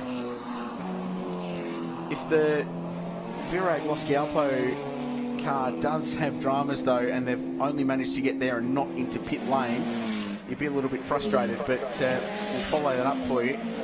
We've got leaders here at the top of the mountain. It's Simpson and O'Dowd, and it's not moving. Oh no, and look where he is in terms of the entry for the double unbroken lines. It's about where a bunch of supercars ended up in October at the end of the race last year. He's trying to get that car fired up. It's another can of worms you've opened, just along with the JB Wing Cup. Look, I've thrown plenty of people under the bus today. Why not more? So Simpson leads O'Dowd 5.2 seconds. And safety car. So we've gone safety car. And that is not what that car wanted. The Sharons wanted this to stay green because they needed green pace. And look how close they were to the leader. They were so close to hauling in the leader. But I think Where are we due for a pit stop with Ryan Simpson here? Because I feel like they've been out, car 7 and car 6, they've been out for a little while now. So Sharon's already passed car 6, John O'Dowd. He had to pass one car to get back on the lead lap of the race. 2 hours, 46 minutes the last time car 7 pitted. So that's a very long stint. So they're going to stop, surely, under this safety car. And I wonder if Garth Walden will fly them in the AMG. There we go. Yep, there they go. So in comes Ryan Simpson. Does Sharon stay out? They have to stay out. Surely they have to get themselves back on the lead lap. Yep, yes, they do. Here's a comeback to talk about. They are now on the lead lap of the race. This is going to be the story of the day, I think. They couldn't, could they? Could they? No. No. Don't tempt it. You keep talking about this place like it grants miracles. It does. Well, one probably is and waved ahead. Yeah, correct, because they're not the leader. So they'll go to around the back of the queue. So not only do they get back on the lead lap, they get a free kick to the tune of 2.5 minutes to get back around on the back of the safety car queue. I love it. Richard in the comm box just stood up instantly, was sitting down, another safety car, and then this happens. We have got a motor race. We do have a motor race. Wow, this is extraordinary. So Ryan Simpson pits from the lead. It's about the 87th time today that the leaders pitted when the safety cars come out, but why wouldn't you? Does that elevate John O'Dowd to the lead? Did car 6 stay out? I think it did. So they're going to add their name to the list of about most of the field that seemed to have led today. And Garth Walden stayed out too in the AMG, so they're going to be second. Lee Burgess and Jack Perkins will be third. You heard Jack before talking about Fleetwood Mac, but also throwing in some strategic gems about how their race is playing out. And James Abella will be fourth in the Subaru with Cameron Hill. And they've just flown under the radar today. Unfortunately for those guys, if it comes down to an arm wrestle at the end, they're about 25 k's an hour straight line speed down on the outright A1 cars. They're an A1 car, but their top speed somewhere in the 235 k an hour vicinity. The Evos and the Mercs are 252 plus. The M4 is another 20 k's an hour up the road, but that's a different story. We'll come to that later on. So John O'Dowd last pitted that car as well at 2 hours and 50 minutes, so that'll be interesting to see. But Rolsey, you're down on the spot with Nathan Morecambe. Nathan Morecambe, 2 hours left in the race, and it's all going pretty well for you and Chaz. Yeah, it's all done. We've done all our 4 compulsory CPS times, and now I've handed over to Chaz to the end. But that was a hard, tough stint in the middle, especially the Class D cars. Got held up behind a safety car and lost half a lap and had to muscle myself around the traffic all over the top to make the passes, as we just don't seem to have the legs at the end of the straight like the rest of the A1 classes and the A2 classes. But overall, I like to thank DPO, Super Cheap Auto, WM, Waste Management, and all the DPO boys for putting this together, because this was a last minute job to get this Focus RS to the track and get it all buttoned up, and it looks like it's going great out there so far. And it's great with under 2 hours to go to be in a race-winning position. Oh, it definitely is. We won it last year, so we've upped the game, gone to A1 car, and to be back in the same position again, couldn't have anything better. Do you feel you have a bit of a target on your back as defending champions?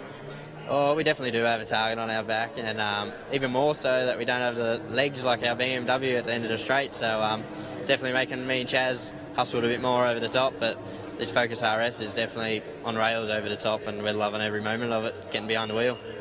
And of course, having a superstar like Chaz as the co-driver certainly draws a lot of attention to you and the car. Oh, it definitely does, but he didn't outdo me in qualifying, so I'm a bit buggered.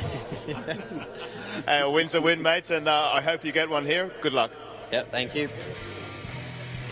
Well, Bobby Keane, here's the leaderboard. Again, it'll chop and change because there's been pit stops playing out while we put the graphic together, but it will show John O'Dowd and in front. They'll expect a pit stop from them soon.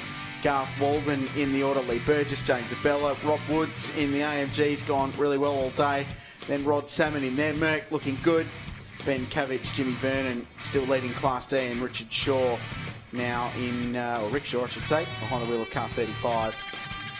they're inside the top 10 as Benny hopefully looked through the Century Batteries class leaderboard. Yeah, Jim Policina is leading Class A1 with Trevor Simmons in Class A2.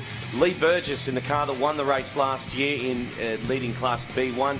Brian Walden leading Class B2. Then Rick Shaw leading Class C. James Vernon in Class D. And back in the lead now of the Invitational class in the Ford Falcon AU is John McCleverty. For the moment. For the moment, yes. This is all going to change again, as you said. As you said quite eloquently before. Or... with an hour 54 to go. John O'Dowd pits car number 6. Fuel hose goes in a little bit far out from the red line, so it's a stretch, a real stretch. And there'll be a driver change there as well. So this car pits from the race lead, and Garth Walden now finds himself back in front in the AMG, which is just pounded around all day. And Burgess will be up to second place in car number 11. But just confirming, so it looks like the Sharon car back on the lead lap of this motor race. We'll double and triple check that for you. But we wait for them to come across the start-finish line. But this remarkable race has got a whole heap more to play out in the closing 2 hours.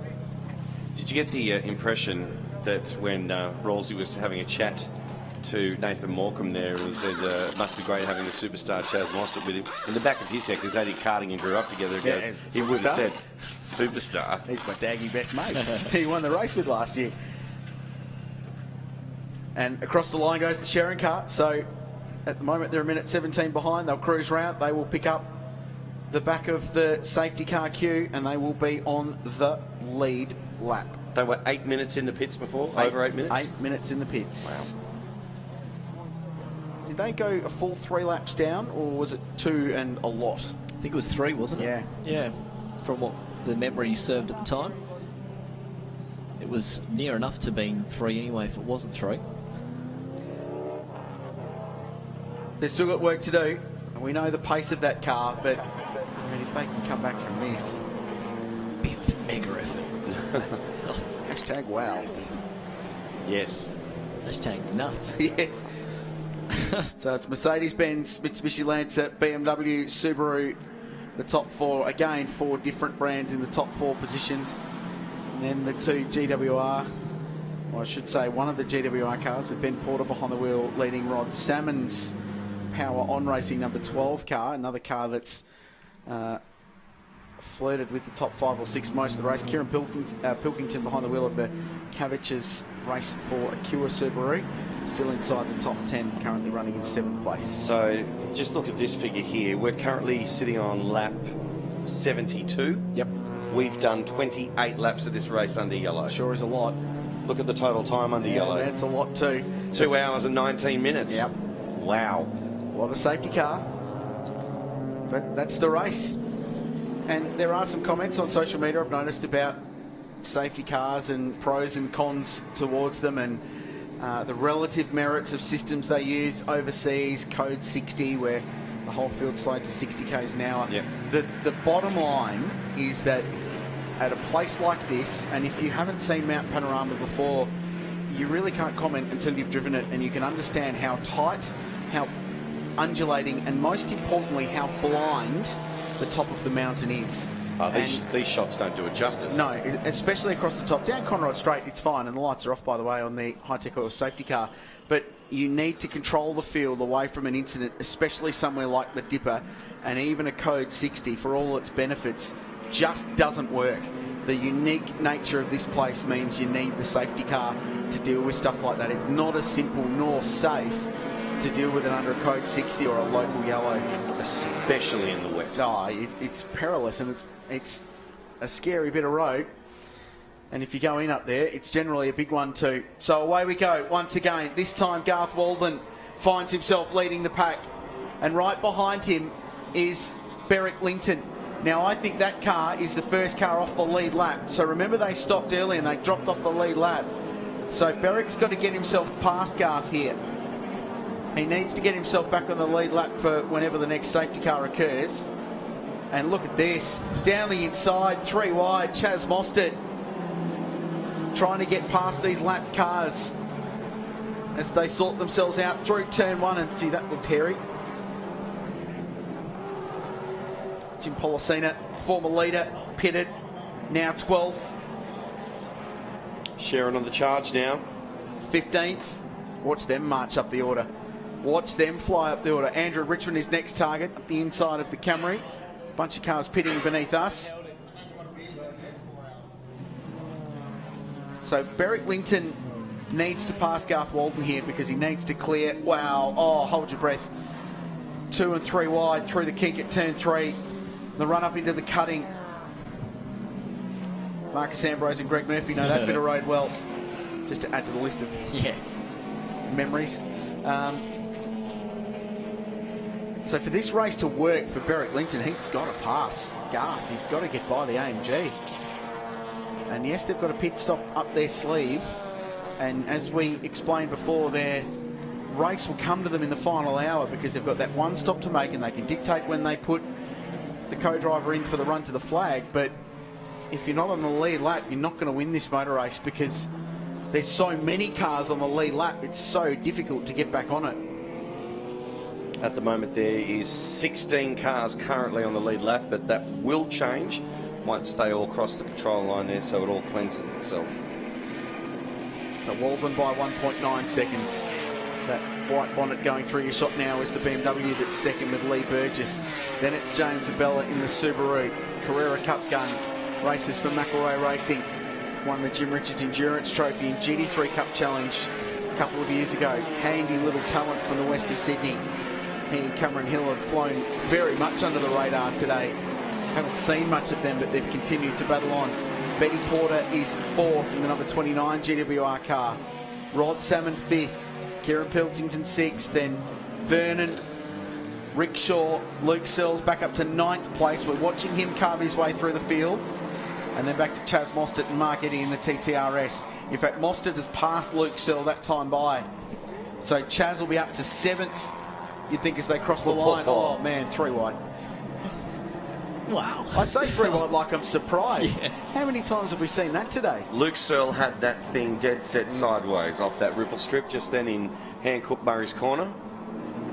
There's the Cabbage Subaru racing for the Breast Cancer Institute of Australia this weekend. And several members of that family, the Cabbage family, have been affected by breast cancer. I believe the mother and the grandmother both affected as car 7 comes into pit lane. So former leaders of the race, Jim Policina in, safety car restart infringement. Wow. At least they won't lose a lap, but track position ever so important out this hour of the day. And the Logie for Best Outstanding Drama goes to the Hi-Tec Course Bathurst 6 hour. They're being really tight on these restarts. You have to be. It's written in the rule books. James Taylor, who's a clerk of course, is going to have RSI after this for texting and telling me all this information. It's crazy. So out they go. So they just lose a bunch of track position. And they've lost a spot to, dare I say it, Ian Sherrin, who's now 13th. So they're working their way towards the top 10. They've got 2 Class D and a Class C car to work for. And then it's A1 and B Class cars that they've got to deal with, and the competition level raises a notch.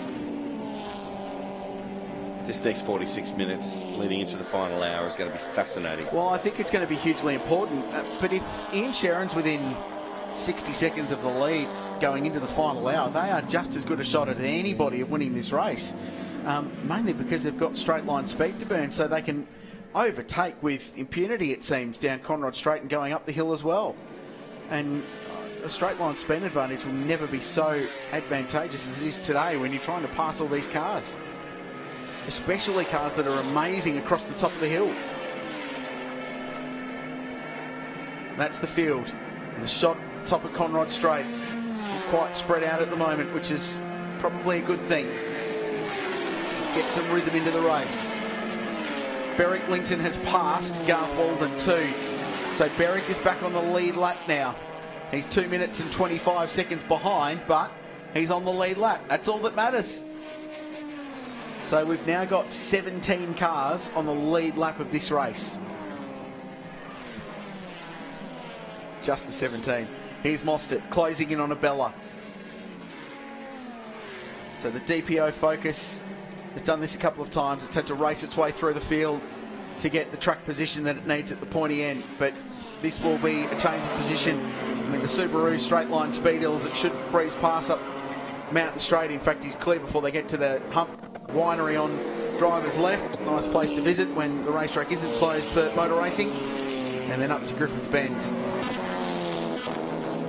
So here's a look, replay down at Hancock Turn. Chaz Mostert in front. We're watching Luke Searle dive down the inside of a lapped Commodore. That's the Walden entry.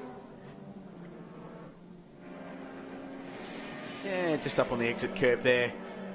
Won't be too much of a drama unless they've caused some tyre damage with the back of that curb. We've seen here before that cars that use curbs a little bit too liberally can get caught on the back of them. And around, pointing the wrong way, is a BMW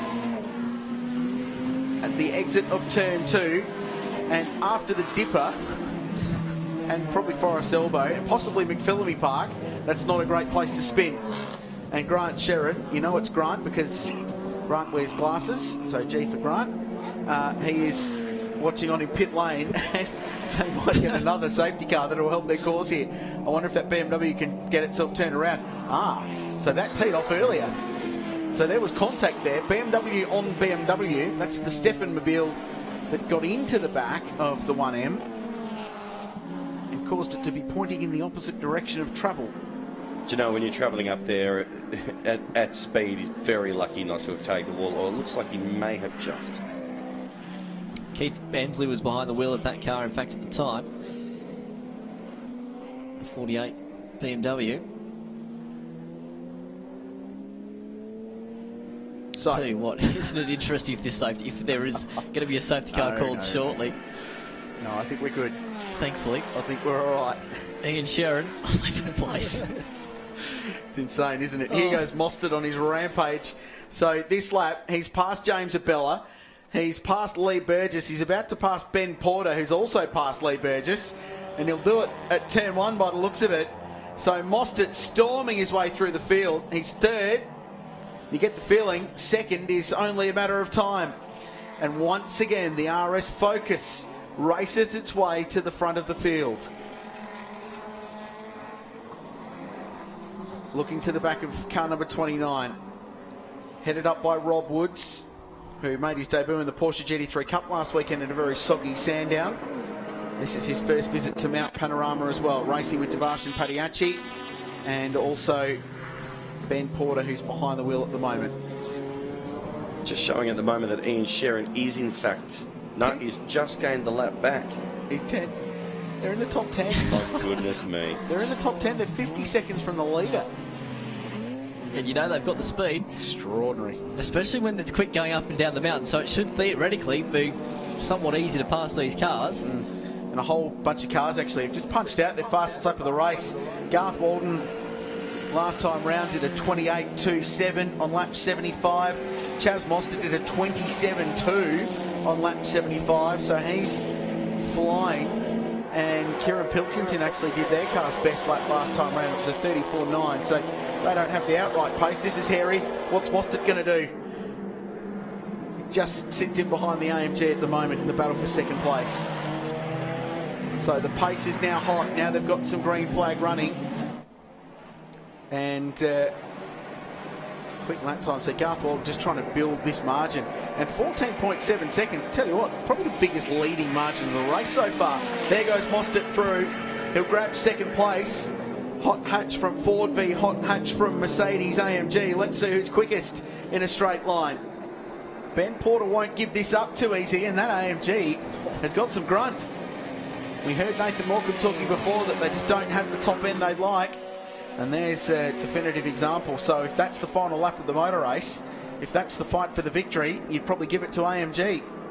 Or you'd give it to Chaz Mostert because he bombs it down the inside and grabs the spot. You'd probably fight a bit harder if it was the final lap if you're in the Merc, but... What a major dive bomb move. That's textbook for Chaz Mostert. Look out though, Porter's going to reel him back in again, but that car, that Focus, very strong under brakes, will hold that position for now.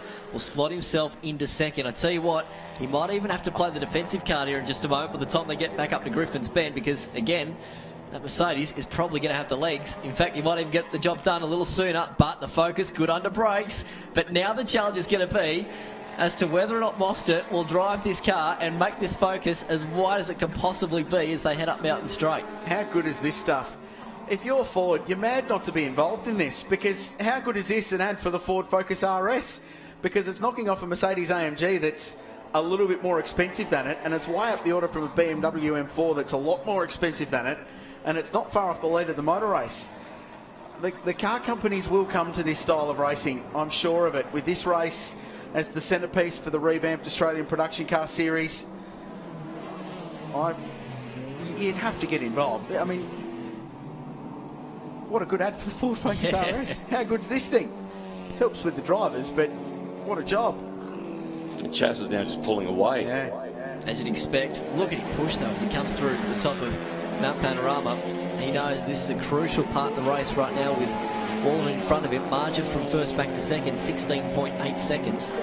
So it's all what we're calling the new generation production cars, first, second and third at the moment. The cars that have been built within the last year or two for this race and for Australian production car racing. Whoa, Chaz with a big slide down through the S's, gets past the Hyundai Excel. Still pounding around that Excel. Yeah. All they want to do is finish, and if they get to the end, it'll be the biggest party in pit lane, I think. A free lesson there from Chaz. This is how you pass on the right-hand side into the S's. The funny thing is, I spent a day in a Hyundai Excel last year, and it felt like I was driving a supercar. It was, for me, to keep up with that was beyond my ability, so I don't know how these elite guys at the pointy end do what they're doing. It's pretty remarkable. I've done similar miles in an Excel. It's a lot of fun. No, I've heard good things about your Excel driving, Brian van der Wacker, and I think you might need to get yourself a start in this race. Let's stop that conversation and go down to Rolsey. Go, Rolsey. Well, it was looking like the debut of the M4 wasn't going to go well. Everything's turned around now, back inside the top 10. Things are looking good. Yeah, we're back in the top 10 now and we're back on the lead lap, so quite happy with that. Everything's going, cross fingers, going well for us at the moment, so keep plugging away and see where we end up. What were those early issues and how were they resolved? Oh, look, we had a hose pop off, so we came in and we fixed that hose, and yeah, that's all it was. Just took a little bit of a while to fix, but you know, we've got back out there and just plugged away and see what happens. Overall thoughts of the overall performance of the M4 so far? When it's fast, it's looking really fast. Yeah, the performance is quite good. It's plugging away all right. Other than that issue all day today, quite well. You know, it's going really, really well. You've got one more compulsory pit stop. When's that going to happen? You have to wait and find out. Any sort of heads up? No. But you'll be bringing it home, yeah? Yeah. Yes. Good luck. Thank you. Well, if he's playing poker, he's not giving too much away about his hand there. Grant Sharon will bring that car home. When is the question of time? I think Brian van der Wacker might be able to tell more of that. I've just had some interesting text messages come through, and the number of people watching this race is quite amazing. But g'day to Renato Liberto, who's a guru race car driver associated with Italian brands, and I'm not sure what he could bring out to race in this race next year, but he was actually asking the question, any chance of rain? And I know why he'd asked that, because with the way the sun is, looking at some of these clouds, it does look a little bit dark, but I can tell you there's nothing on the radar. There is 0% chance of rain occurring in this motor race.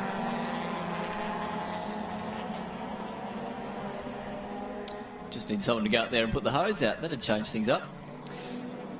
15.7 seconds from first back to second. The Orban brothers here on screen. In fact, they've had a bit of a disappointing day as well, unfortunately for them. Their first stop was about 18 minutes long, so the actual steering wheel actually came off, believe it or not. Speaking of weird parts and weird things that go wrong in the race, so they actually had a steering wheel come off their race car, and then they also had a fuel leak at the same time, so unfortunately not the day that they've been hoping for. And that's something that you don't want to have happen coming down Conrod Straight, unless, of course, you've got a pair of vice grips in the car you can just grab around the thing and steer with. That's happened here in the past somewhere, I'm sure. Yes.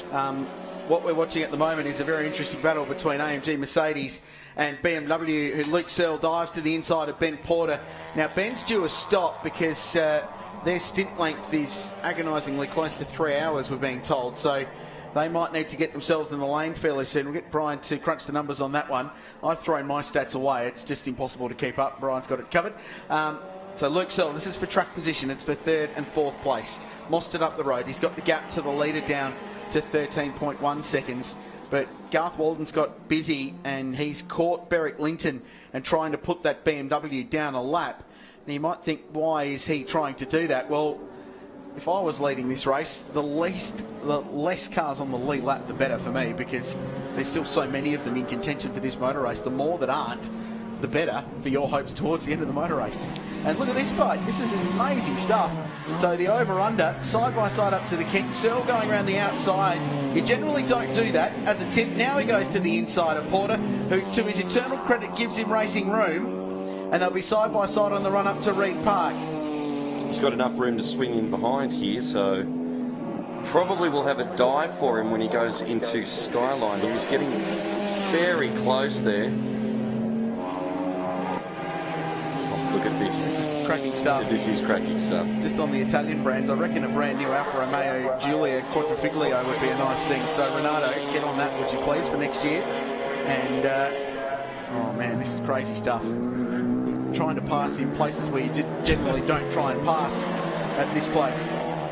So Benjamin Porter, just going back to my numbers, hopped in the car because they're running a 3-driver combination this weekend as well, remember. So Divs and Paddy actually started that car, and then you had Robert Woods actually hop in at 1 hour 12 minutes. Then Benjamin Porter hopped in the car at 2 hours and 50 minutes. So if he was to obviously complete the race, he'd go over his driving time by 10 minutes. So the stint time's not reflective of the driver that is in that car at the moment. So that's a good point. There's going to be a dive bomb here into the chase. That AMG, though, has got some grunt. Hello to Phil Hughes, he's watching as well. He's particularly fond of the rain because he won the Australian Prototype Series round last weekend at Sandown in his Radical, the car that he co-owned with the late, great Alan Simonson. He loves the wet weather. So this is fight for track position. Garth Walden still leads the race. We're waiting for Chaz Mostert to cross the line. Luke Searle still trying to battle his way through. The gap to the lead, 10 seconds. Mostert 27.4 last time round to a 2:30.2 for the race leader. So he's hauling 3 seconds a lap out of the race lead at the moment, Chaz. Ben Porter still third. He's got Luke Searle up beneath the rear wing of the AMG hatchback. Rod Salmon still fifth. Not catching them at the moment. These two going at a pretty good clip given they're squabbling over P3. They're doing low 2-minute 30s. Mark Eddy's in car number 56 and they're still in 5th place, and then Rod Salmon is next. I can't believe there's nervous faces in pit lane. I don't know why they'd be worried. Surely it's smooth sailing to the end from here as the Garth Walden racing team watch on. Devarshan Padiachi in the middle of the back row sitting down there. And here these two go again, side by side. No wonder they're watching closely. Their car's getting attacked. And Luke Searle, well, Paul Morris said in pit lane that he thought he was the right guy to bring the car home. So far, so good. Last time round against the control line, 0.2 of a second they were apart. You've got to be careful that you're at this point of the racetrack. Look at how much room they're using. Porter was all the way up to the grate then and then some as they'll come up to the top at McPhillamy Park again. Well, Ben knows how to get the most out of these cars. He's part of a group of a lot of Australian racing car drivers who do driver training for Mercedes and AMG in Australia under the leadership of Peter Hackett. So he knows how to get the most out of an AMG A45. He's certainly doing that. That car is moving around considerably under pressure from the BMW, but look at this. Lights ablaze, both of them. Still an hour and 31 to go, mind you. Just throw that out there. I think the AMG is going to stretch its legs just a little bit here down Comrade Straight. Ian Sherrin, by the way, is now 9th.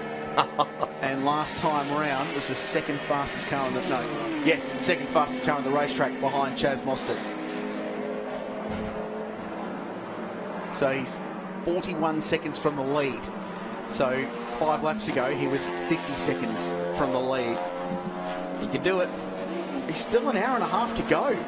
It's not like he's just unlapped himself within the final 15 minutes and then it's a massive drama to try and get yourself or get a lucky safety car, which is what they needed last year, ironically, to win because they were on the back of the lead lap. Here we go, great run out of the final corner, a little bit of hip and shoulder this time, and Luke Searle finally looks like he's going to clear Ben Porter in the AMG.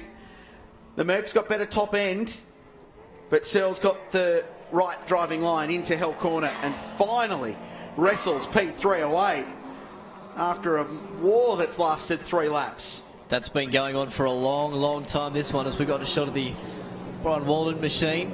In fact, interestingly enough, what sources tell me it's actually going to be Brian Walden's last endurance event. Oh, really? This weekend, yes. Hanging up the helmet.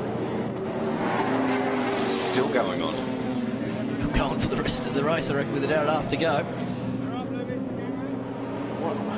What's this finish going to bring us? Because there's still a round of stops to play out. And we're in this green flag period of the race. The gap has stabilised last time round to 10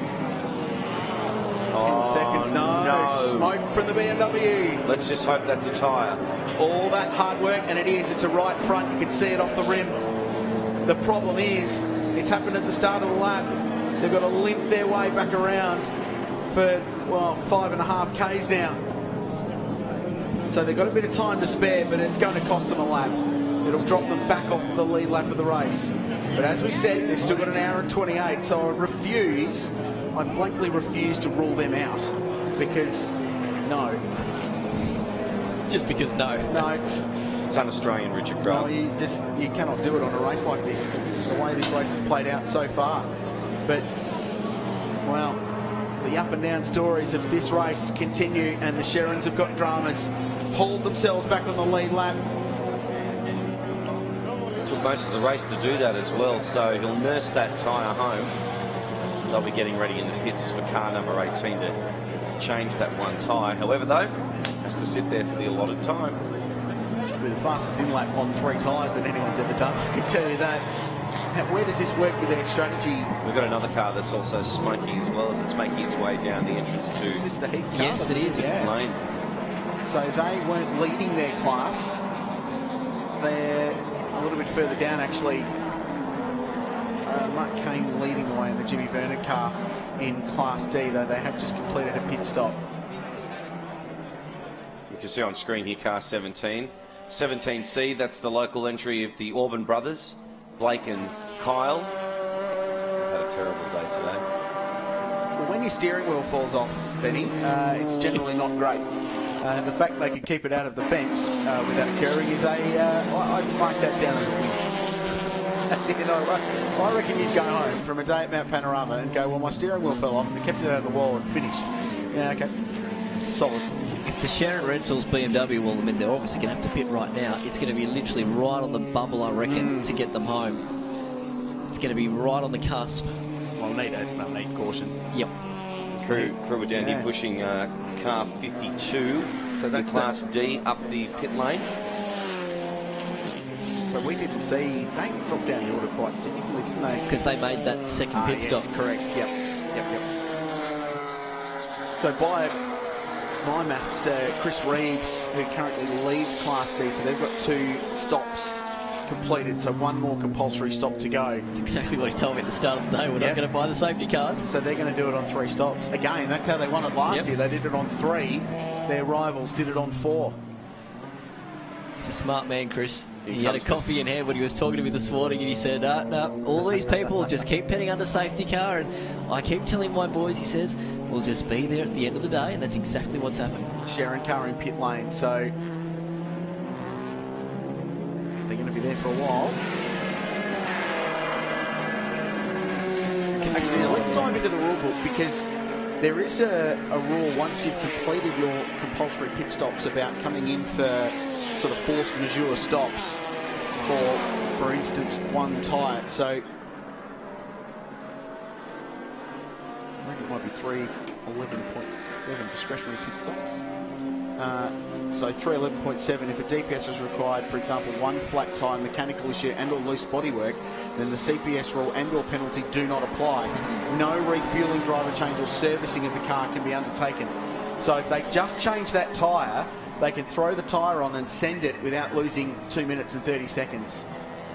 still going to be costly because they would have lost a lot more time having to trundle around the 6.213 kilometre track. Let's just hope that they're up on 3.11.7 then. Still hurts their motor race. Oh, I'm sure they are. They would have the rule book very much open to study any potential advantage they can find. An hour and 25 to go. It's flying by today on the mountain. It's been extraordinary.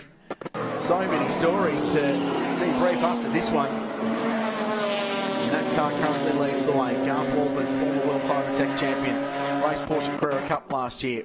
And they've done the driver change, so they've elected to make this a CPS. One of the AMG Mercedes cars, the Rod Salmon Nathan Antunes car, that car has been in for quite a while, and I actually saw that come past the commentary position in it. I can tell you it was doing a lot more than just 40 kilometres per hour, so there's certainly some mechanical dramas for that car. And yeah, as I made mention, it's been in there now for nearly 5 minutes. No, yeah, so they're going to lose 2 laps, so that's another contender. Got him. Yeah. Garth Walden, the leading margin down to 6.3 seconds, so Chaz Mostert has taken 4 seconds out of that race lead. Luke Searle still sits in 3rd place. He's 12 seconds behind Mostert. Ben Porter, having been savagely attacked by a BMW for 4 laps and fending it off, sits in 4th place, and Mark Eddy remains P5 in the Audi TTRS, with Lee Burgess in 6th in the DPO BMW. James Abella still 7th in Subaru. Andrew Richmond 8th in that car. So the Andrew Richmond Carl Reindler car, they're still in this. They're a minute off the lead, but they're still on the lead lap with Carl Reindler to plug in, because Andrew's done a very studious job through the middle of this race. You'd think Carl will jump in at the end and bring that car home. So they're certainly not out of contention yet. It's an interesting point in the race because theoretically, from here on in, it's everyone one more stop to go. For Garth Walden and Craig Baird, they've just gone into their window with 1 more stop to go because they had to pit with at least an hour 27 to go to put Craig Baird in the car and therefore get him home on driver time. Yes, so this is working nicely for car 45. That was the Petters Racing Toyota 86 that was stopped up at the top of the straight. It's a sort of weird place for it to appear out of as well, and it also looked like that tyre bundle that's on the end there had knocked over. It almost looked, Benny, that they might have had a puncture and were trying to lift the car back on the grass. As in, absolutely bang on your numbers, Brian, comes car 45. So the leaders in pit lane for what we believe will be their last pit stop. They might be good to go right to the very end. 3.1 was the margin, so that puts Chaz Mostert on point once again in car number 1. And it becomes the 15th lead change of this race. A lot of them strategy induced, but it's a lead change nonetheless. So they'll fill that car up and they want to get it as full as they possibly can, but Craig's good to go with driving time towards the end. Certainly, all good to go. And now car 11, they were also getting to a window as well, so Jack Perkins will jump into that car now too. He'd done an hour 58 leading to this point, and there's some serious damage, unfortunately, on the left front of that car. International flavour this weekend. Michelle Abbott joining the team, the stable. On her honeymoon. Yes, that's right. Yes. 2 weeks ago. Yeah. And this is the honeymoon. Very close to where we saw it going to the wall. Yeah, I was sort of 50% right. I might have been limping a tyre back, but they sort of are, but it looks like it's got about 400 degrees of toe in on the front. So I think they've found the fence, or they've got a broken steering arm in that car. And they're just desperately trying to limp it back out of harm's way, which is pretty smart from a very experienced crew. They do great work with a lot of kids, motorsport training academy people, the Petters Racing outfit. Just need to make sure that they get it out of the chase, which can be difficult. Once they get up under the bridge, they should be okay to bring it into the pits. So there's the 46 Evo, Andrew Richmond behind the wheel, with Carl Reindler to come. Just behind them is Jim Policina in car number 7. We've seen that car in the lead of this race so far today as well, with Ryan Simpson. There they are. So they're still very much in contention for this one. Margin now 3.1 seconds. Actually, will stand corrected because it's Mostert and Searle first and second. So it's actually going to be about 11 seconds first to second, with Craig Baird having stopped. Gee, he's struggling to get this back, isn't he? Yeah, it's not easy. And they might actually get away with this one if they pull it over right towards the left there and keep it under a localised yellow for the moment, but they might be enough to get back through into the lane. Just getting confirmation, so the Heath number 86, Toyota 86 I should say, has thrown a rod, so unfortunately out of this race. So Lee Bird just pitting that car at the moment. Jack Perkins stepping in. He's only done an hour and 12 in this race at the moment, so with still an hour and 20 to go, he will be A-OK to get to the end, because subsequently he actually pitted a little bit more than about 5 minutes ago, in fact.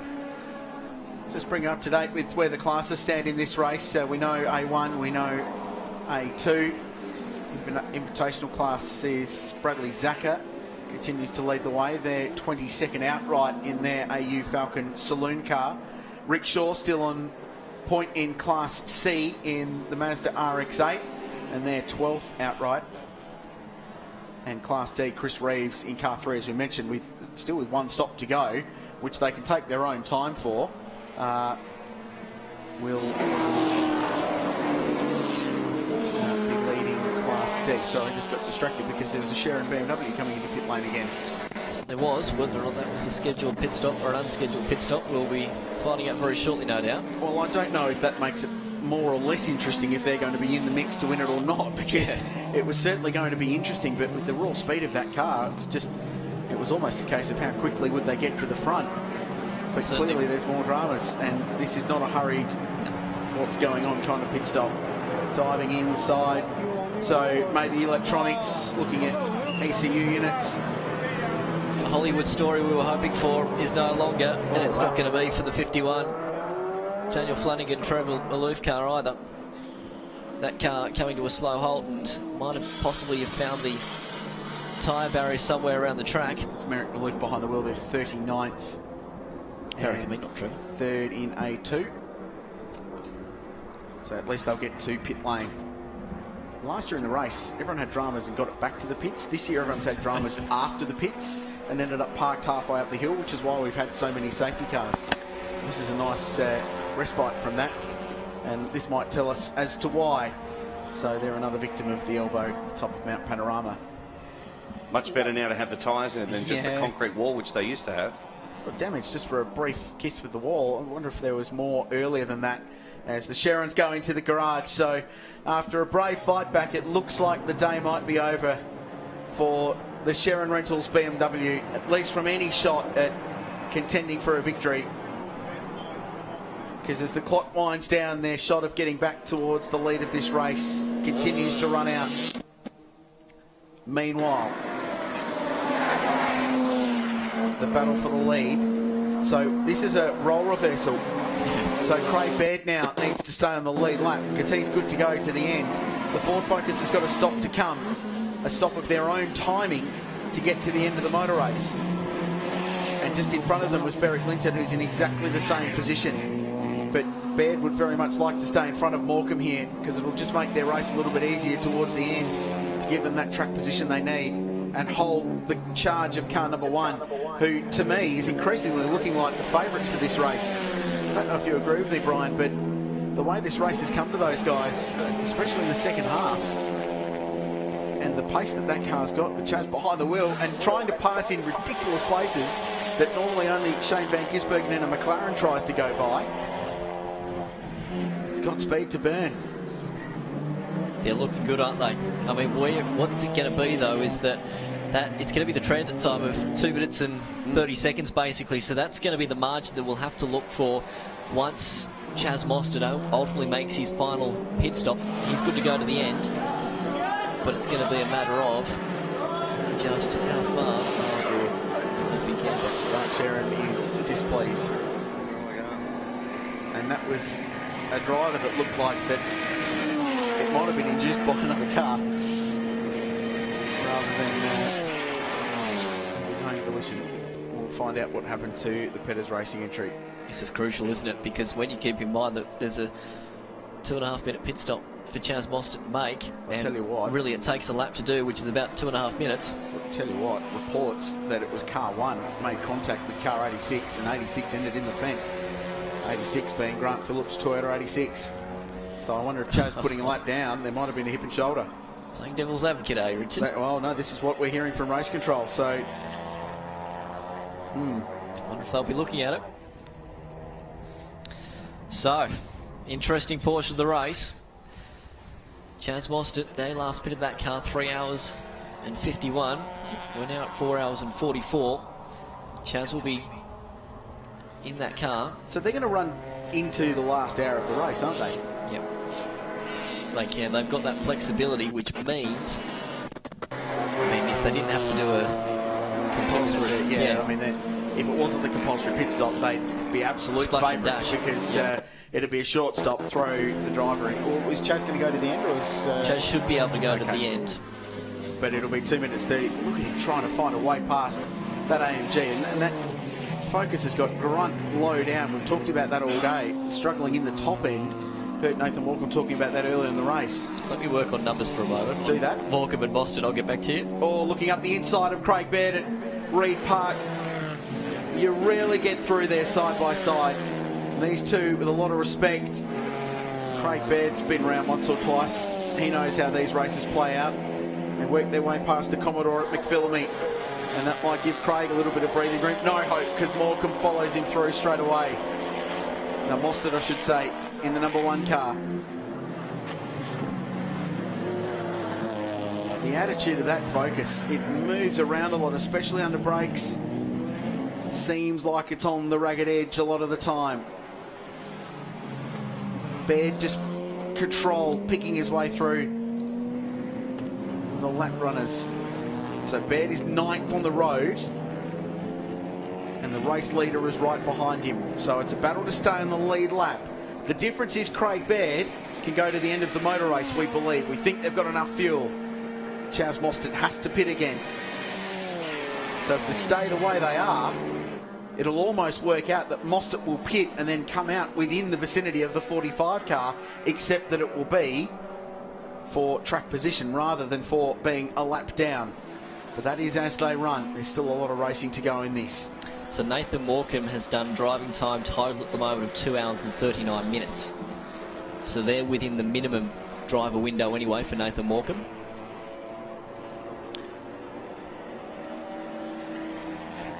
So 2:39.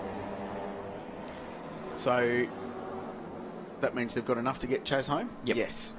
They'll be within the 2.5 hour to 3.5 hour window by 9 minutes. Yeah.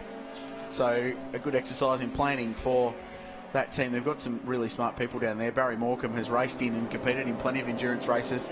Bob Riley, former boss of Rally Art back in the 2000s, heads up the technical side of that with Nigel Bolling looking after that car in the 11. Jack Perkins now behind the wheel. It's HSV parked on driver's left on the run up to Griffin's Bend. And Morecambe just dropped off the back a little bit of Craig Baird here. So the race has just settled for a little bit, which is good because it gives us a breath and a chance to take an opportunity and just take stock of this field and where they're running. A little bit further back, there's the Andrew Richmond car with Carl Reindler still to come. Still on the lead lap. Policina's in the same boat in car number 7, the pole performance entry. So by my maths, there'll be, once all these stops worked out, there should still be 12 or 13 cars on the lead lap, I would have thought. Perkins can go to the end, can't he, in car 11, so he's good to go. He's currently 12. He's 2 minutes and 3 from the lead.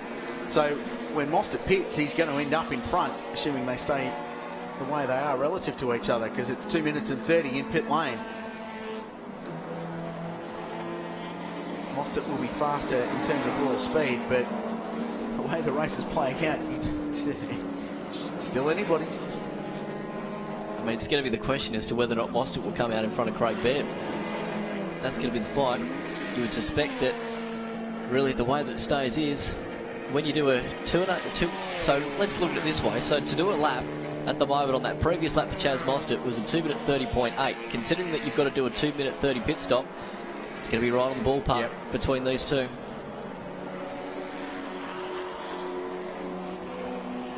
So really what we're looking at the moment is a lap down fight, but come, say, 20, 30 minutes time, this is going to be the fight for the lead. I just wanted to give a shout out to one car. We've seen a little bit of them on screen. They're currently 41st outright. Daniel Sugden behind the wheel. It's the Toyota Camry. Daniel Williams and Kurt Metcalf sharing the drive with them. They just pounded around all day. Not the fastest car on the racetrack, not the fastest car in their class, but they're 41st outright. They continue to lap, and they're looking to get to the end of the motor race, and that would be an achievement in a car that looks like it's come from the car park of Central Bathurst shopping mall. Not bad, is it? There's Paul Morris on screen now, just taking in exactly what's happening at the moment. So they're 9.8 seconds behind this car of Chaz Mostert. So if we go green towards the end of the race with the one stop still to go, they're all going to cycle in behind car 45, who's looking in pretty good shape at the moment. But of course, that's assuming it stays green all the way to the end of the motor race. But I think Craig Baird's doing the world a favour here at the moment by keeping Chaz Mostert bottled up behind this AMG. They're not going slowly. 2:29.9 last time for Baird. So the pace is still good, despite negotiating this traffic across the top of the metal grade. You know, the Baird is the master at doing this. Yeah, he's good. You know, the Morris Searle car, their driving time is going to come down to seconds, I reckon, Really? because Paul Morris, I'll start off with Luke Searle. He jumped in the car with 3 hours and 40 minutes, so with theoretically 2 hours and 20 minutes to go. He had done, prior to that, an hour and 10. So that's going to be bang on 3.5 hours for Luke Searle. Yep. Give or take a couple of seconds. Wow. It's a close run thing. I'm sure they've got it worked out. But you wouldn't want to mistime that run in or miss the call to come into pit lane, would you? Because that extra 2.5 minute lap could be the difference between winning the race or going over your driving time and getting what is a 5-minute penalty. And that would ruin your day, I would have thought. I think so. Just by a bit. There is that car just behind 9 seconds now. Chaz Mostert. So there's just over an hour to go. The Hi-Tec Oils Bathurst 6 hour. A rush of safety cars at the start. A lot of caution. 28 laps under yellow today.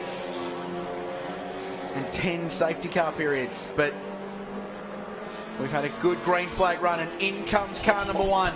Blazing through the pit entry. Safety car. And down to 40. There is 2. So safety car. Oh, you are joking. So they've timed that well. Now, what could that possibly be? That could be the most decisive moment of the motor race. And in comes car 62 as well. So Luke Searle brings his car into the lane. And there's a HSV with smoke everywhere getting the green light. Not that he can see it through the smoke plume. Oh, wow, he's got big dramas. So the problem is they're not going to pick up the leader because they're all pitted. Ben Porter's in the lane too. He was 3rd. So Baird will stay out, and this will help them for fuel economy as well, because they were going to be right on the edge with an hour and a half stint. But this will be good for them. So they'll pick up car 45. And, as we predicted, we've got a motor race for the final hour. Surely the smoke's not the reason for the safety car, though. They're Flanagan and Clift HSV. Hopefully that's not putting too much oil onto the racetrack as well. The A2 leader stopped on Mountain Straight was the reason for this safety car. So, a bit of angst down there. Yeah. Something Did about you see get off the brake pedal. Oh, wow. You know why? Because it's probably burning. I think it might have seized it too.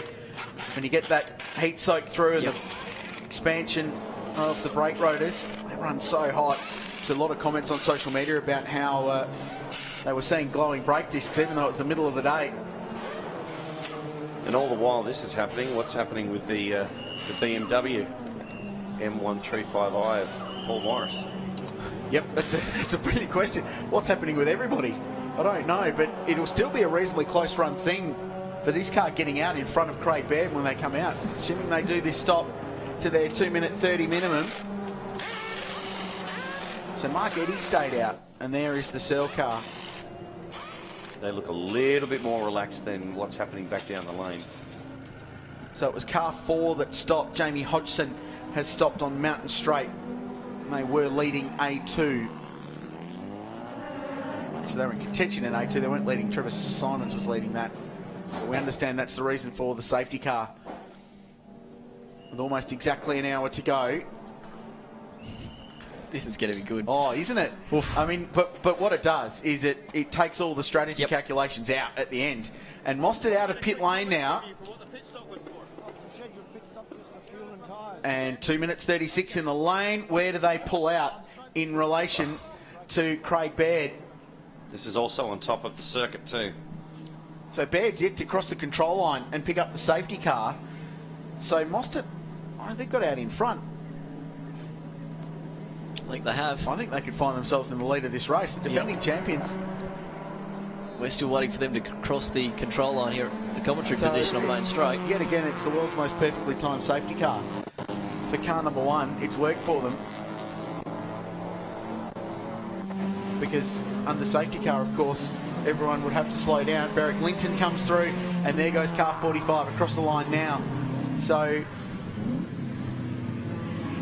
Did he get held up behind the safety car? Well, yeah, they would have. They would have been slowed up. As that... This is the recovery. I wonder if Rawlsey can shed more light on that. What have you got, Rawlsey? I'm with Bob Riley, team manager for car number one. There's a lot of smoke there. Was that a scheduled pit stop? Yes, it was a scheduled pit stop. Just fuel and tyres to the end, but one of the little brake ducts just ignited due to the heat. So the boys just hit it with a fire extinguisher and right to go. Where there's smoke, there's normally fire, and there was a lot of smoke there? Yeah, there was a lot of smoke, but the plastic does create a lot of smoke. So it's fine. Everything's good. So does the car and Chaz have what it takes to win this race? Certainly, both do, yes, certainly. And what are the instructions now for him to bring it home? Well, that'll depend on what happens with the other competitors, but we'll just drive it as hard as we can to make sure we win. Good luck. Thank you. Got to love the deadpan responses that we got last year and this year now, it seems. But I wonder if he actually knew that as soon as they crossed the control line in pit lane, the safety car board came out. That's extraordinary. It was either a brilliantly timed call or they got real lucky with the timing of that safety car. If you open up the dictionary, it'll say a homer. They're the grey. It's a homer. It's the grey area in the middle somewhere there. So we need the field to cross the line just to cleanse it all for you and tell you where everyone sits. Going to be fascinating though, isn't it? Once it gets back to it. Extraordinary. It'll still be a fight because they're going to be reasonably evenly matched on ultimate performance.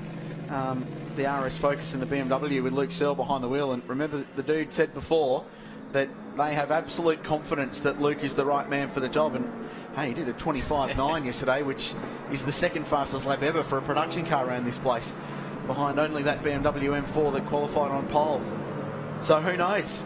It may yet be a fight. Now, car 29 is going to be in this somewhere as well, and that's Devarshan Padiachi behind the wheel of the Garth Walden Racing AMG A45. Mark Eddy and Tony Alford are going to be somewhere in this too.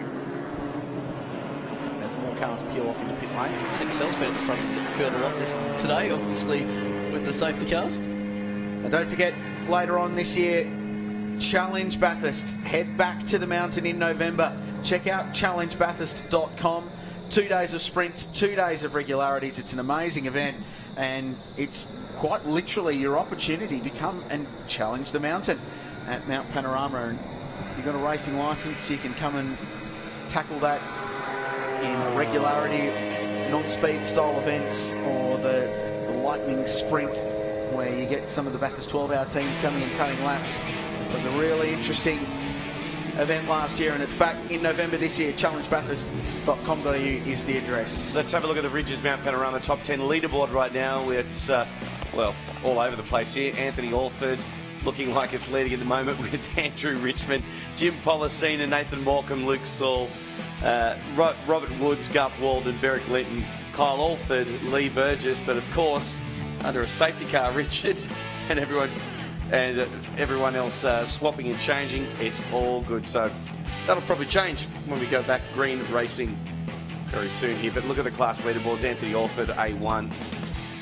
And still interesting to see that even though he's way back, maybe a few laps, David Kane, Toyota 86 is leading Class C.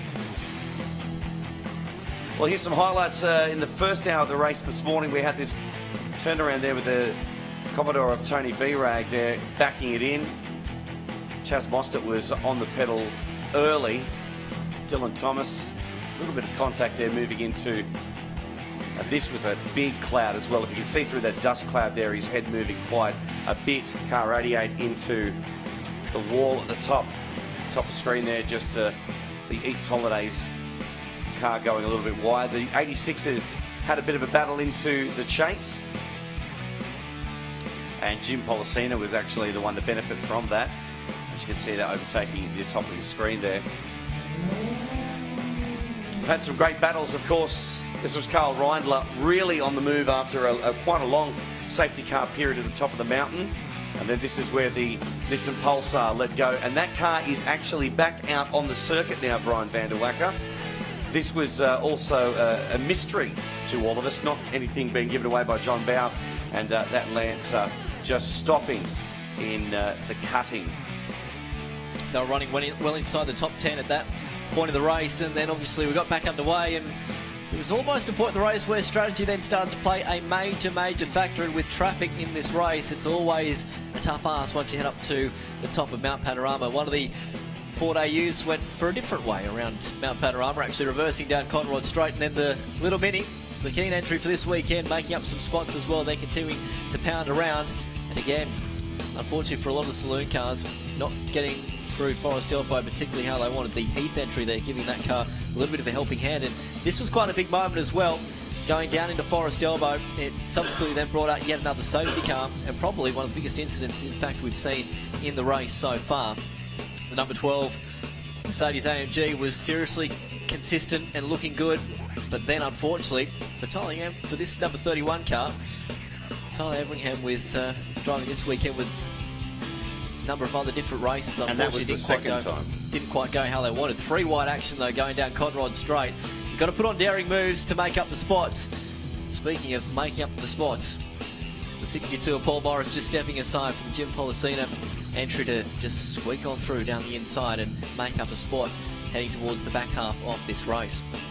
Then there was drama here at this moment with the Griffith Andrews entry, number 65, locking up the brakes there and almost causing a lot of drama for the Berwick Lynn Tim Lay entry, which was following it, which also locked up a little earlier into the chase.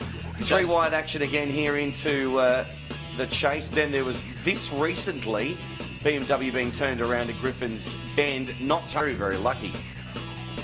They got away with that one. It's not often you get away with it there. And then this scintillating battle with Chaz Mostert, Nathan Morgan, the DPO number 1 entry, getting down the inside of the Benjamin border, Divison Paniaci and Robin Woods as well. And they continue to push their way through some lap traffic. The XL there at that particular point in the race. And Paul Morris and Luke Searle trying to put themselves into a position to win the race this afternoon. They were getting held up there for that battle for the top 5 position. As at the time, Benjamin Porter in the 29 machine was pushing hard to hold on to that spot as they went up to the top of Mount Panorama. And then, just as we thought the Hollywood story might be happening, the Sharon Rentals BMW, unfortunately, left front, a no-go for that car. It halted around Mount Panorama, got back to the pits, and that would be not 1 but 2 dramas for them in the space of about 15 minutes. Then the Toyota 86, number 86, in fact, the Pettis entry, of course, just clipping the wall there into Forest Elbow, also as well for car number 57. And then this 44 entry was dropping oil all over the place, which ended up sitting into the S's. So the field rolling through. Let's take stock, because we've only got 56 minutes left in this race this afternoon. It has gone seriously fast, and a couple more people deciding to come on into the pits and make what will be their final compulsory pit stop. So Mark Eddy is actually out in front of this race right now, being a Class A1 runner though. He's only completed 3 pit stops, so we'll still have to make a 4th and final pit stop in this race. Also the Jim Policina car coming back into the lane as well, so that car may be possibly topping up too, getting themselves home to the line. This will be their 5th compulsory pit stop now in the race. And once it shuffles round, the effective race leader should therefore be Chaz Mostert, with Luke Searle in behind. Davison Padiachi in third, and Craig Baird, just as we thought, probably hasn't quite worked out for him now. All of a sudden, has probably, once it all settles itself out, has dropped back to fourth in line in car 45. Yeah, so they didn't need that safety car. The timing of that safety car was horrible for the Mercedes, because had it not come out and everyone else pitted around them, they would have ended up out in front. But because they got caught by that safety car and they had to slow down, the 2.5 odd minutes that car 1, for example, had to spend in pit lane was A-OK. So there's still a pit stop to come for the race leader. We know that. The Audi TTRS will want to get out in front and then run away, and to keep them in contention we'll need to have some more yellow go their way. But I think it's been a really stout performance by those guys so far today, and they're the 8th different car to lead this race, which shows you how competitive it's been. And there's been 16 lead changes at the pointy end, 92 laps into the race. Dare I say, we might see that lead change a couple more times before the end of this one. Yeah, and I don't think they'll be strategy assisted. I think they might be elbows out assisted going towards the end of this one, which is all good by me. You can't hide anything about Panorama. So unfortunately for the B1 leaders, Jack Perkins has lost a lap through all that. So they're 10th but a lap down. So that unfortunately probably rules them out of contention. They're good to go to the flag, but for an outright result for the car that won the race last year, they're going to struggle. On the same lap, though, the battle for Class B1 on Simon O'Donnell not too far away, and so too is Michael Cavic. And that would be a big result for them, of course, in that Breast Cancer Australia car for this weekend.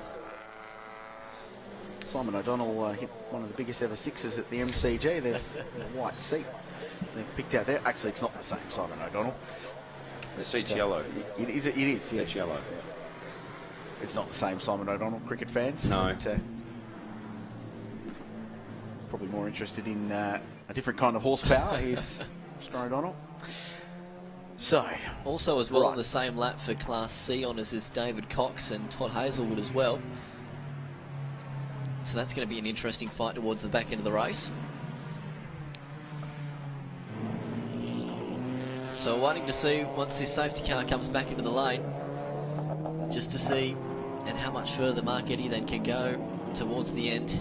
He's in a stint of an hour 17 at the moment, so if they stretched it, they might go an extra 10, 15, 20 minutes possibly. Which is about all they could do, bearing in mind the pit stop window closes with 30 minutes to go in the race. See, the 300 odd minutes has flown by, hasn't it? So lights out this lap for the Hi-Tec Oil safety car. It's a sprint race now. The interest will be how far can Mark Eddy get in front, and then Policina, actually he's out of the pit lane, so he'll be further back. So it's Mostert, Searle, Padiachi, Baird, Reindler. One car between Mostert and Searle as well. So that's properly on, and Luke Searle will have been informed that. So the Audi TTRS is the race leader, with Mark Eddy, a double GT champion, behind the wheel. The Network Clothing and Donut King car will lead the field back. There's a bunch of lapped cars in between them and the next key contenders. They'll filter their way to the front pretty quickly. On an amazing Easter Sunday afternoon on the mountain, it's been a spectacular day, and Mark Eddy has gone. He knows that he needs to build as much track position as he can, so why not go hard and go early? That's what he's doing. There goes that amazing car. It sounds like a toned down version of the Audi R8 GT car with that 5-cylinder engine. There goes car number 11. Jack Perkins behind the wheel. They lead their class, and pointing the wrong way is car 6. Stephen Thompson is behind the wheel of the Pole Performance Evo. This car had a share of the lead a little bit early on, pointing the wrong way now. On the run up to Boundary Road, basically down there at Hell Corner. Hopefully they can get that car turned around once this enormous field is past and we go green right to the end and let this race play out. There's 8 tenths between Chaz Mostert and Luke Searle, and we'll pick them up as they come through this field on the run up to Griffin's Bend. There they are, the leaders in shot now. Red bonnet on the Ford Focus on the right of screen, working his way past the CXC car. There's the car in second place. This is the fight for what will be the race victory, and just in behind was the A45 AMG. So the top 4 cars in the motor race covered by about 3 seconds. remarkable, isn't it? As there down the inside goes Devson Padiachi. Look at Mostert around the outside. And Searle, that's an important move. Look at that. He's just put 2 cars down between himself and Luke Searle. So, yeah, it might have been a daring move, but it's going to be these little finite seconds towards the back end of this race that's going to prove very, very crucial. The irony is these 4 cars at the pointy end have all been very evenly matched on raw speed. The fastest of the lot of them is probably the car that's going to end up in a net 5th place, which is Carl Reindler in the Andrew Richmond CXC Global Racing Evo Lancer. His fastest lap of the race is a 26.9. The cars in front of him, 28s and 27s. Mostert's done a 27.2. Eddie, the race leader, a 28.6, doesn't have that raw speed. From last, if you don't mind. 59. They joked early on that onboard lap might go viral, and I hope their onboard camera worked, and we'll try and find it and put it up on the B6HR Facebook and Twitter accounts, because it will, because he was 20th at the end of lap 1, no, 30th at the end of lap 1, so he passed 28 cars in the opening lap of the race, 6.2 Ks. In 20 laps, he went from 59th to 2nd. I'm tired just thinking about that. There's been a lot of great drives today, and that's certainly one of them. Tim Lay's just behind him, 7th on the road at the moment. The strategy hasn't quite worked for them either. So there's 49 minutes to go.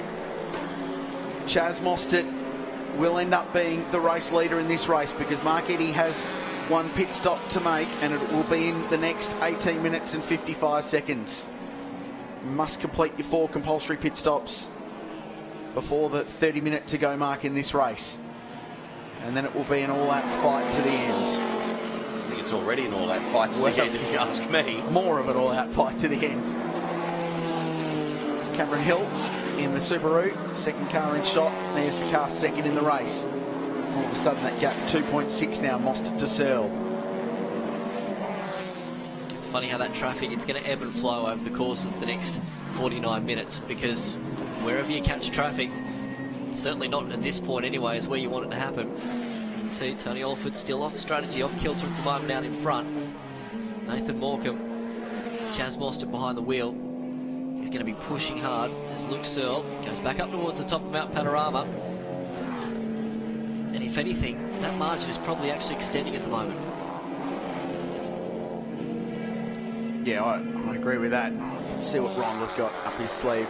He's just caught a little bit of traffic, so he's just going through all that traffic that Baird and Padiachi dealt with just before. But if he can get himself up to the back of this group, I wonder if that Evo's fast enough to challenge and get itself on the podium, which would be an amazing comeback.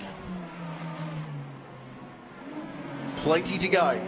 Don't worry, there will be a twist in the tail of this race, I'm sure. It's hold your breath stuff, really, isn't it, at this point of the afternoon, because the drivers and the team, some of those that just want to make it to the finish, will be hearing absolutely every little nut, bolt and cranny in that car just to try and get home and get towards the end of this race. So already you can see, we saw a couple of laps ago that the top 3 were covered by literally nothing, and now that has all extended, and they've certainly pulled a margin between themselves. There's the Evo. There's Carl Reindler. Flashing the lights too, if you don't mind. So they're going to get a lap or two now where traffic's not going to be so much of a problem for the leaders, so we'll be able to get an idea of their raw speed. So Eddie goes across, and the race leader does his personal best lap of the whole motor race on lap 95 with a 2:28.48. Mostert across the line does a 27.2 and all but matches the personal best lap of that car for the day. Really good lap time for them. The 2 Mercs across the line. So Luke Searle did a 28.3, 29.0 for Padiachi, 28.7 for Baird. So Craig's catching his teammate in what looks like being the fight for the 3rd spot on the podium. And Reindler, quicker than the bunch of them, 28.0. So it was only Mostert quicker than Carl. So the young man from WA, now based in Melbourne, tied up with Cams. He's the driver standards observer for the Formula 4 Championship. He's the co-driver for Preston Hire Racing in the supercars. He's highly accomplished. One of the nicest guys in the paddock too. What's he got left? Can he drag the Evo into what would be the most unlikeliest of podium finishes? I mean, you look at some of those names already at the top. I mean, you've got Mostert, you've got Craig Baird, you've got Carl Reindler. Tim Lay's done a lot of laps around here. Jack Perkins thrown in the mix too. I feel I need to single out this performance from Mark Eddy and Tony Alford, because they've flown under the radar most of the day, and all they've done is play this race as straight as they possibly can and keep themselves on the lead lap, and they're leading the race, and it's probably not going to work for them because they've got to make a pit stop. But hey, they're leading with 45 minutes to go and they've been in contention all day. I think it's a terrific drive. I was talking to a couple of people before this event, and they thought that car actually would have been the Smoky, because they did some testing at Sydney Motorsport Park prior to this weekend, and the lap times it was punching around there was something to be really impressed with. So, I mean, I think for a number of people up and down this lane, it doesn't come as a surprise that they're up there sort of within the mix with really 45 minutes to go. Chaz Mostert sets the fastest middle sector of the motor race in the Ford Focus. So he is flying and about to set that car's fastest lap of the race. Struggled to go near the fastest lap of the whole race, which is held by that Sharon BMW when they had clear air early on today. It was a 2 minutes 25.919, which stands as the production car lap record at Mount Panorama. Eddie across the line does a 27.67. Again, personal best lap of the race. Mostert 26.6. That's that car's fastest time of the race. It's a 26.5 for Searle. They're getting into a happy hour now. The Mercs have got a bit of traffic that lap, so they're not going to be quite so fast. And they're both in the 29, so they're losing ground to the race leaders.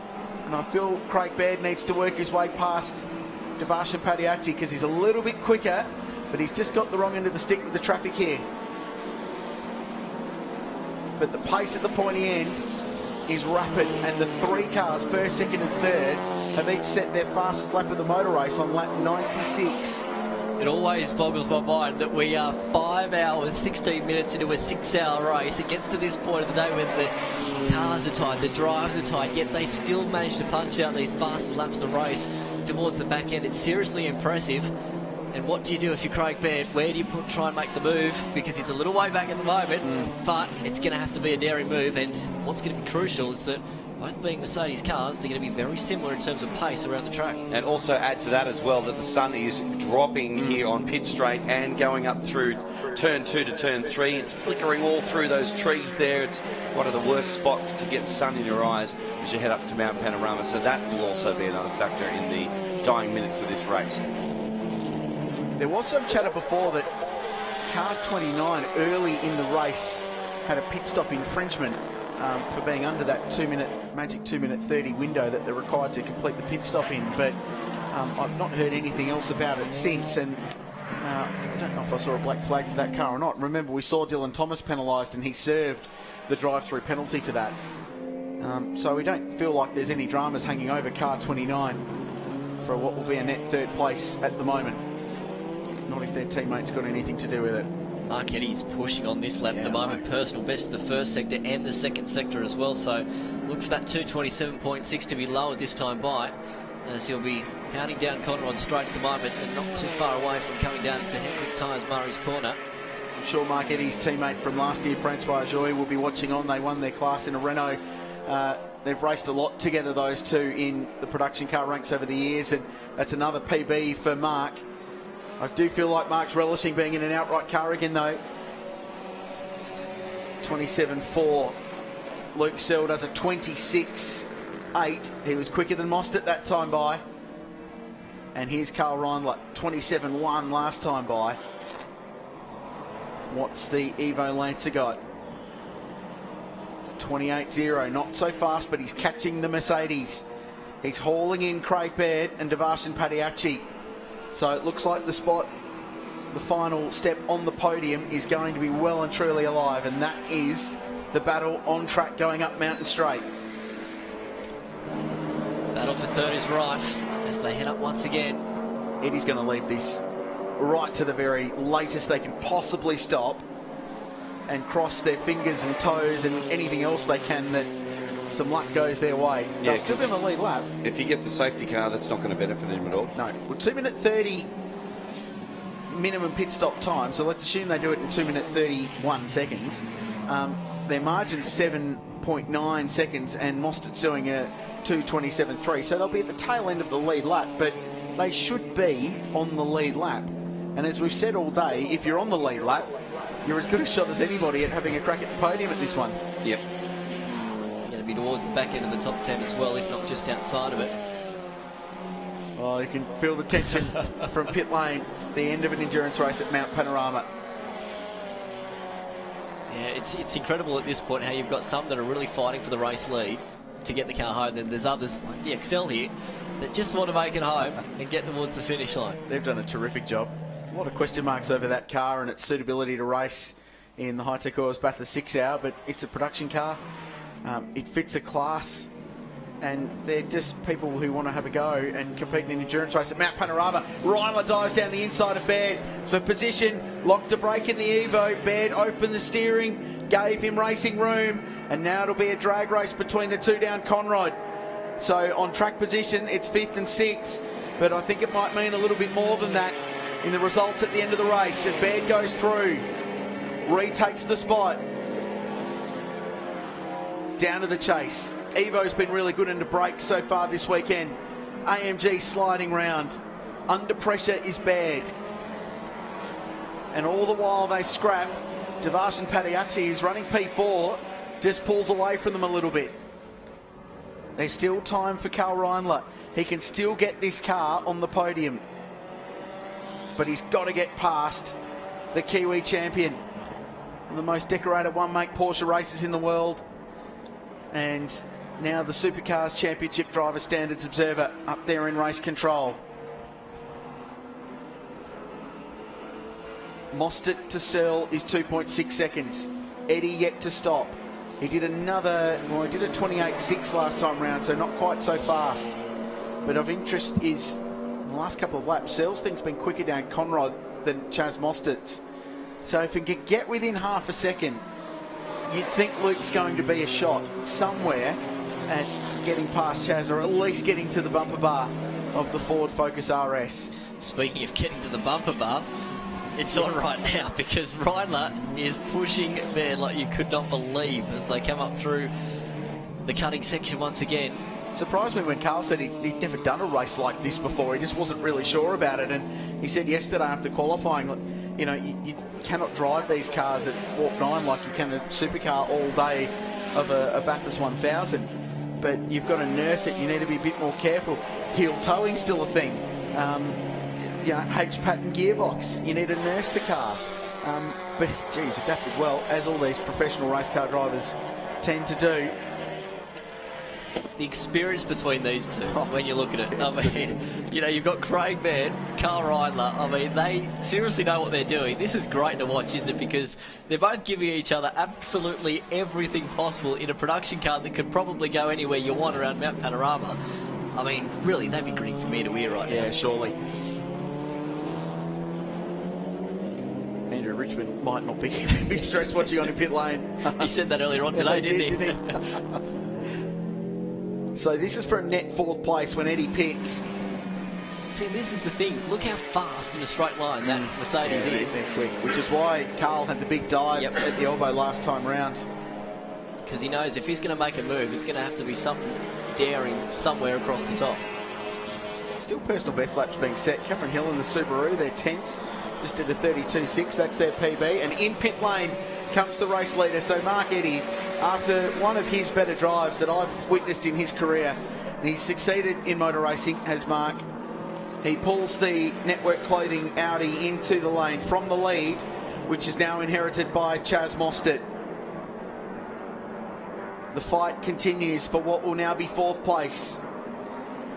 A glance in the mirror for Baird. Reindler with eyes forward, using every last little bit of that exit curb at turn 1. And it'll be Tony Alford who jumps in the TTRS for the run to the flag. What a superb performance by these guys today. One of the drives today, you've got to say, for Mark Eddy, a tremendous stint. Speaking of drives of the day, this wouldn't be too far either for Karl Reindler. I mean, they're still gone from 59th to 5th, but wouldn't they love just 1 or 2 more spots and spray some champagne on that Bathurst podium? It's funny, I was talking to a couple of people. No, he doesn't. Reindler up the inside of the cutting. That's enormous, and he gets through. There's a big slide on the exit. There might have been some paint exchange, but Reindler goes past Craig Baird, and is that a redress? Yes, it is. Lets Baird past. So they swap positions over and under again, and it's broken. Reindler's car's got damage, so he collected the Merc as he went through, and the Mitsubishi's got damage, and he'll have to limp it back to pit lane. He's got a tyre down. The right rear's gone down on the CXC car. What rotten luck for Carl Reindler. They were battling for a number of laps there, and that was a very gutsy move to go up in there. We told you it was going to have to be a daring move, wasn't it? Somewhere around the racetrack. He went for that then at the cutting. It didn't quite pay off. And now all of a sudden you just hope that there's not too much damage, if anything, then to Craig Baird's car, because that would be two out of contention that would be fighting for a podium. I wonder if he did make contact with him, or maybe just because he slid it across and rolled it off the bead. No, it looked like there was contact here. The massive slide coming out. Let's watch again. Let's find out. And this is the thing, because the Merc's got good straight line, Carl has to take a risk to pass him in a slow corner where the Evo's stronger, so he dove up the inside of the cutting. Craig saw him coming, gave him room, and we don't know what happened mid-corner, but yeah, there was fisticuffs. There was contact. The mirror on the left-hand side of the Merc's pointing in the wrong way. So no doubt they touched there. Craig gave him racing room. A pass there is a big thing to do, put it that way. But wowee. It's not often that it happens at that particular part of the racetrack, as you said. The 11 car here, they're just behind now, unfortunately, the number 1 car, as you can see there on screen. They were probably hoping that a safety car would have come just as the Eddie car was pitting whilst they were in front of the Chaz Mostert car, because then they would have actually got that lap back, but not anymore. But I tell you what, it is on for the race lead all of a sudden. The margin you mentioned a moment ago was just over 2 seconds. Well, it was 1 second exact on that previous lap. Luke Searle has just put in some banzai laps, and now he's only within car lengths away from your race leader. This is on. 33 minutes to go in the Hi-Tec Oils Bathurst 6 Hour. We saw them throw new Hankook tyres at the DPO Ford at their last pit stop. So rubber's not a concern. Reindler's in pit lane. He'll need new rubber on that car. And we'll try and get out on the lead lap and at least get that car to the finish after an amazing fight back today. But we have got a motor race on. It's between Chaz Mostert, the Supercars champion, or not quite a champion yet, jump my guns, but he's a race winner. He's a Bathurst champion, the defending champion of this race, and Luke Searle, a guy who's been racing for a long time through the Super Touring days. Hugely talented racing car driver, but looking for the biggest win in his career with a teammate who's won the 1000 and who's won the 12 Hour, and looking for a 6 Hour win to add to his remarkable CV. Nothing between BMW and Ford at the pointy end of the race. And another Bathurst Enduro comes down to the final stanza. And now the straight line performance of the BMW. Mostert's going to be in strife here. Don't worry about the Toyota. The battle for the lead is well and truly on going into the chase.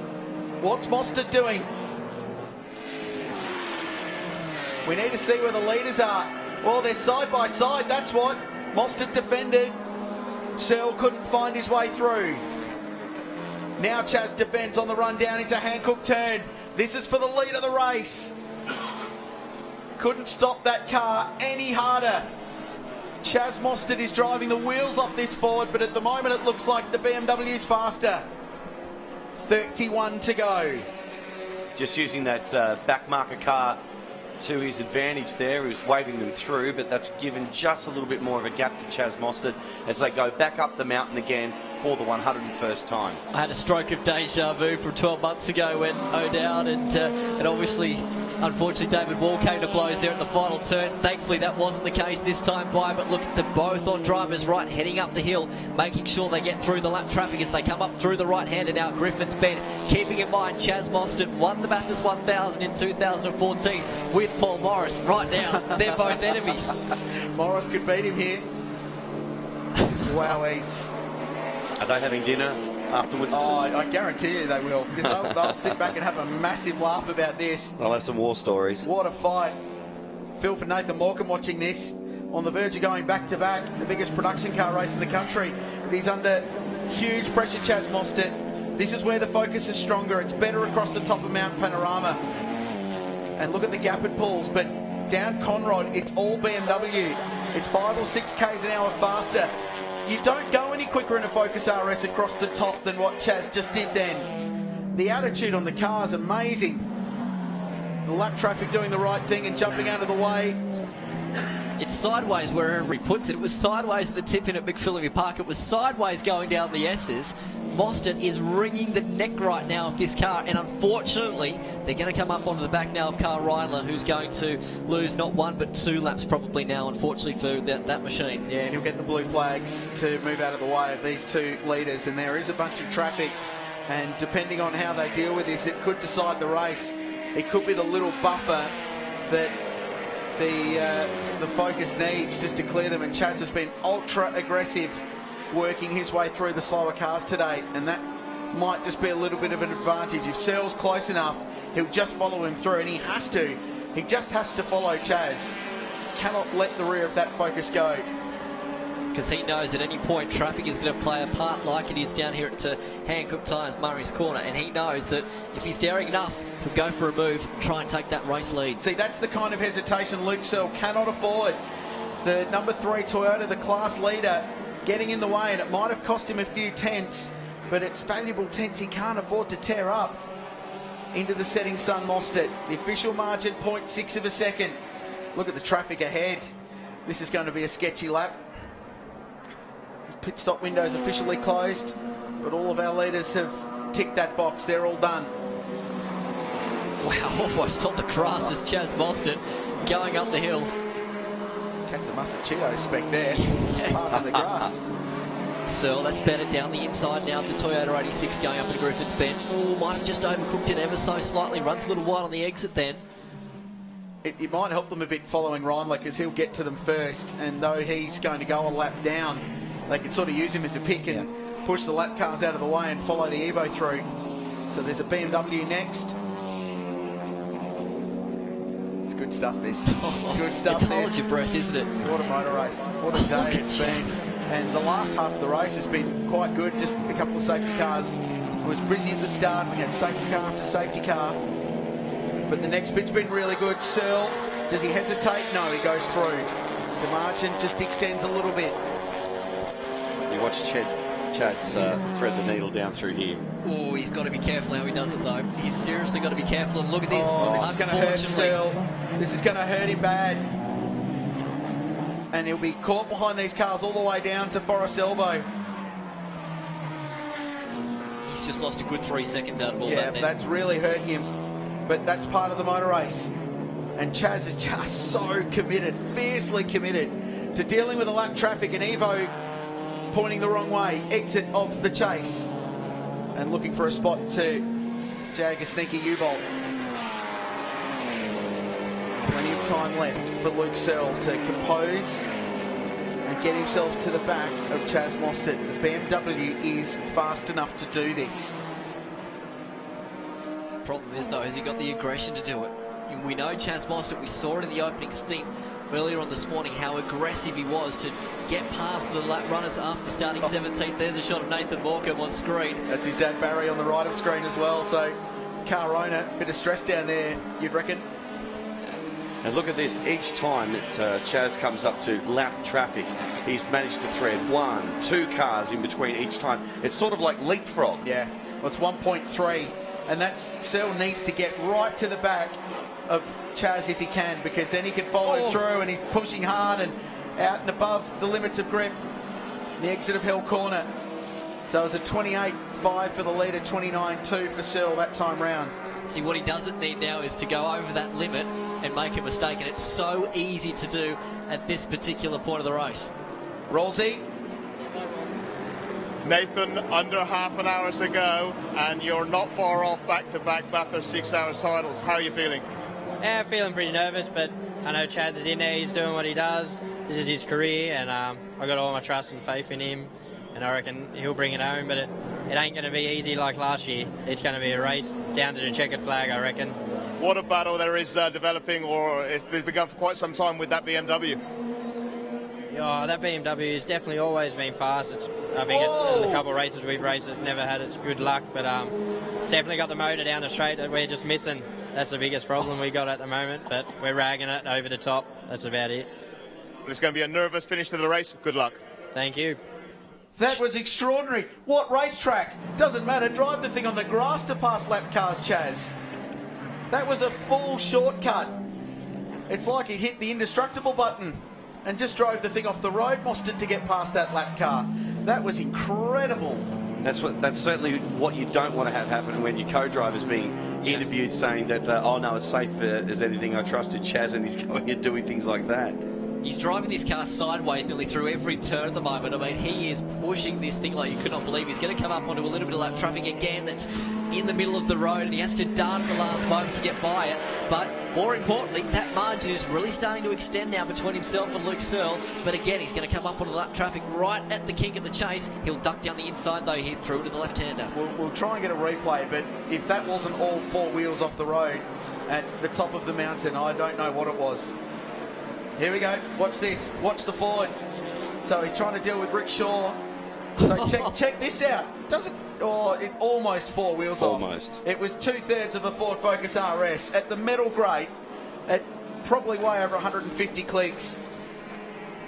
That is unbelievable car control. And that is taking some liberties with lap traffic. And that's why his margin's 2.1. That is amazing. That's off the chain. You're not supposed to be able to do that. It's not in the book of Bathurst Racing 101. Unbelievable. It's okay. Chaz's book of dictionary of Mount Panorama moves. I mean, that was Van Gisbergen-esque. That's the kind of stuff you'd expect SVG to do. Chaz is just rewriting the book. I can't believe this. This is nuts.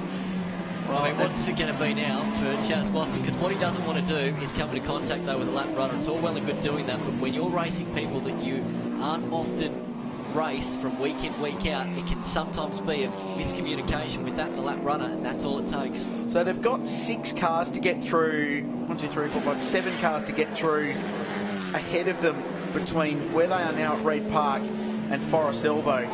So once they clear those, they've actually got a bit of racetrack where they'll be able to have their own little battle, and Luke Searle might be able to close in again and try and rattle the Focus for the race lead. But at the moment, it's going to take Chaz getting balked badly for Luke Searle to get to the back of him again. And that's what he needs now. He needs Chaz to have a bit of bad luck with lap traffic. But I don't think that'll bother Chaz, because he'll just find a new road to go past them. Just invent a new bit of Mount Panorama to do some overtaking. It was that crucial minute about 3 laps ago, wasn't it, where Chaz put those daring moves on and put about 2 or 3 car lengths in between himself and Luke Searle, and that moment for Searle not to go down the inside then at Murray's corner. So that is all it takes at this point of the race to really just put you back those valuable seconds. Yeah, that was cool. Wowee. 22 minutes to go. The Hi-Tec Oils Bathurst 6 Hour of 2017. It's another Bathurst Classic, as if we expected anything else. It's had all the usual drama, and it's like a Shakespeare play the way these races unfold.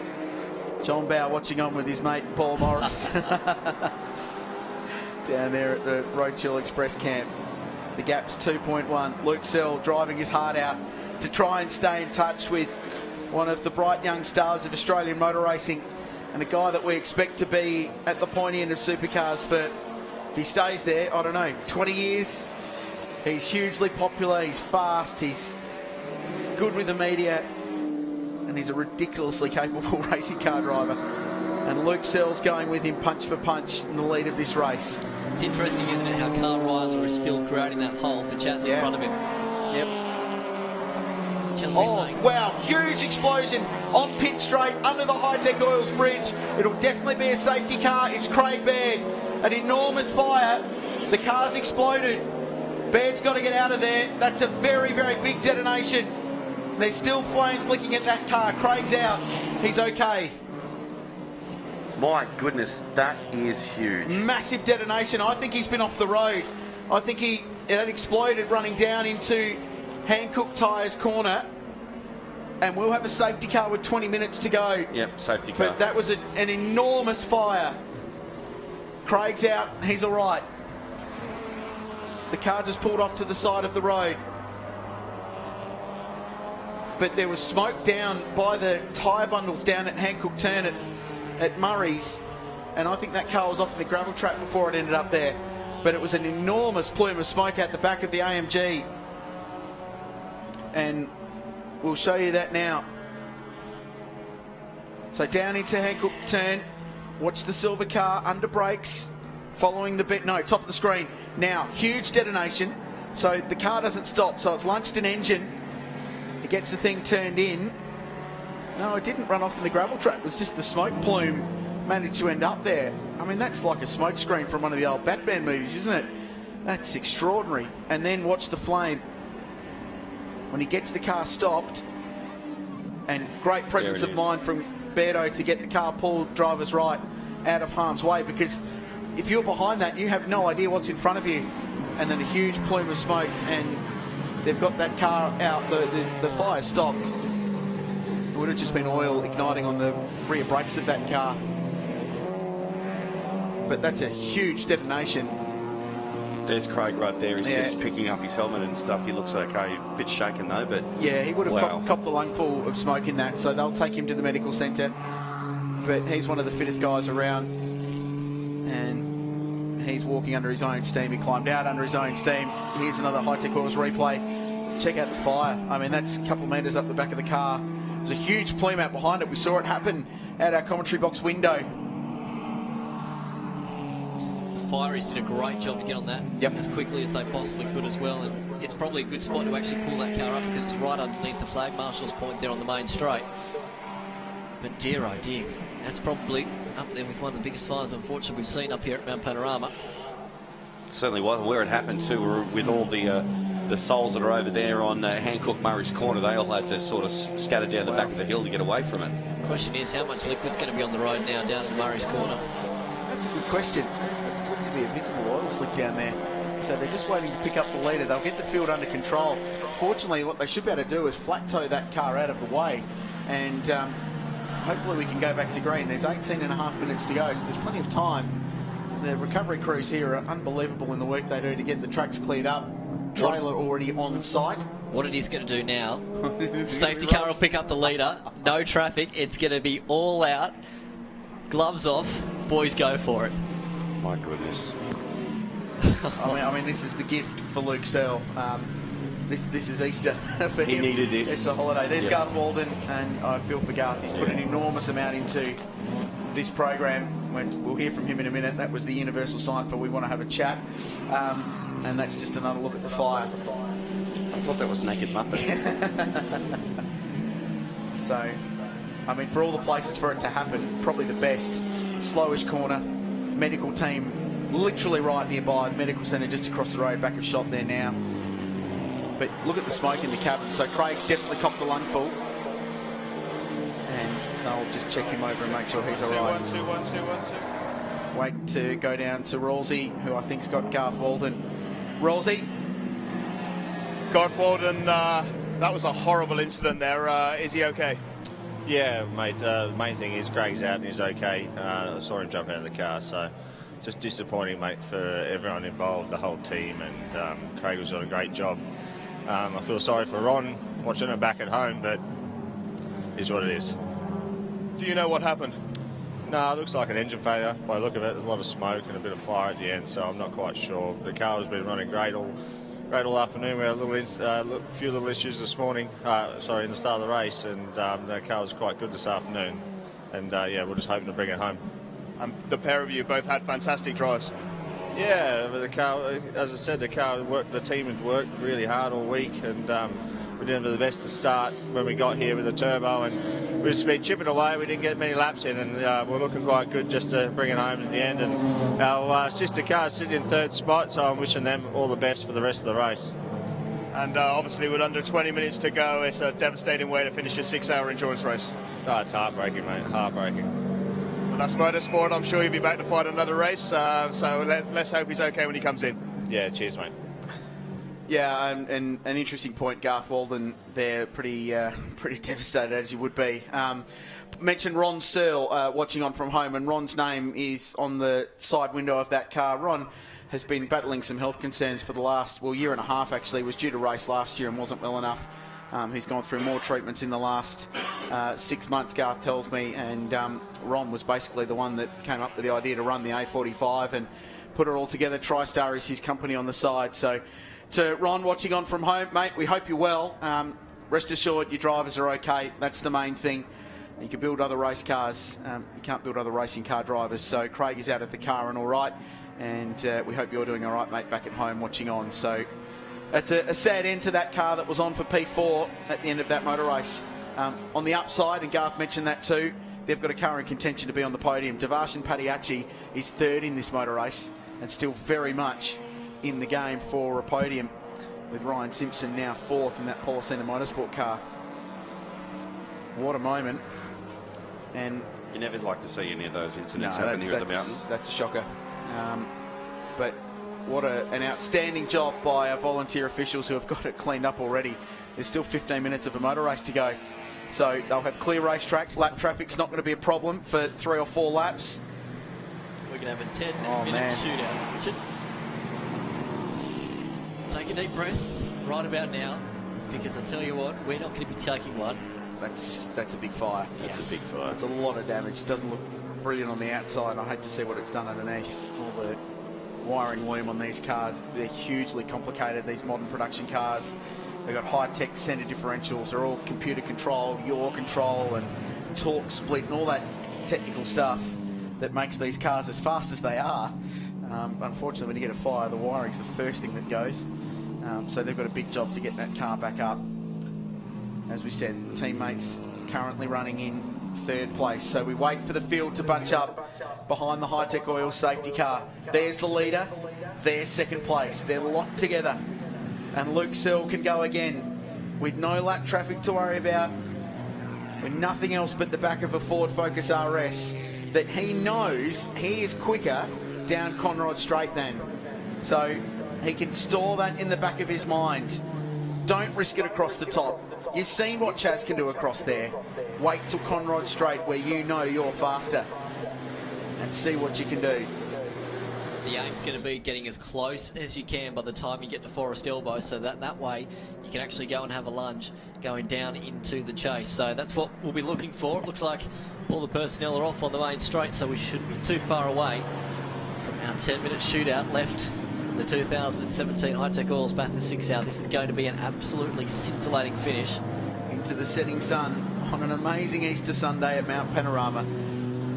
I've said it before, and I'll say it again. Never disappoints, this place. You never go home from here going, it was an all right race, could have been better. There's always something. There's always something. It's always different as well. It's never ever the same. Wowee. I've said that before today. You haven't used the word stonking in a while there, Ryan. I'll tell you what, this is going to be a stonking finish, though. 17 lead changes today between 8 different cars. 107 laps in the books so far, 33 of them under yellow. So not quite a third of the motor race, but near as makes no difference. Almost half of the motor race under yellow. In time-wise, yep. 2:25.9, the fastest lap set by the Sherrans early on. So we're probably on for, 115 laps or so. 10 short from last year. Heat into the tyres. No weaving after the lights on the safety car are turned off. So Chaz will just need to watch that when the lights go out, which we expect to be this lap. Confirmation from race control. Lights out on the safety car. Leaders 1 and 2. Don't worry about the official margin. They're locked together, and Luke Searle has an opportunity to drive the race of his life. Bear in mind his co-driver has won the Bathurst 1000 and has won the Bathurst 12 Hour. He'd love a 6 hour on the mantelpiece, and the first driver in history to win the 3 big ones at Bathurst. Stand by, ladies and gentlemen. I'd get to the side of the fence wherever you are around Mount Panorama. With just on 11 minutes to go, as soon as they cross that line, this is going to be on. What a motor race. What a day. Under the Hitachi Bridge. Ford Focus RS versus BMW M135. Don't worry about the lap cars. It's just these two now. They've got Bathurst to themselves to fight it out for the Hi-Tec Oils Bathurst 6 Hour. It's a brilliant restart from Luke Searle. Mostert has to defend straight away. Move to the middle of the road. They'll turn into turn 1. Chaz. Trying to feel the tyre pressure in the Hancooks. Searle using all of the road at Hell Corner. And up the hill they go. That's the DPO squad watching on. Mostert on the inside of the racetrack. He's got a BMW in his tow. Luke needs to be smart about this. You've got time and you've got clear racetrack. And you know you're better down Conrod. Griffin's Bend. Let's see what Mostert does across the top. Nothing short of spectacular across there today. The liberties he's taking with lap cars paid off before. It got him margin. It won't help him now. We know the Focus is better across there, but we know the BMW coming down the hill will be stronger. Searle was using all the exit road then coming out of the cutting, and he used it as well coming out of Griffin's Bend. You can see though, this is where Chaz Mostert is going to make up his time. You watch him going over at the top into McPhillip. It's going to be sideways. You betcha, there it is. He tips it in the left-hander. He'll use a bit of exit ripple strip here, and that margin is now starting to expand, as you would expect, as they come down the hill once again. The worst cutaway in history. The teams hate that. They absolutely hate it. We love it. Entertaining for us. Oh, gee, Luke just got the thing stopped into the dipper there. It looked like he understeered a bit. Mostert pulling away, Brian. He's not going to be close enough, is he? By the time they get down to the chase, the Focus is too good going across the top of Mount Panorama. It's just that commitment he's got across there. The way that car is hooked up. Out of the elbow they go. Let's watch down Conrod. The BMW is a couple of k's an hour quicker in a straight line, but Mostert may have just broken the back of this race by being the most committed he's ever been across the top of the mountain. There's 8 minutes and 45 seconds to go. And the defending champions have found themselves back in front from one of the teams that have supported production car racing for a very long time. The Roadkill Express crew out of Newcastle. They're P2. Mostert with a little bit of breathing room.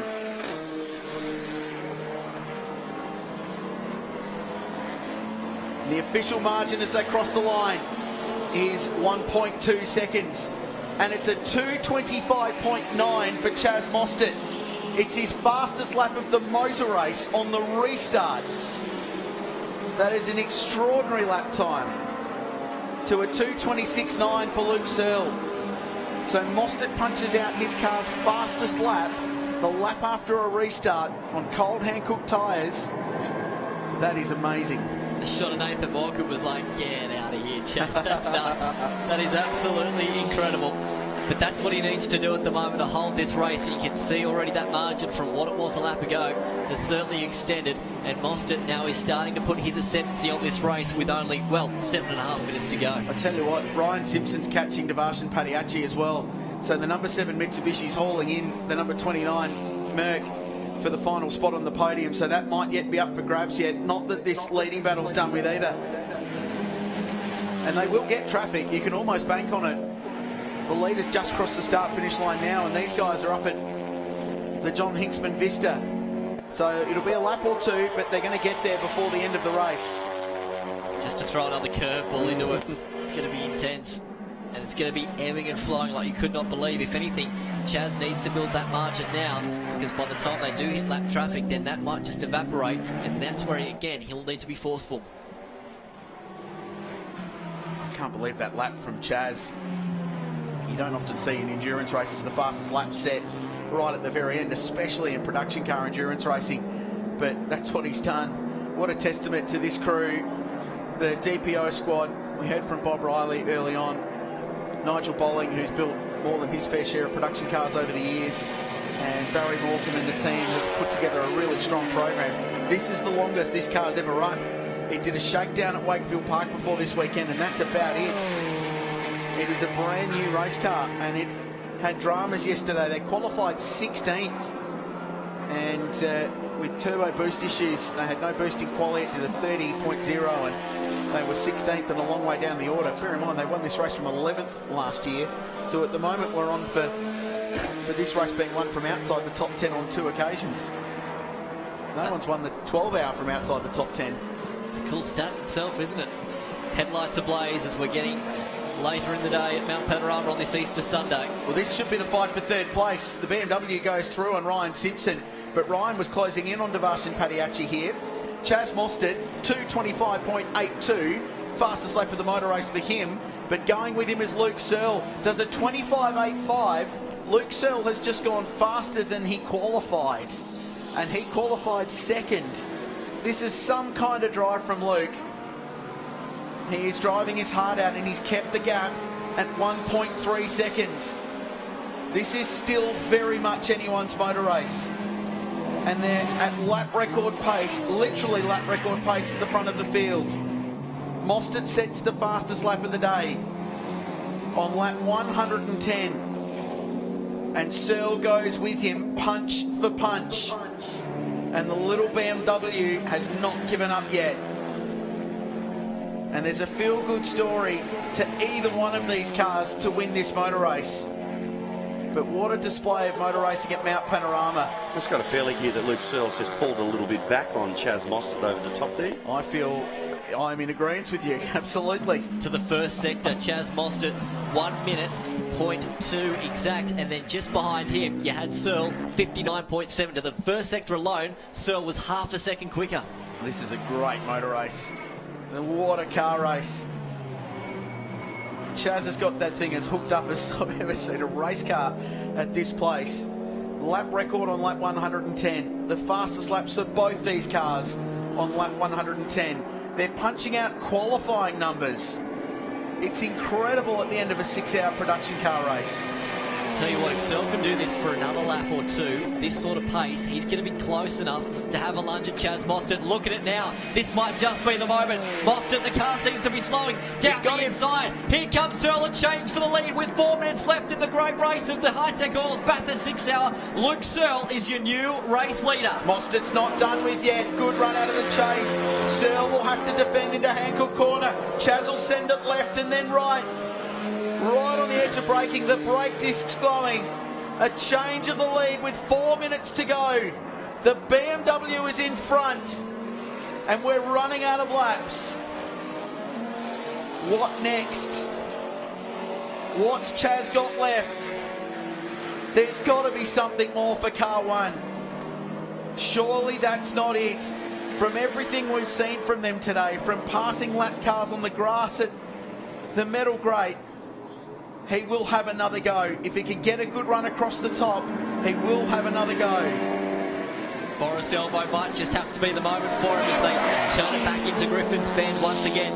Not too much time left in this race. How much has Chaz Mostert got left in this car to have a lunge at Luke Searle? I tell you what, he pushed hard at the restart to get a margin across the top. He's going to have to push even harder this time by. Luke Searle has driven the race of his life, and he's about 3 minutes away from a race win at Bathurst. Right, Mostert, this is where that car's better.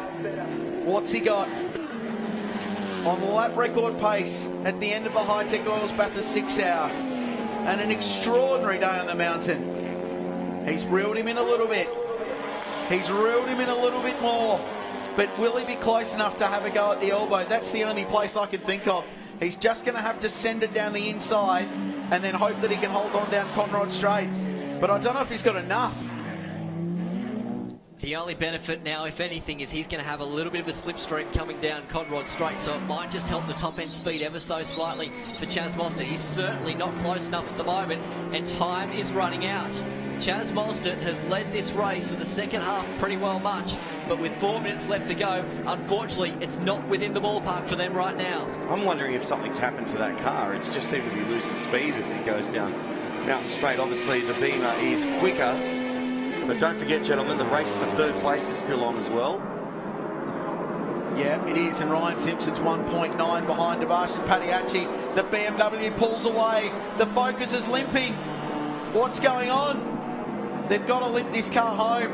There's not too long to go. It should be the second time after the control line, after 5:58 local, which we're at now. So there's a minute on the clock. There's Paul Morris. He's going to make the treble. It looks like they're going to make the treble. Here goes Searle. The gap has extended. Mostert across the line. It's 5 seconds. He's got to bring it home now. Mostert was near 60 kilometres per hour slower going down Conrod Straight that time by, so something is certainly not right at the moment with this number 1 car after 6 hours of racing just about, with checkered flag just about in sight. Chaz Mostert is limping this car home. This is the last lap of the Hi-Tec Oils Bathurst 6 hour. Paul Morris on the verge of history. Mostert limping home. 2:31.3 last time round. Dare I say this is a fuel conservation issue? Maybe they are out of fuel. That's a good point, Benny. Hadn't thought of that. And if so, on the last lap of another endurance race here at Mount Panorama. Or it could be a result of punching out a lap record on the 110th lap of what's going to be a 113 lap motor race. Last lap of the Hi-Tec Oils Bathurst 6 hour, and it's been amazing. And this little team, the Rochelle Express team, they've been racing BMWs for as long as I've been watching car racing. Back in the Super Touring days, Luke Searle would never qualify on a Saturday and would rock up on Sunday and start from the back of the field as a young guy and race his way to the front of the Independence Cup in that category. They've moved to production cars and they've raced sporadically, but nothing like this has come their way. And Paul Morris won the Super Cheap Auto Bathurst 1000 when we thought it would never be a thing, with Chaz Mostert in 14. He's won the 12 hour, and he's about to add a Hi-Tec Oils Bathurst 6 hour and be the first ever to sweep the major endurance races at Mount Panorama. The BMW heads down Conrod. There's the focus. And it's been an amazing day.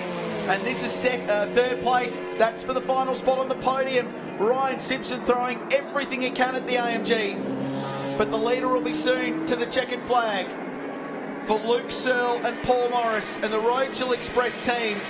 It's an amazing day at Mount Panorama. An unlikely result, but what a welcome winner. Luke Searle and Paul Morris win the Hi-Tec Oils Bathurst 6 hour with a pass for the lead in the final 5 minutes. And that man has won the Bathurst Triple. And that is a great motor race.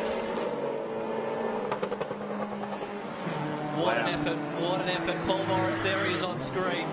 Just loving every minute of this one. I tell you what, there's probably a fair bit of emotion attached to that one as well, because for him, this is a remarkable victory. His place has bitten him for year after years, and now all of a sudden he's got a couple of Bathurst wins to his name.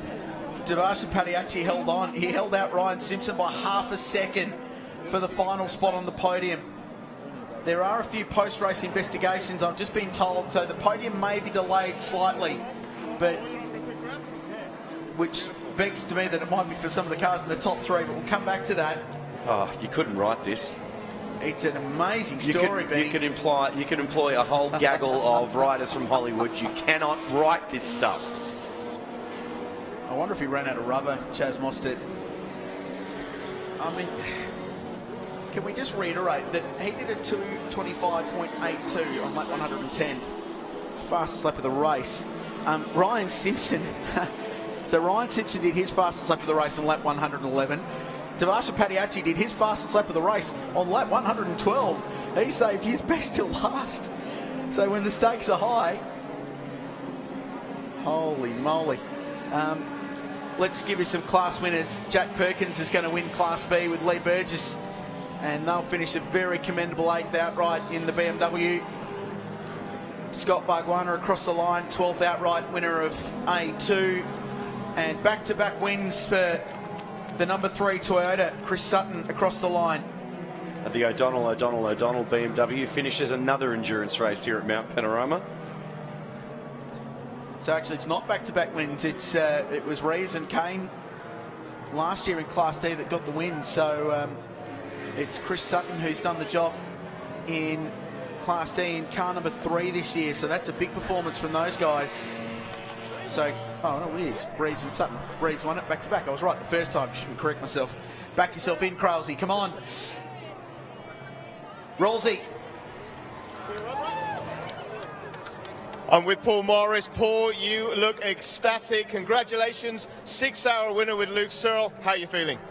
Just stoked for Luke, really. He's one of Australia's best drivers, but he's one of those guys that slip through the net, you know. He never quite got a professional drive, but man, did he wheel that car today. And we spoke before. You asked me, is he the right guy to have it in the car at the end of the day, and you just saw he was for sure.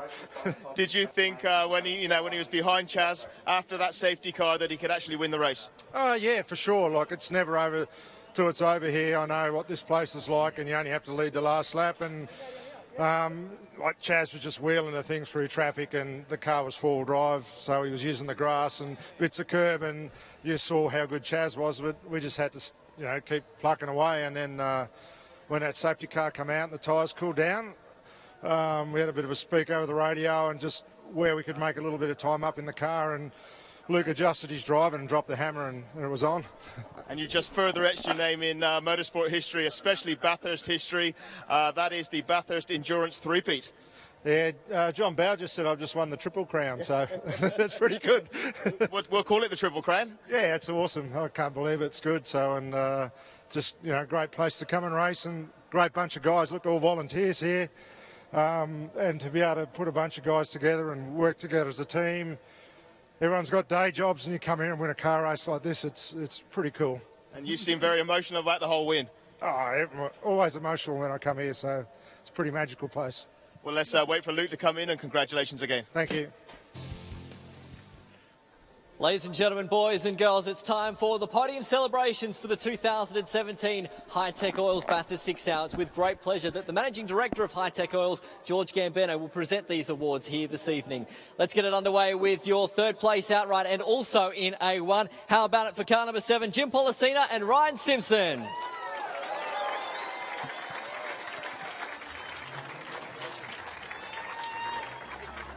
We'll move on as well to second outright and second in Class A1. How about it for Nathan Morecambe and Chaz Mostert? Chaz, I'll quickly grab you in just a moment as well. The burning question, everyone, that Chaz, we all want to know, was there something wrong with that car in the final stages? I think after the luck the boys had last year where they didn't actually get through the race, I think someone had been looking down on them. So lost fifth and sixth gear there with a lap and a half to go, which is a bit unfortunate, but, to still make the podium. The boys released a brand new Ford Focus RS this weekend to have a car to make the race and finish on the podium's a big pat on the back. So we've got 12 months, we'll prepare a bit harder, and fingers crossed Barry puts me back in the car with Nath next year. Congratulations on the second, well done once again. Cheers, thank you. There he is, Chaz Mostert and Nathan Morecambe home in second place for this weekend's Hi-Tec Oils Bathurst 6 Hour. Ryan Simpson also just joining us up here on the podium. Third outright and third also in Class A1. How about it though? Save the applause. Here we are for the outright winners of the 2017 Hi-Tec Oils Bathurst 6 Hour, Luke Searle and Paul Morris.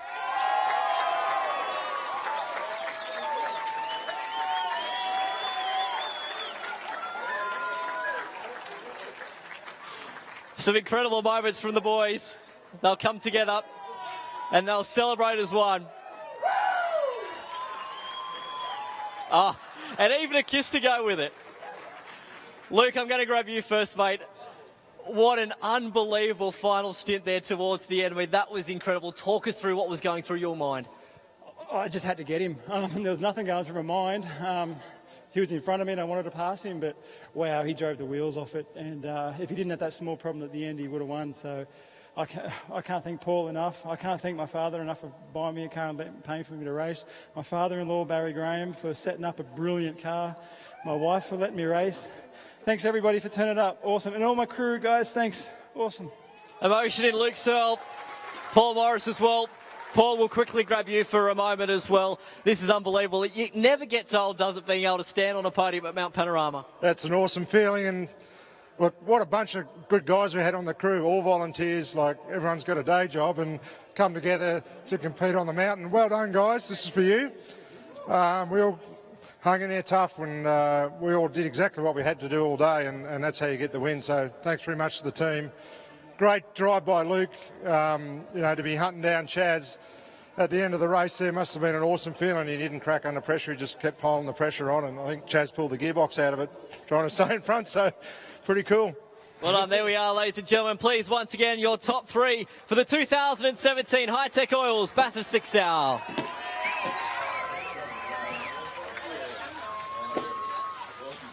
Champagne is flying like you could not believe. It's great to see. It's great to see. And look at that for Luke Searle. Letting the team know that he has taken one of the biggest races for 2017, and Chaz is getting back at Paul Morris for champagne celebrations in 2014, no doubt. What an incredible effort. They'll have the final photos done, no doubt, and we'll also move on with some of our other class winners for this year. Straight down the leads of the camera. How about that? I bet you that champagne tastes sweet right now for Paul Morris. There we have it. Ladies and gentlemen, please once more your top three outright and also in Class A1 at this year's Hi-Tec Oils Bathurst 6 Hour. Also now move on to our class winners for this year. So in Class A2, the Holden VY, HSV GTS of the Simons Lane and Bargwana entry. Winners, of course, of Class A2 here for this weekend, so congratulations to those guys. And we'll bring them out in just a moment, of course. We've got a plethora of drivers in behind. So here they come, of course, the drivers in Class A2, the winners for this weekend. Even got some hats to throw off the podium. Simons Lane and Bargwana, a tremendous effort for them, and for a lot of these teams and drivers as well, it means so much to be on this podium at Mount Panorama. It's a lifelong dream, and they've reached it.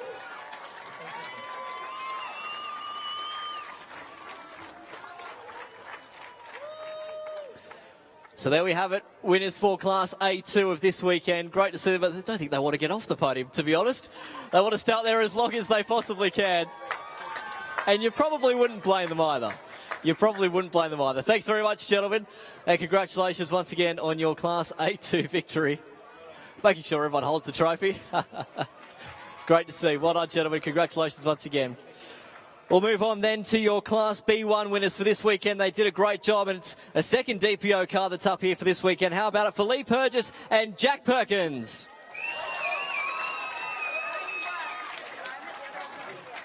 Jack's not quite here yet, so Lee will take the top step and will have it all to his own, just about. Lee Burgess, of course, driving with Jack Perkins.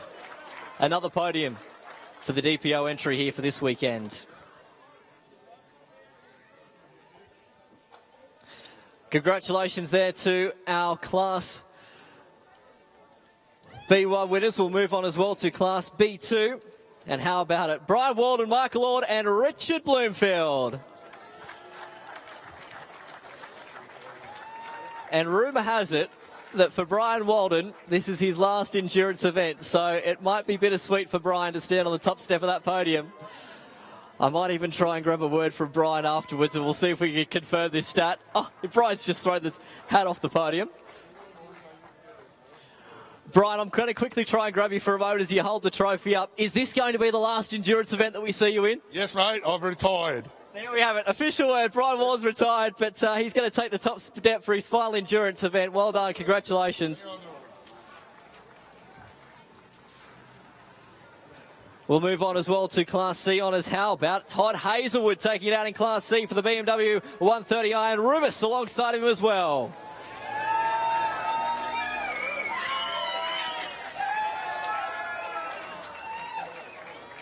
Taking it out for Class C. What a season already it's been personally for Todd Hazelwood. A couple of Dunlop Super 2 victories under his belt, and now a Bathurst 6 Hour winning class as well. So congratulations to the pair of you. Well done once again for a tremendous effort in this year's race. We'll move on to Class D, and it's the two Chris's that's up for Class D. How about the Toyota 86, Chris Reeves and Chris Sutton?